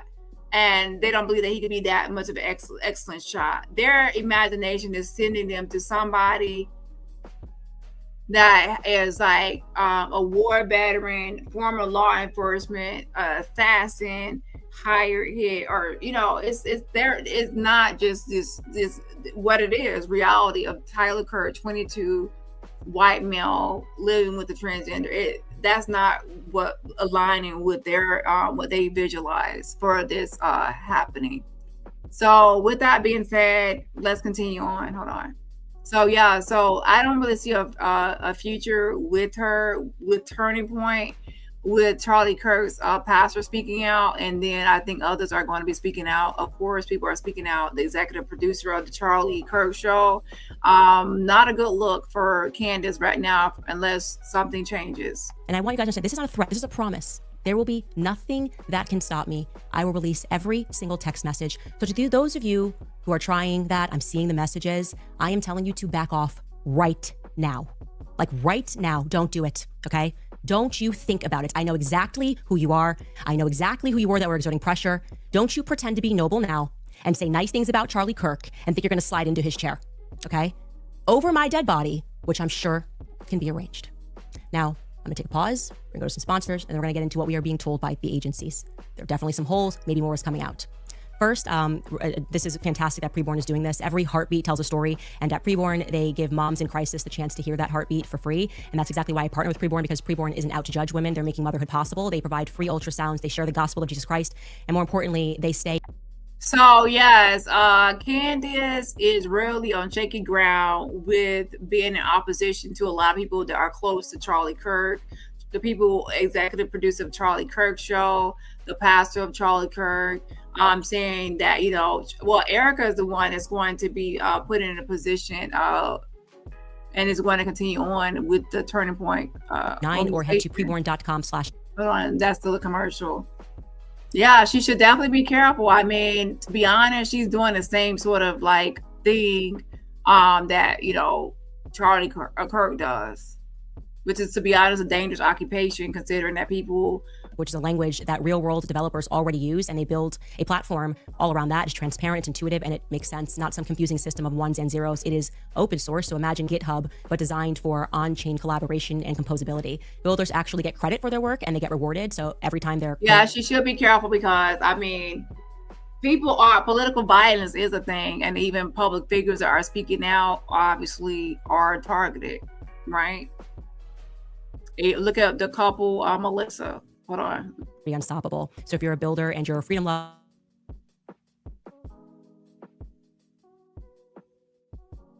people have to make their money, but sometimes I just feel like health secret is not. That's on certain topics, people stopping to make a commercial or do certain things. It's kind of it's odd.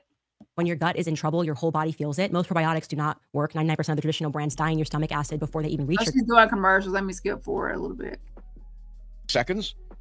It is not easy to. Hold on. So now she's going over some evidence that they have just thrive, because the biggest health secret is that's not being talked about.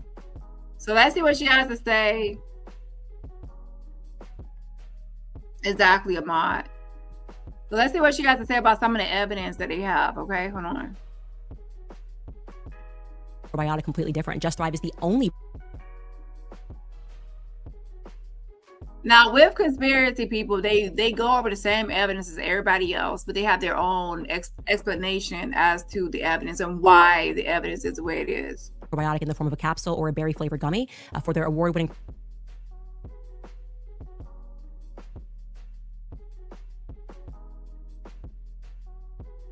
Your health today. Visit justthrivehealth.com and save 20%.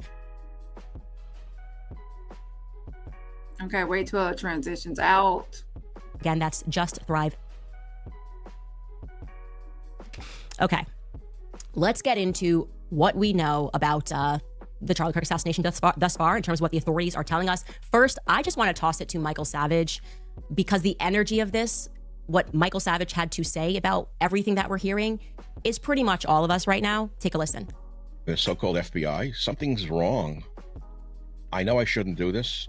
I'm risking an awful lot to go up against this FBI, the MAGA FBI. Something's very wrong with what I just heard. I mean, I watched it. I was hoping that they had caught the bastard who shot Charlie. So we saw video of a person jumping off the roof. It looked very legitimate to me. However, there was no rifle in his hand. Now, the Mauser does not break down very easily, incidentally, for those of you who know weapons. Something's wrong with the whole thing. They're trying to claim he removed the barrel from the Mauser and fit the receiver and stock in his backpack and barrel in his pants leg all in 2 seconds. It is not easy to remove a Mauser barrel or index it after reinstalling and remain accurate. We are not hearing or seeing reality. And by the way, the photo of the rifle allegedly left in the woods has the barrel installed. So we're supposed to believe a guy is on the run after killing Charlie Kirk, and he pauses in the woods to reinstall a barrel, and then he leaves it for us to find, the FBI to find. I don't believe a word of it. I shouldn't do this. I know I'm putting myself at risk, but I can't take it anymore. I can't take the bullshit from this fucking government. It's lying to us. Something's wrong. Something's so wrong. But here's the thing. If you actually read the charging document and what he's talking about, when he mentions the weapon, you actually see that he actually talks about the weapon and that, you know, it needs to be picked up and moved, that he's hoping that they moved on so he could possibly retrieve the weapon that he left. So Tyler, what can you say about Tyler Robertson actually telling his roommate and partner that he's in a relationship with about the weapon that he left there?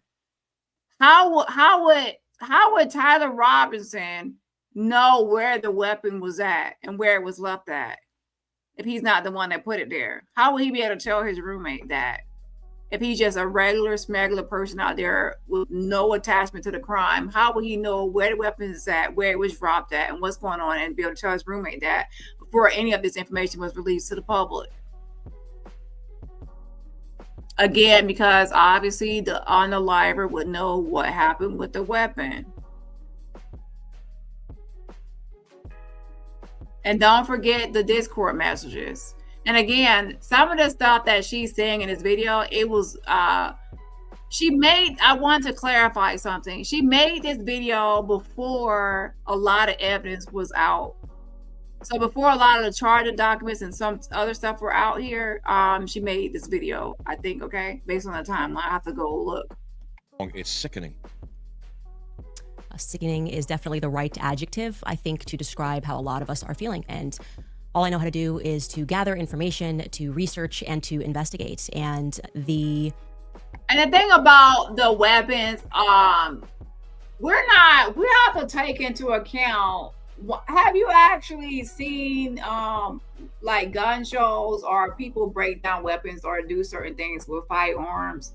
There are some people that can do it so fast and speedy, and there are some people that are slow.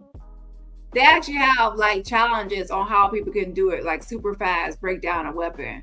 So that's not taking into consideration someone's experience or their level or of knowledge of firearms. A lot of times with someone like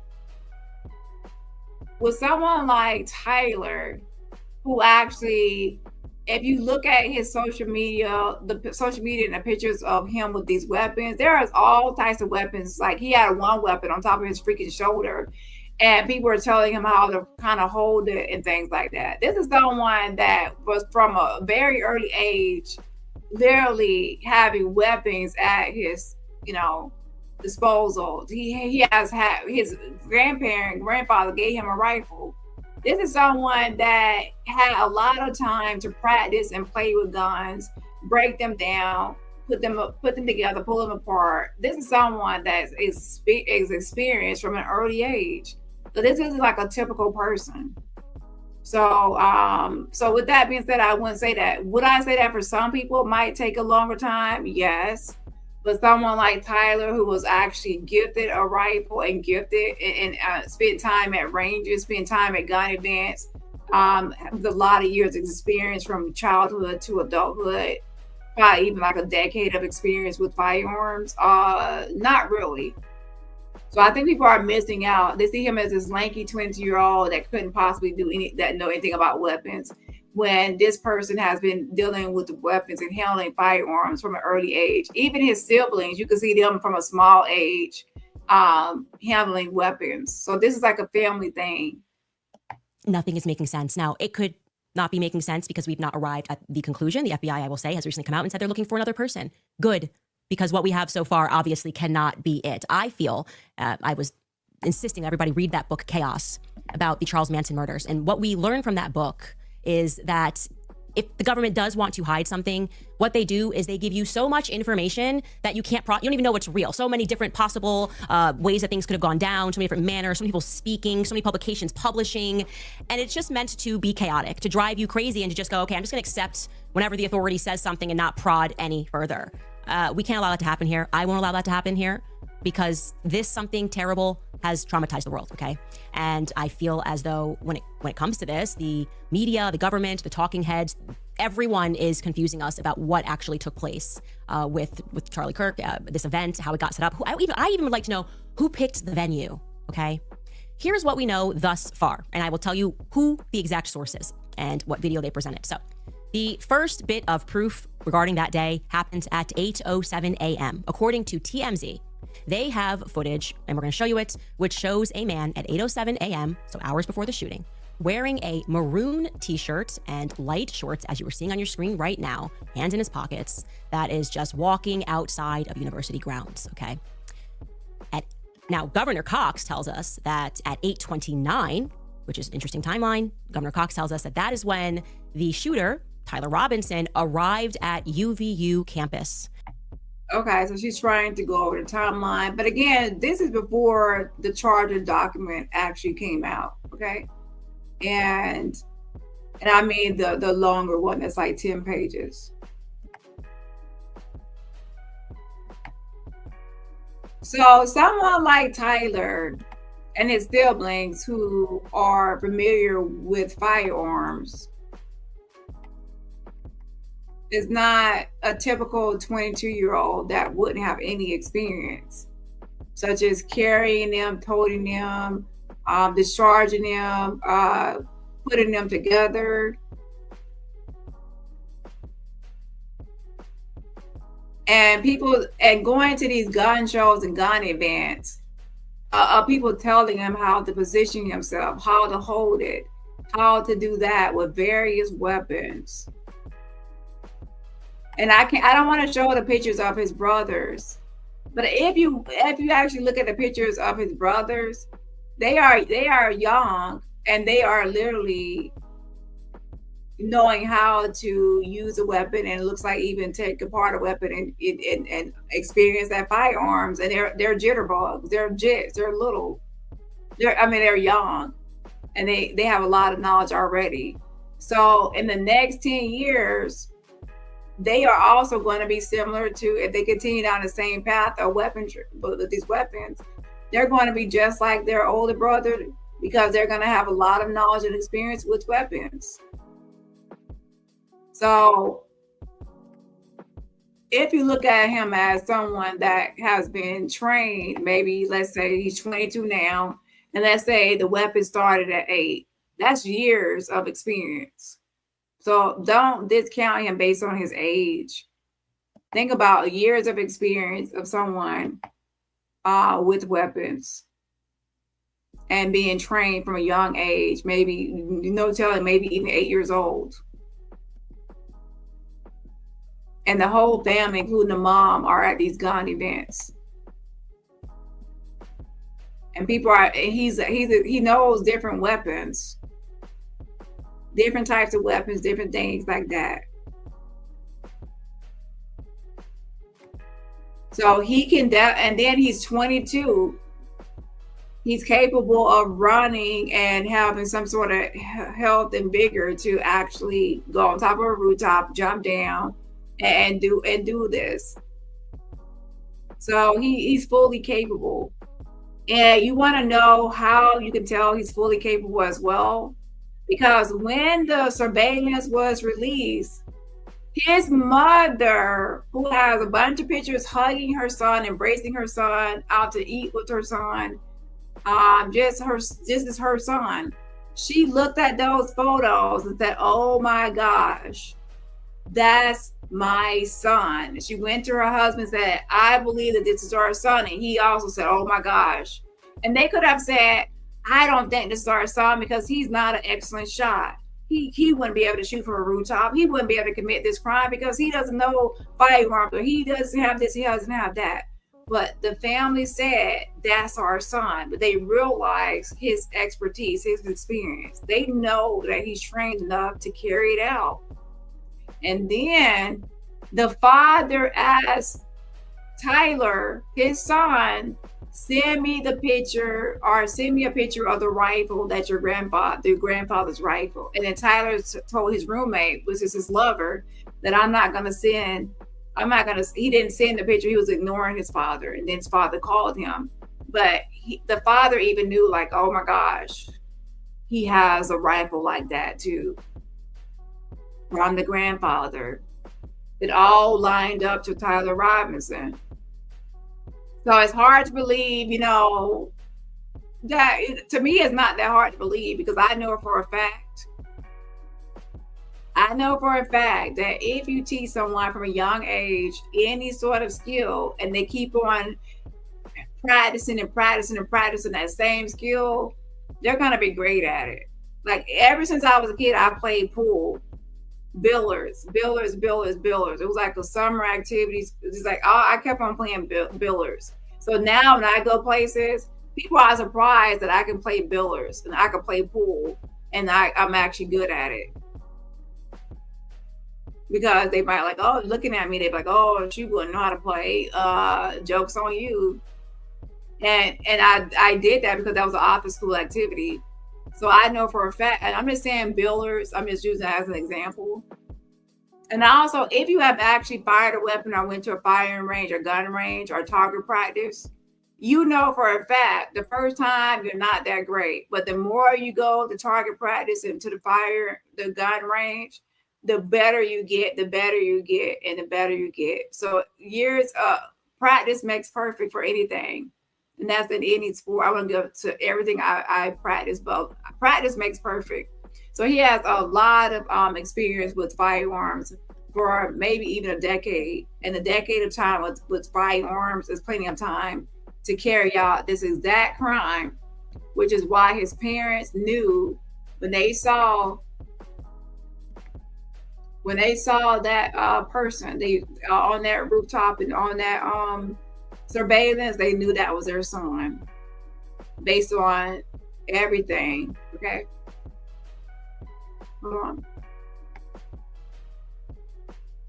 And again, I want to show his sibling, but he has one sibling that you can see holding a gun as well, and another one holding a gun. And even that one, he looks to be in the picture. He looks to be like 7 or 8. So based on that sibling, looking like he's like 7 or 8, holding those guns like that, and holding it right in the proper posture, the proper holding of those guns. Even those siblings he has, when they get to be 22, they're gonna be trained as well in firearms. Now, to be honest, the family might try to change things up because of what happened now. But if it were not for this, then and they continue down, even his siblings will be trained. I hate to say trained assassins, but trained at firearms, I would say, by the time they're 22. Okay. And again, I'm looking at the picture, but I'm not going to post it because they're minors. Hold on. Maroon t-shirt, light colored shorts, and a black hat with a white logo. So essentially he's saying that that person we saw walking down the street right there arrived on campus at 8:29. I'm going to allow you to hear Governor Cox say that himself. Take a listen. Investigators reviewed additional video footage from UVU surveillance and identified Robertson arriving on UVU campus in a gray Dodge Challenger at approximately 8:29 a.m. on September 10th, in which he is observed on video in a plane. Well, you're saying they created him for this purpose. I doubt that, because the grandma spoke, and the grandma said that the family are mostly Trumpers, Trump supporters, MAGA, conservative Mormon family. So I don't think they trained him just to be an assassin. They're just into firearms, or to assassinate anyone like that. Okay, especially not someone like Charlie Kirk, because Charlie Kirk is someone that is with Trump, so they wouldn't want him to be assassinated. A MAGA Trump family. So I don't believe that. You can believe what you want, but I don't believe that they trained. I mean, a MAGA conservative Trump family will actually, try to, have him raised to assassinate, someone that actually helped get the youth voters to vote for Donald Trump during the election.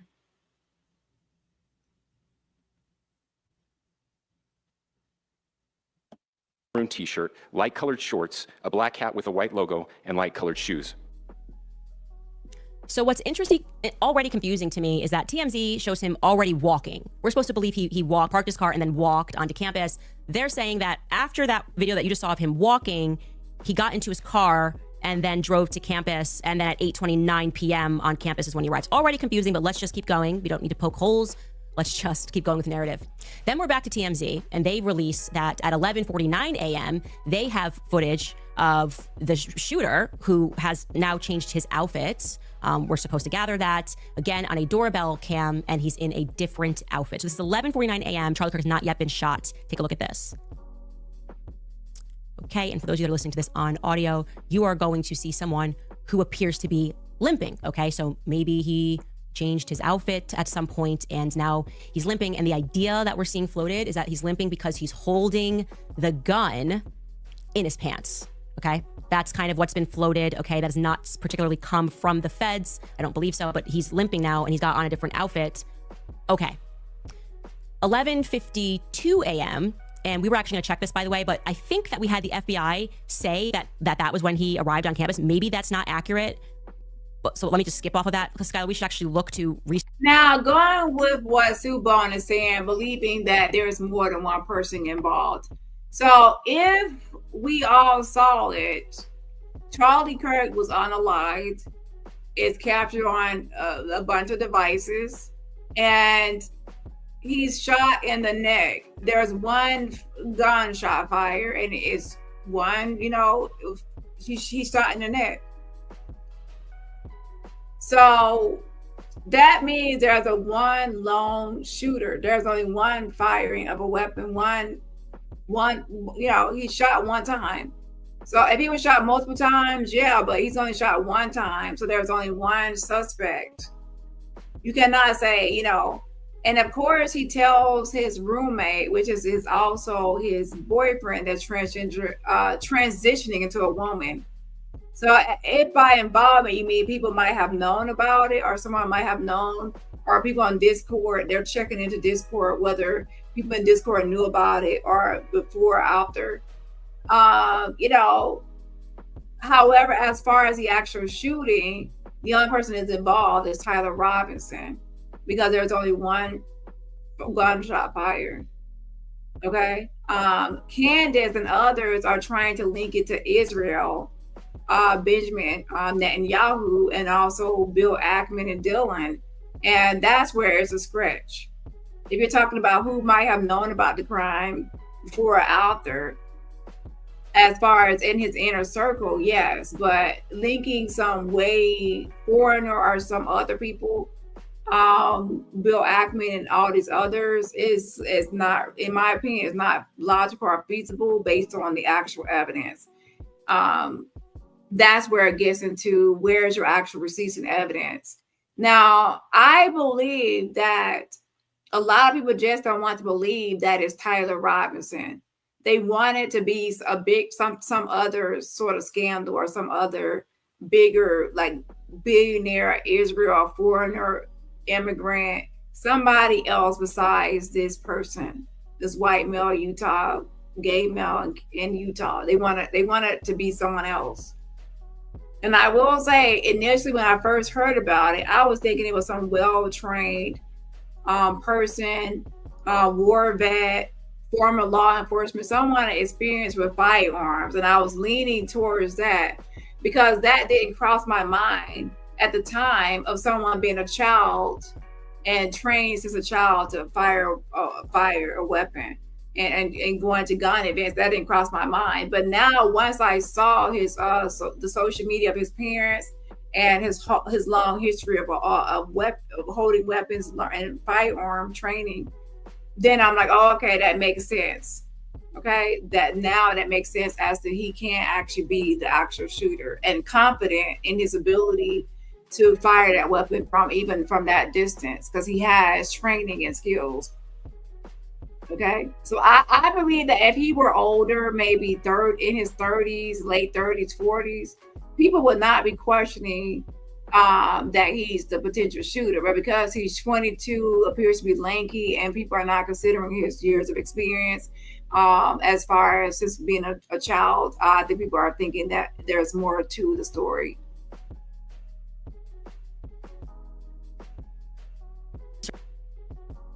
Search that.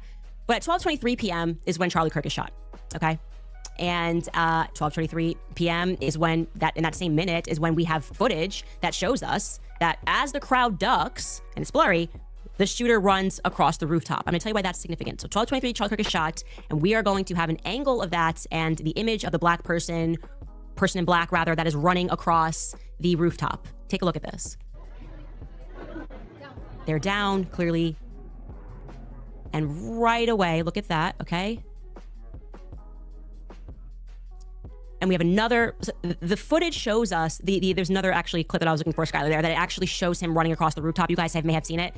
The reason why that footage is problematic, as you start to see them ducking and then you see the shooter immediately start moving across the rooftop, is that their narrative is that he disassembled the gun and then started running. So that's a bit confusing to us of how he was able to do that so quickly. An unbelievable amount of hunters, guns, people that reached out to me and said, that just didn't happen. They have. Yeah, but it depends on the level of experience. And also, this is someone 22. Okay, I wouldn't expect some of y'all to be moving like a 22-year-old. If you're a certain age, you're not going to be moving like a 22-year-old can move. Okay, that's more fit and more like this younger. Okay, let's be honest here. Okay. So again, as far as early timelines are always messy. Sometimes when people are first piecing together a story and trying to figure things out, it can be sloppy and messy and not 100% together. Okay. There's different video camera footages. People have their Ring cameras and they're telling you oh, this is a time. Do you understand that some people have Ring cameras or other cameras? They don't even have the right timing or date set up to or configured to actually have a good, accurate time of when something occurred as far as the footage goes. So they have to piece that together and figure that out. That can be confusing as well. So investigators have to stitch together a timeline and stitch together those videos and put them in order of what happened first. That happens at the very at the onset of getting all this together. The witness statements and everything has to be lined up. And then secondly, she questions like the outfit changes and things like that. Obviously he planned it out, thinking about like, I'm going to change my outfit. I'm going to keep my head down when I'm walking through the hallway. He's going to try to disguise himself a little bit. And what you have to keep in mind is we have DNA. People are missing that. There is DNA evidence. Let me bring up the charging document so I can bring up what we have for DNA evidence, because you have to look at what the charging document says as it pertains to what evidence they have and they're using against Tyler. So they have DNA. They're probably going to have fibers. They're going to have other things that are going to link him to this crime, along with the fact that he actually talked to his roommate, his lover, and told him stuff about the crime that only the suspect would know. Again, he talked to his roommate about things that only the suspect would know.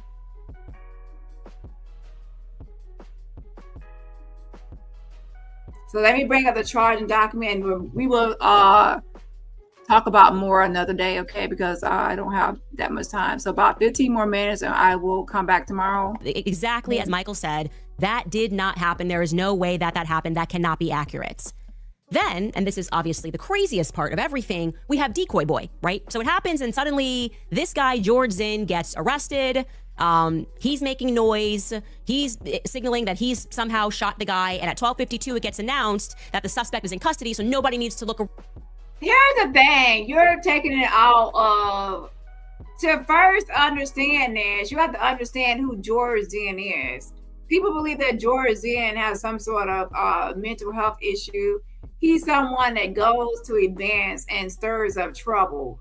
This is not someone that's just random. This is George Zinn that has been known to be disruptive. And he's actually arrested for obstruction. So it's not, he's not arrested for, he's arrested for obstruction. And people are taking pictures of him and assuming that he's been arrested for the unaliving of Charlie Kirk when he's not. There was another guy that they did falsely kind of bring in, interrogate, and they let that person go. But George Zinn was someone that was arrested for obstruction, and he's someone that was disruptive, and he's the one where, you know, people captured on camera with his pants falling down.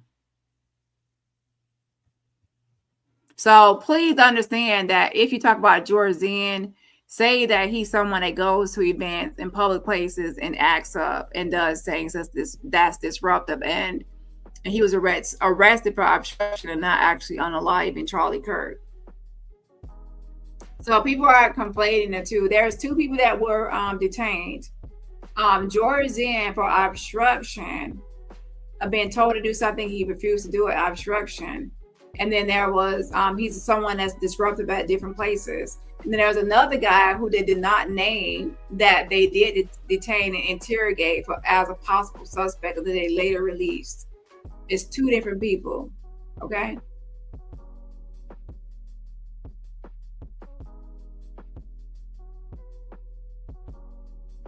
So I'm going to bring up the charging document because I think people need to focus on the charging document and what the evidence they have says. Because if you skip over the charging document, you're going to not understand the evidence that they currently have, and then you're going to argue things or say things that they have already shown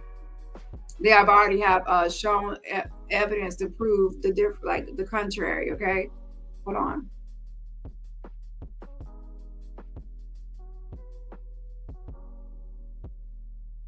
around anymore because this suspect in custody. But actually, I guess George Zinn just does that. He just does that, I guess, like just wants people to think he's done something, but he hasn't actually done anything. That again, to me, feels like he's a decoy. Like more people are involved in this, and I will. It's not a decoy. Go look up. I discussed George Zinn. I'm not gonna do it in this live. If you actually look up and research George Zinn, he has a history of this type of behavior of being disruptive at events. And to be honest, to say attention seeking, and some believe that he is suffering from a mental disorder. Okay, but that he has a history of this type of behavior. He's not someone unknown. He does this. So no, it's not like oh, only at this event this guy did this. That's some sort of decoy. No, there have been a bunch of events that George Zinn has attended, and he has been disruptive. So this is someone that has a typical behavior. So one thing about Candace is she's not researching George Zinn to say, hey, this guy, his actions are not unusual and specific to this event. This is someone known by authorities as someone that does this at wherever he goes. He's disruptive. And people are trying to say that he's a decoy. He's trying to say he's a shooter to allow the real person to flee. In my opinion, I think that he's an attention seeker and possibly maybe some mental stuff is happening here. But I would say to look up George Zinn. For anyone looking into this, look up George Zinn history of disruptive behavior. Okay.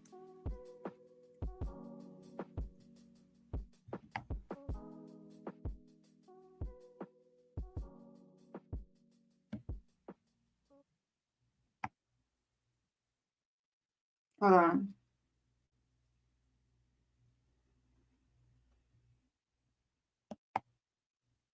I will show y'all this really quickly.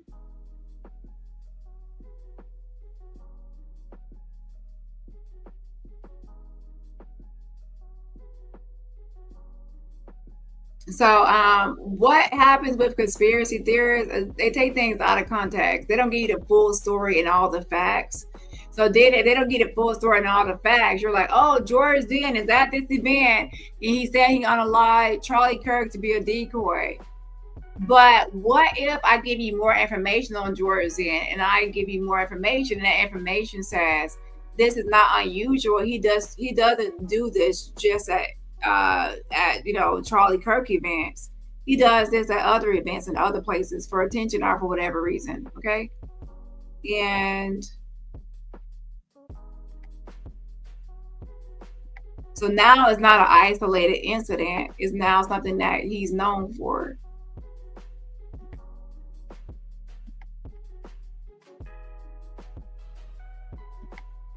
George Zinn is a 71-year-old Utah resident. He's known for his controversial online presence and local activism. This is a known person. Look up George Zinn. He's known.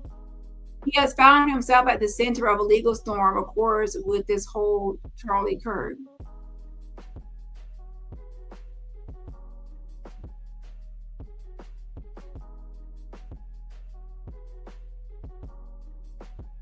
During the investigation, law enforcement uncovered illegal material on his phone, leading to additional serious charges.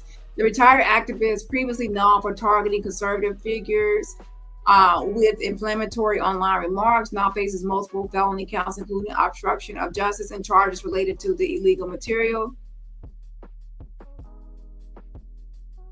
His history of disruptive behavior in Utah's political scene has led many to describe him as a polarizing figure.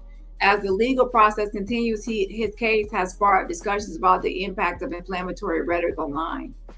Again, George Zinn is someone that's known for things against conservatives, I guess. And he has been disruptive at more than just this event and also online. So again, him doing this is nothing unusual for George Zinn to do this, should I say. So do I believe that George Zinn is involved in this? No. He's just someone that does disruptive things at these types of events. Okay? Hold on. We don't know. but we know that something's wrong with this. Then at 12:29 p.m., we have TMZ showing us that there's a person running through the backyard. They are saying this appears to be the suspect running. Okay, now we're going to show you that clip. It is very grainy, so they're alleging that that's him. And then you go on to say that TMZ has a video and said it's a suspect running. And TMZ said this is a suspect around this time of day and at this time.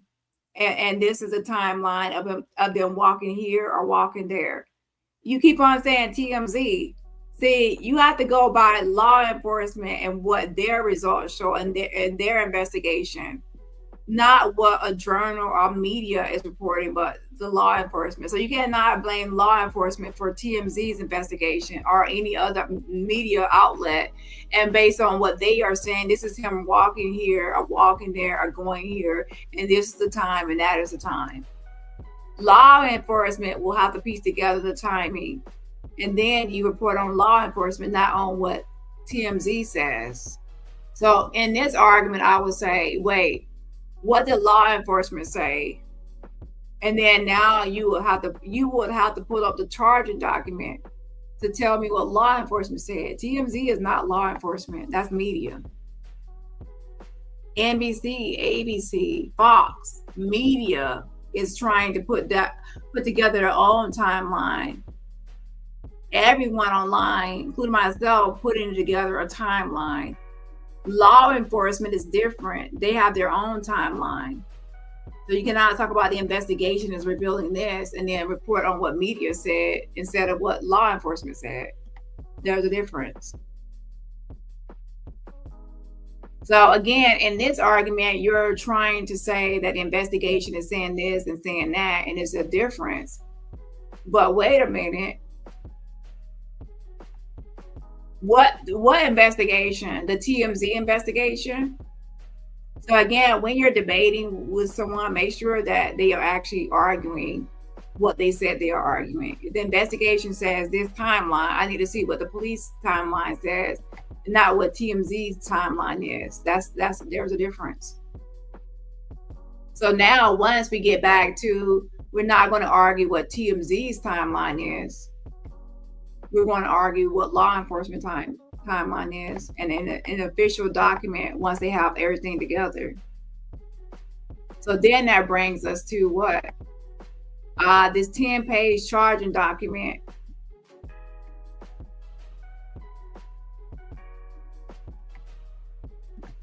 This 10-page charging document about the actual crime.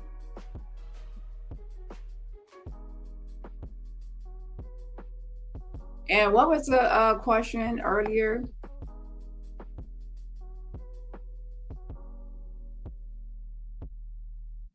So then it goes on September 10th, 2025 at approximately 12:23 p.m. Charlie Kirk was shot and killed, okay?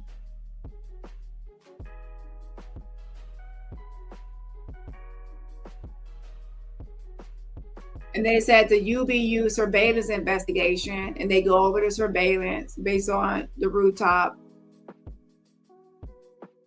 Now, this is based on surveillance and the UBU investigation. And it says police reviewed surveillance from the camera covering the roof and discovered that it recorded an individual dressed in dark clothing cross the railing from the public walkway and drop onto the roof at approximately 12:15 p.m.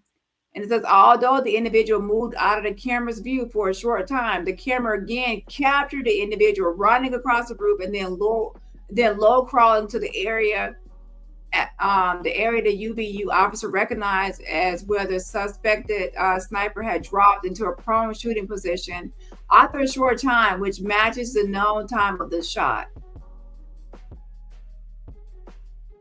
The individual arose and ran across the roof to the northeast. And again, they go on to say surveillance.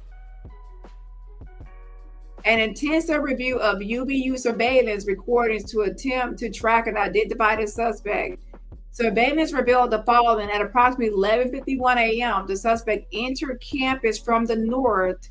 He is seen wearing a black shirt with an American flag in its center a dark. So they are capturing him on surveillance from point A to point B to point C to actually going, on the rooftop. So they're monitoring the progress, right? The progression of this crime. I'm going to read this full document. Please go to my previous video of me reading the full document. But my advice is to read the full document from start to finish, understand the timeline, understand the evidence, and then from there, draw conclusions. But of course, some people will probably feel like, oh, I don't want to care about the charging document because that's the police and they're in on it. So ultimately, I will say this, it will get to the point where people say the police are in on some sort of cover up as well, and not to believe the charging document. And ladies and gentlemen, that's when I will exit stage left. Now, I'm not saying police are perfect and there is no corruption in police. Obviously there is, but not in all cases, okay? And in this case, this is not a case of police corruption. Usually that's when police are involved in a crime and they're involved in unalive and they're trying to cover it up, and that's not this case. And in fact, a retired officer actually dropped him off. I'm not getting into that. Anyways, when conspiracies get too far, I exit, okay? My channel is based on receipts and based on tangible, I don't go too far into the conspiracy realm, okay? Okay, so DNA consistent with Robertson was found on the rifle's trigger. So now when you get into conspiracies, you have to understand DNA consistent with the suspect Robertson was found on the rifle's trigger. So how did his DNA get on the rifle's trigger? He pulled the trigger. That's how. It wasn't Benjamin Netanyahu. It wasn't Bill Ackman or Dylan. Tyler's DNA was found on the rifle's trigger. And guess who owns the rifle? That was his grandfather's handed down. After shooting Mr. Kirk, Robertson hid the gun and discarded the clothing he wore when he fired the rifle. Hold on, let me go back up 1 second.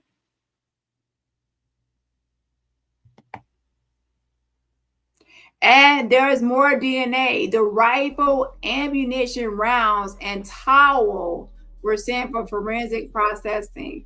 DNA consistent with Robinson's was found on the trigger, other parts of the rifle, and listen, the fired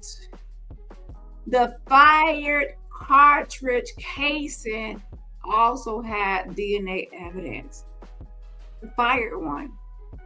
And then also 2 of the 3 unfired cartridges and the towel are consistent with Robinson's DNA.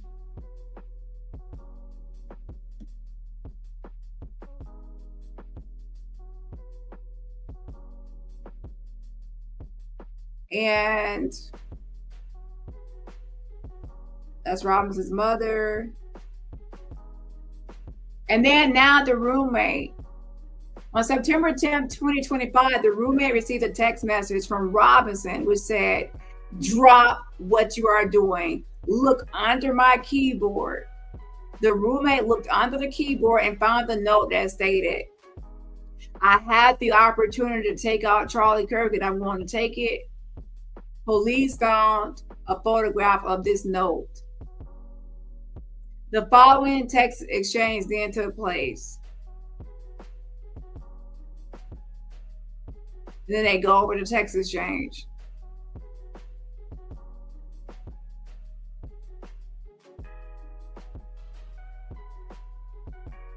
And then right here, I'm not going to read over all the messages again. I went over this charging document before. But right here it says, Robinson's, okay, I will go over this part. So Robinson says, okay, wait. After reading the note, the roommate responded, "What? You're joking, right?" And Robinson says, "I am still okay, my love, but I am stuck in Orem for a little while longer yet." So he's actually saying he's stuck in Orem, right? Where it occurred. "Should not be long until I can come home." He says, "My love." My love. Okay. should not be long until I can come home, but I got to grab my rifle still. He got to grab his rifle, my possession. To be honest, I had hoped to keep this secret till I died of old age. I am sorry to involve you. So he said to the roommate, his love, my love, I'm sorry to involve you. And the roommate says, you were not the one who did it, right? Question mark, question mark, question mark. And Robertson says, I am, I'm sorry. And the roommate says, I thought they caught the person. And Robertson said, no, they grabbed some crazy old dude. Yeah, crazy old dude, George Zinn, who's known for being disruptive. And at different places and online, okay? Well, it says he's an activist against conservative stuff. So I have not looked fully into him, but I do know that he has a history of this type of behavior. And then he says, then interrogated someone in similar clothing. I had planned to grab my rifle from my drop point shortly after, but most of that side of town got locked down. It's quiet, almost enough to get out, but there's one vehicle lingering. So he says he's waiting for the coast to be clear. And he says, I have planned to grab my rifle. He does not say the rifle belongs to anyone else. He said, my rifle from my drop point. So he's the one that's saying, Tyler Robinson to his roommate, his lover, the transgender, says, my drop point. So he's the one that dropped the weapon at the drop point. So he had already arranged from where he would have this drop point. My drop point shortly after, but most of that side, he could not retrieve it. And the roommate says, why? And then Robinson says, why did I do it? And the roommate says, yeah. He says, I had enough of his hatred. Some hate can't be negotiated out. So he said he had enough of his hatred, and some hate cannot be negotiated out. So it's not about debating or going back and forth on negotiation. It cannot be negotiated out. If I am able to grab my rifle unseen, so he's trying to go back and retrieve his weapon, I will have left no evidence. I'm going to attempt to retrieve it again. Hopefully they have moved on. I have not seen anything about them finding it. And the roommate says, how long have you been planning this? And Robinson says, a bit over a week. I believe I can get close to it, but there is a SWAT car parked right by it. I think they already swept that spot, but I don't want to chance it. And then Robinson says, so he says there's a SWAT car right by it. So he's actually able to observe or see something. And he says, Robinson says that he observed or he saw something, at one point in time. Robinson says, I'm wishing I had circled back and grabbed it as soon as I got to my vehicle. I'm worried what my old man would do if I didn't bring back Grandpa's rifle. So that's Grandpa's rifle. So that's, I don't know if it had a serial number, but it wouldn't trace to me. I worry about Prince. I had to leave it in a bush where I changed outfits. So he's worried about Prince because he obviously knew he was not wearing gloves. It would be weird walking up on the rooftop, walking up the stairs, possibly people seeing you with gloves on. And he says, I don't know if it had a serial number, but it wouldn't trace to me. I worry about Prince. I had to leave it in a bush. He specifies and he's very specific as to where he left it in the bush, where I changed outfits. So then now, how would he know where it is at the time where the rifle at this time had not been found or talked about? So how would he know where it is unless he left it there himself? That's insider information. Where I changed office, did not have the ability or time to bring it with. So he said right now that he was kind of rushed, that he didn't have the ability or time to bring it with him. And he says, I might have to abandon it and hope that they don't find Prince. How the fuck will I explain losing it to my old man?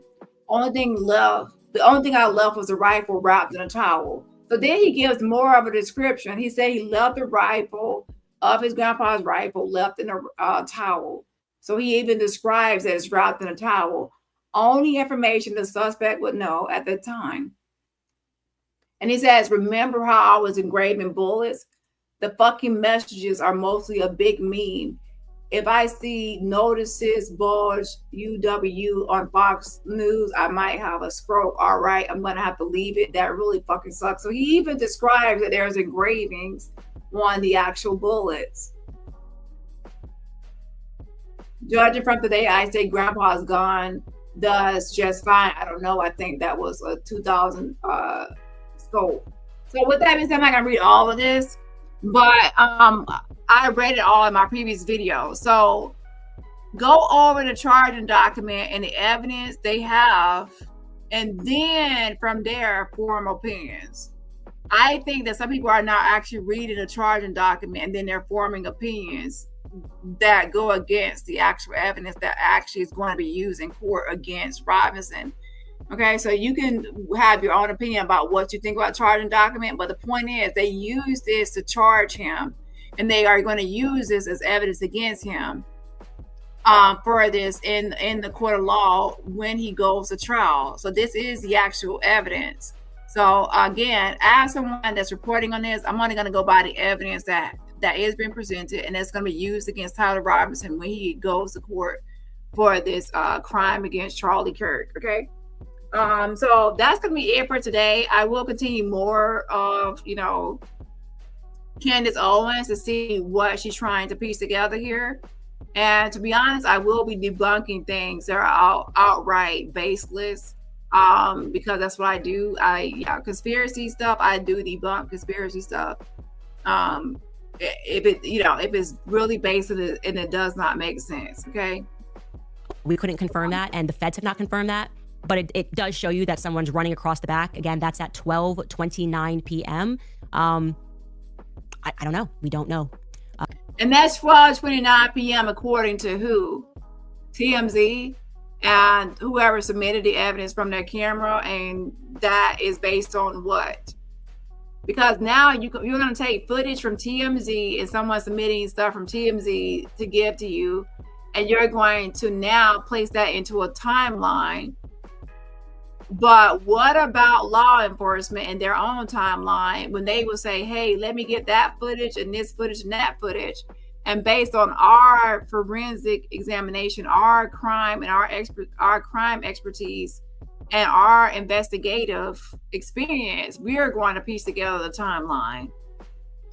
So please don't confuse TMZ's timeline, ABC, Fox, MSNBC, any of these news agencies or YouTubers or even your own timeline of events with law enforcement timeline, because law enforcement timeline is going to be what's submitted to the court of law, not TMZ.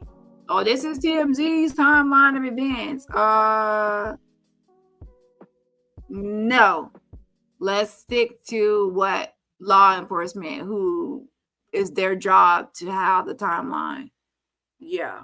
I'll give you some other facts that you should probably know just in general, that has been thus far confirmed. The weapon, they say, was found in the woods, and it was wrapped by a dark towel.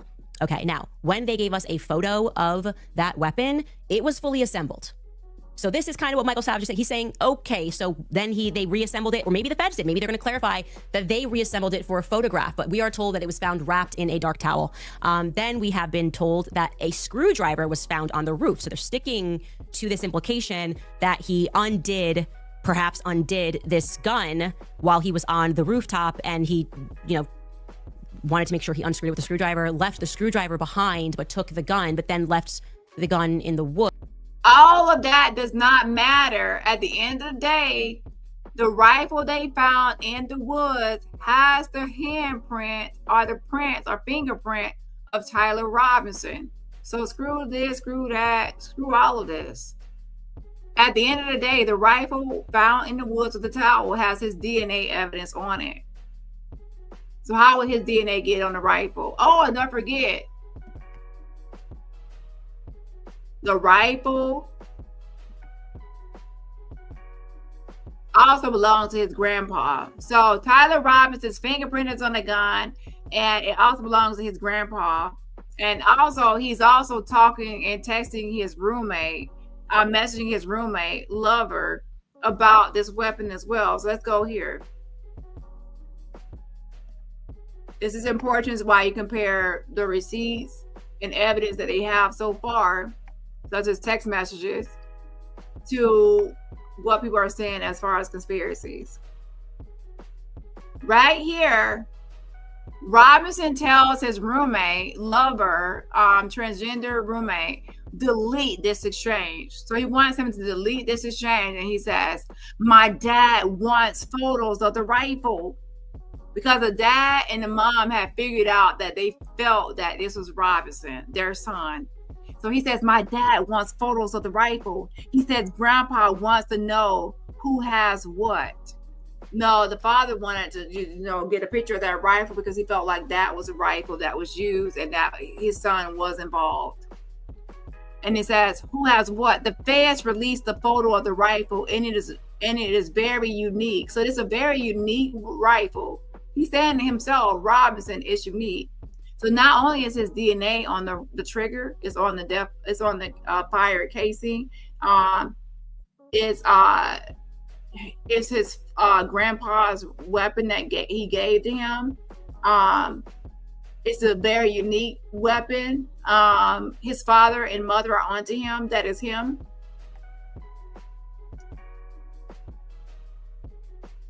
And he says, Robinson says, since Trump got into office, my dad has been pretty diehard MAGA.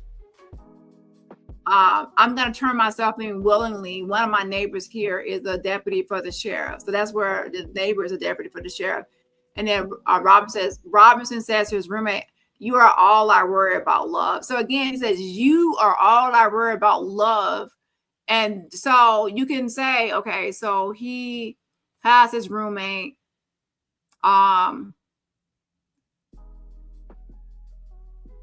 Like a family heirloom, or a family like a gift. I think I heard that's what happened. That his grandpa gave him the weapon. It belongs to his grandpa. I'm gonna turn myself in willingly. One of my neighbors here is a deputy for the sheriff. Robinson said, you are all I worry about, love. And then so he cares about his roommate. He loves his roommate. That's his partner he's in a relationship with, right? And that person is transgender. And don't forget, some people that are in the trans community consider, him a transphobe. He's transphobic, whatever. Charlie Kirk. And this is someone he loves. He says, you are all I worry about, love. Roommate says, I'm much more worried about you. And then Robinson says, don't talk to the media, please. Don't take any interviews or make any comments. If any police ask you questions, ask for a lawyer and stay silent.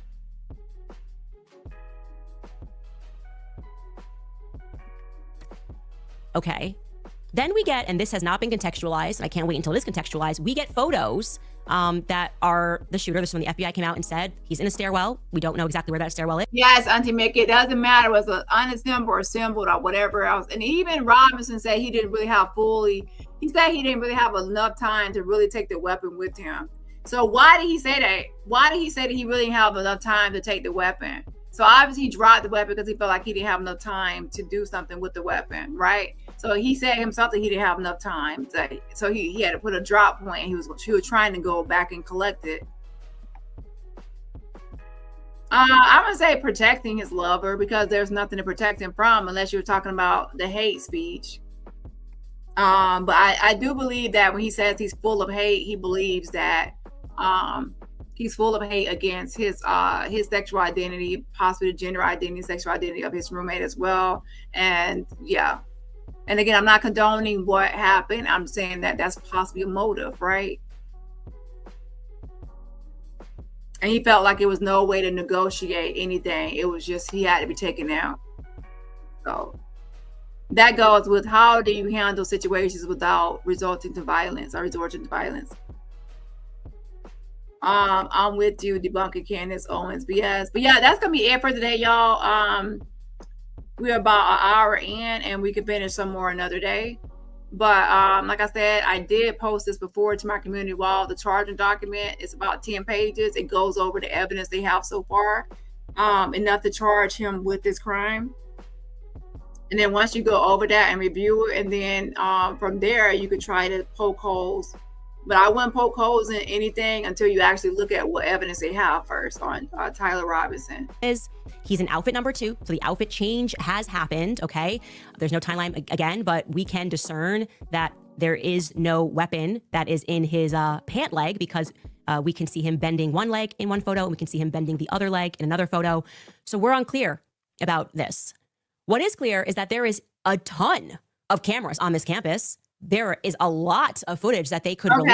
As far as his rifle, people are saying that you can see that he's hiding it, and you can see some bulge in his actual pants. And then he also has this backpack, and that he's moving his leg in a specific way because he has this rifle.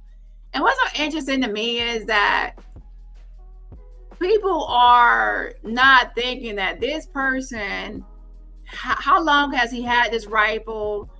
He has been having weapons for a long time. So I think that, again, I think that if he were older, people would not be casting so much doubt.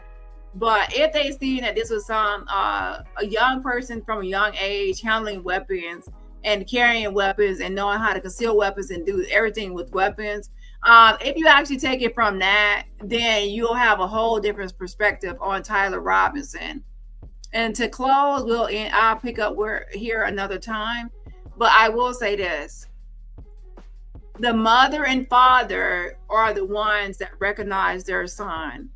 And parents know their children. They know their kids. They knew their son. They knew how he looked. They knew his capabilities. And the mother and father believe that he's capable and that he matches the description.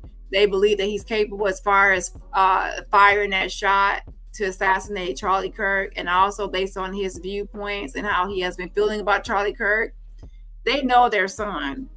And a father has now pretty much turned his son in to the fact now they're like, should the father get the reward? So while everyone is trying to argue that he's not, his own parents are realizing that they had to turn their own son in and convince him to turn himself in because he was considering unaliving himself to avoid, accountability for this crime. So we're going to pick back up and see where Candace tries to take this. But I will say this, Candace, you are gaining subscribers, I'm seeing, at the same time. Oh, let me see something. So let me actually check her channel. Like, she's gaining subscribers, yes. Let me actually check the dislikes on her videos. Okay, so let's actually go to her channel real quick, but then we'll come back off. So right now, I got to like 54 minutes into that video. So we'll pick back up. But I want to show y'all this. Let's look at her channel to see what it's doing. So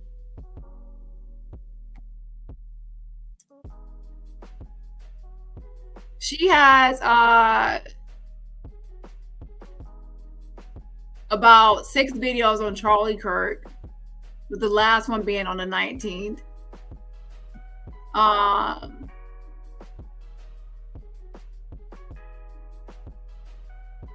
Now, to be honest, the Becoming Bridget videos that have stuff about Bridget, she made Becoming Bridget, MK Ultra, and the French Gold Rush was like 12 days ago. And then Becoming Bridget, the God of Amiens or something like that, was 11 days ago. And then there was nothing for maybe 2 days. And then it was to my friend Charlie Kirk. And then it started now to switch over to Charlie Kirk. Now, what I will say is her views on Bridget were still good. Almost like about 1 million views per video. So it had kind of simmered down, like she was getting almost 2 million, then it simmered down to mostly like around maybe 1 million mark or around that. I would say about maybe 1.5 average. So now with Charlie Kirk, now she's seeing 6.4 million views, 8.4 million, 5.4 million, 4 million. She's seeing higher numbers with Charlie Kirk. Obviously, this is something recent with these views. Now, I wanted to actually click on, let's say, 11 days ago, her last Becoming Bridget video. And let's see the ratio. All right, you guys, happy Tuesday. We are the ratio of dislikes to likes. So this had about 1.3 million and about 58,000 likes and about 1,100 dislikes, and that's for Becoming Bridget. And by the way, in that actual filing, you were acting like you had been stopped this series on Becoming Bridget, but it's obviously still it was still actually ongoing up until September 9th. So it's interesting that you did your last one September 9th, and then you filed your motion to dismiss on September 11th, but not really, because I will say September 9th you filed you uploaded the last Becoming Bridget, and then September 10th Charlie Kirk is on the live. So I can also say that, to be fair, that you switched topics because now Charlie Kirk is on a live the day after that last Bridget video. So if he had not been on live, it's possible that she could have continued with the Bridget videos. But also to coincide with that, on September 11th, she filed this motion to dismiss that Macron lawsuit. So again, it's two things happening at the same time. So we don't know what caused her to switch topics, okay, to be fair. Now, let's go to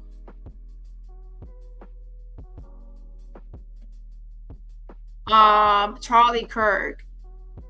Now I'm going to look at the first video of her that we just were looking at today about Charlie Kirk, and then I'm going to move to the most recent, the last one, because I'm not going to look at all.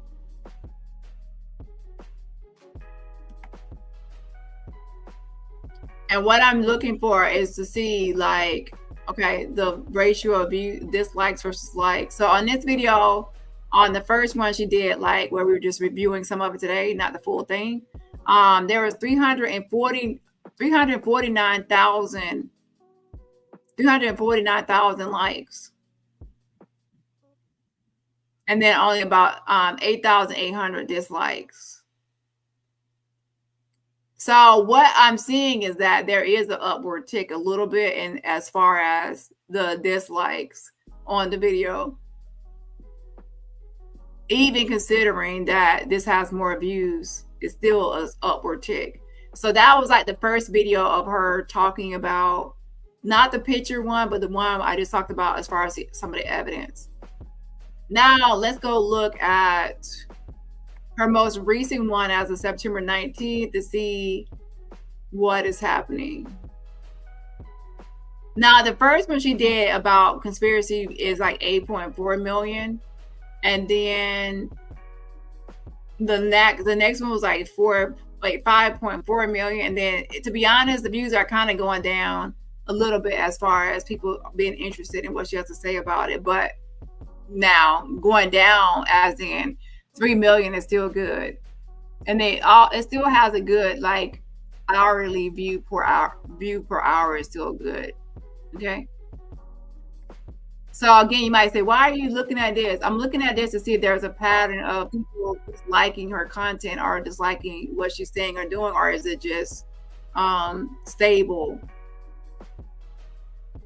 Disliking is not going to be good but to be honest, it's going to be hard to ascertain, because sometimes when you're losing people, you're also gaining at the same time. So it balances out, because you have one side leaving because they hate what you're saying, but then the new crowd comes in and say, we love what you're saying. So then you have a replacement there. Okay, you're cycling out, but you're also cycling in at the same time. So there's a balance. And sometimes it's not actually equal. It's like the balance is actually more favorable to where you gain way more than you lost. So then there's an increase, right? So then on the most recent one from September 19th, there's 161,000 likes and then about 3.8. So I would say it's not as bad, but as bad as I would think it would be. Now, if she starts hitting higher numbers on this dislike button, let's say like 12,000 higher ratio or percentage of dislikes to likes, then I would say. And then also based on her social blade chart, she's gaining subscribers, not necessarily losing. So I think she's okay for now. But if she continues to piss off more people, then she could face some like real world or at least some people in her circle or inner circle could have a feeling or feel a certain way. But maybe the general audience are not feeling, they're feeling indifferent. Okay, maybe there's not a lot of outrage as far as subscribers go, and maybe the outrage is only from inner people, such as some people at Turning Point, the pastor of, Charlie Kirk, but the audience themselves maybe not as feeling any type of way, like feeling indifferent. So if the audience is not really caring either way, they're not going to really, her numbers are not going to be impacted. Now, one thing that probably could change things for her, I'll be honest, if someone from Turning Point speaks out and it's someone that's popular and powerful, and they condemn her for what she's doing. So one person that comes to mind is the wife, the widow with the left with the minors. If Charlie Kirk's wife speaks out against Candace and what she's doing, she's going to lose a lot of people, mark my words, because that's the one that people are going to respect, and they're going to feel like if the wife doesn't like it, we don't like it. So anyway, with that being said, I will see you on the next slide. Bye, and smash that like button on your way out. Well, double tap on the way out. I gotta go. I gotta go. Don't ask me why. I gotta go. I should have left a long time ago. I don't even know how I got here, but I gotta go. Things have to change. I can't stay this way anymore.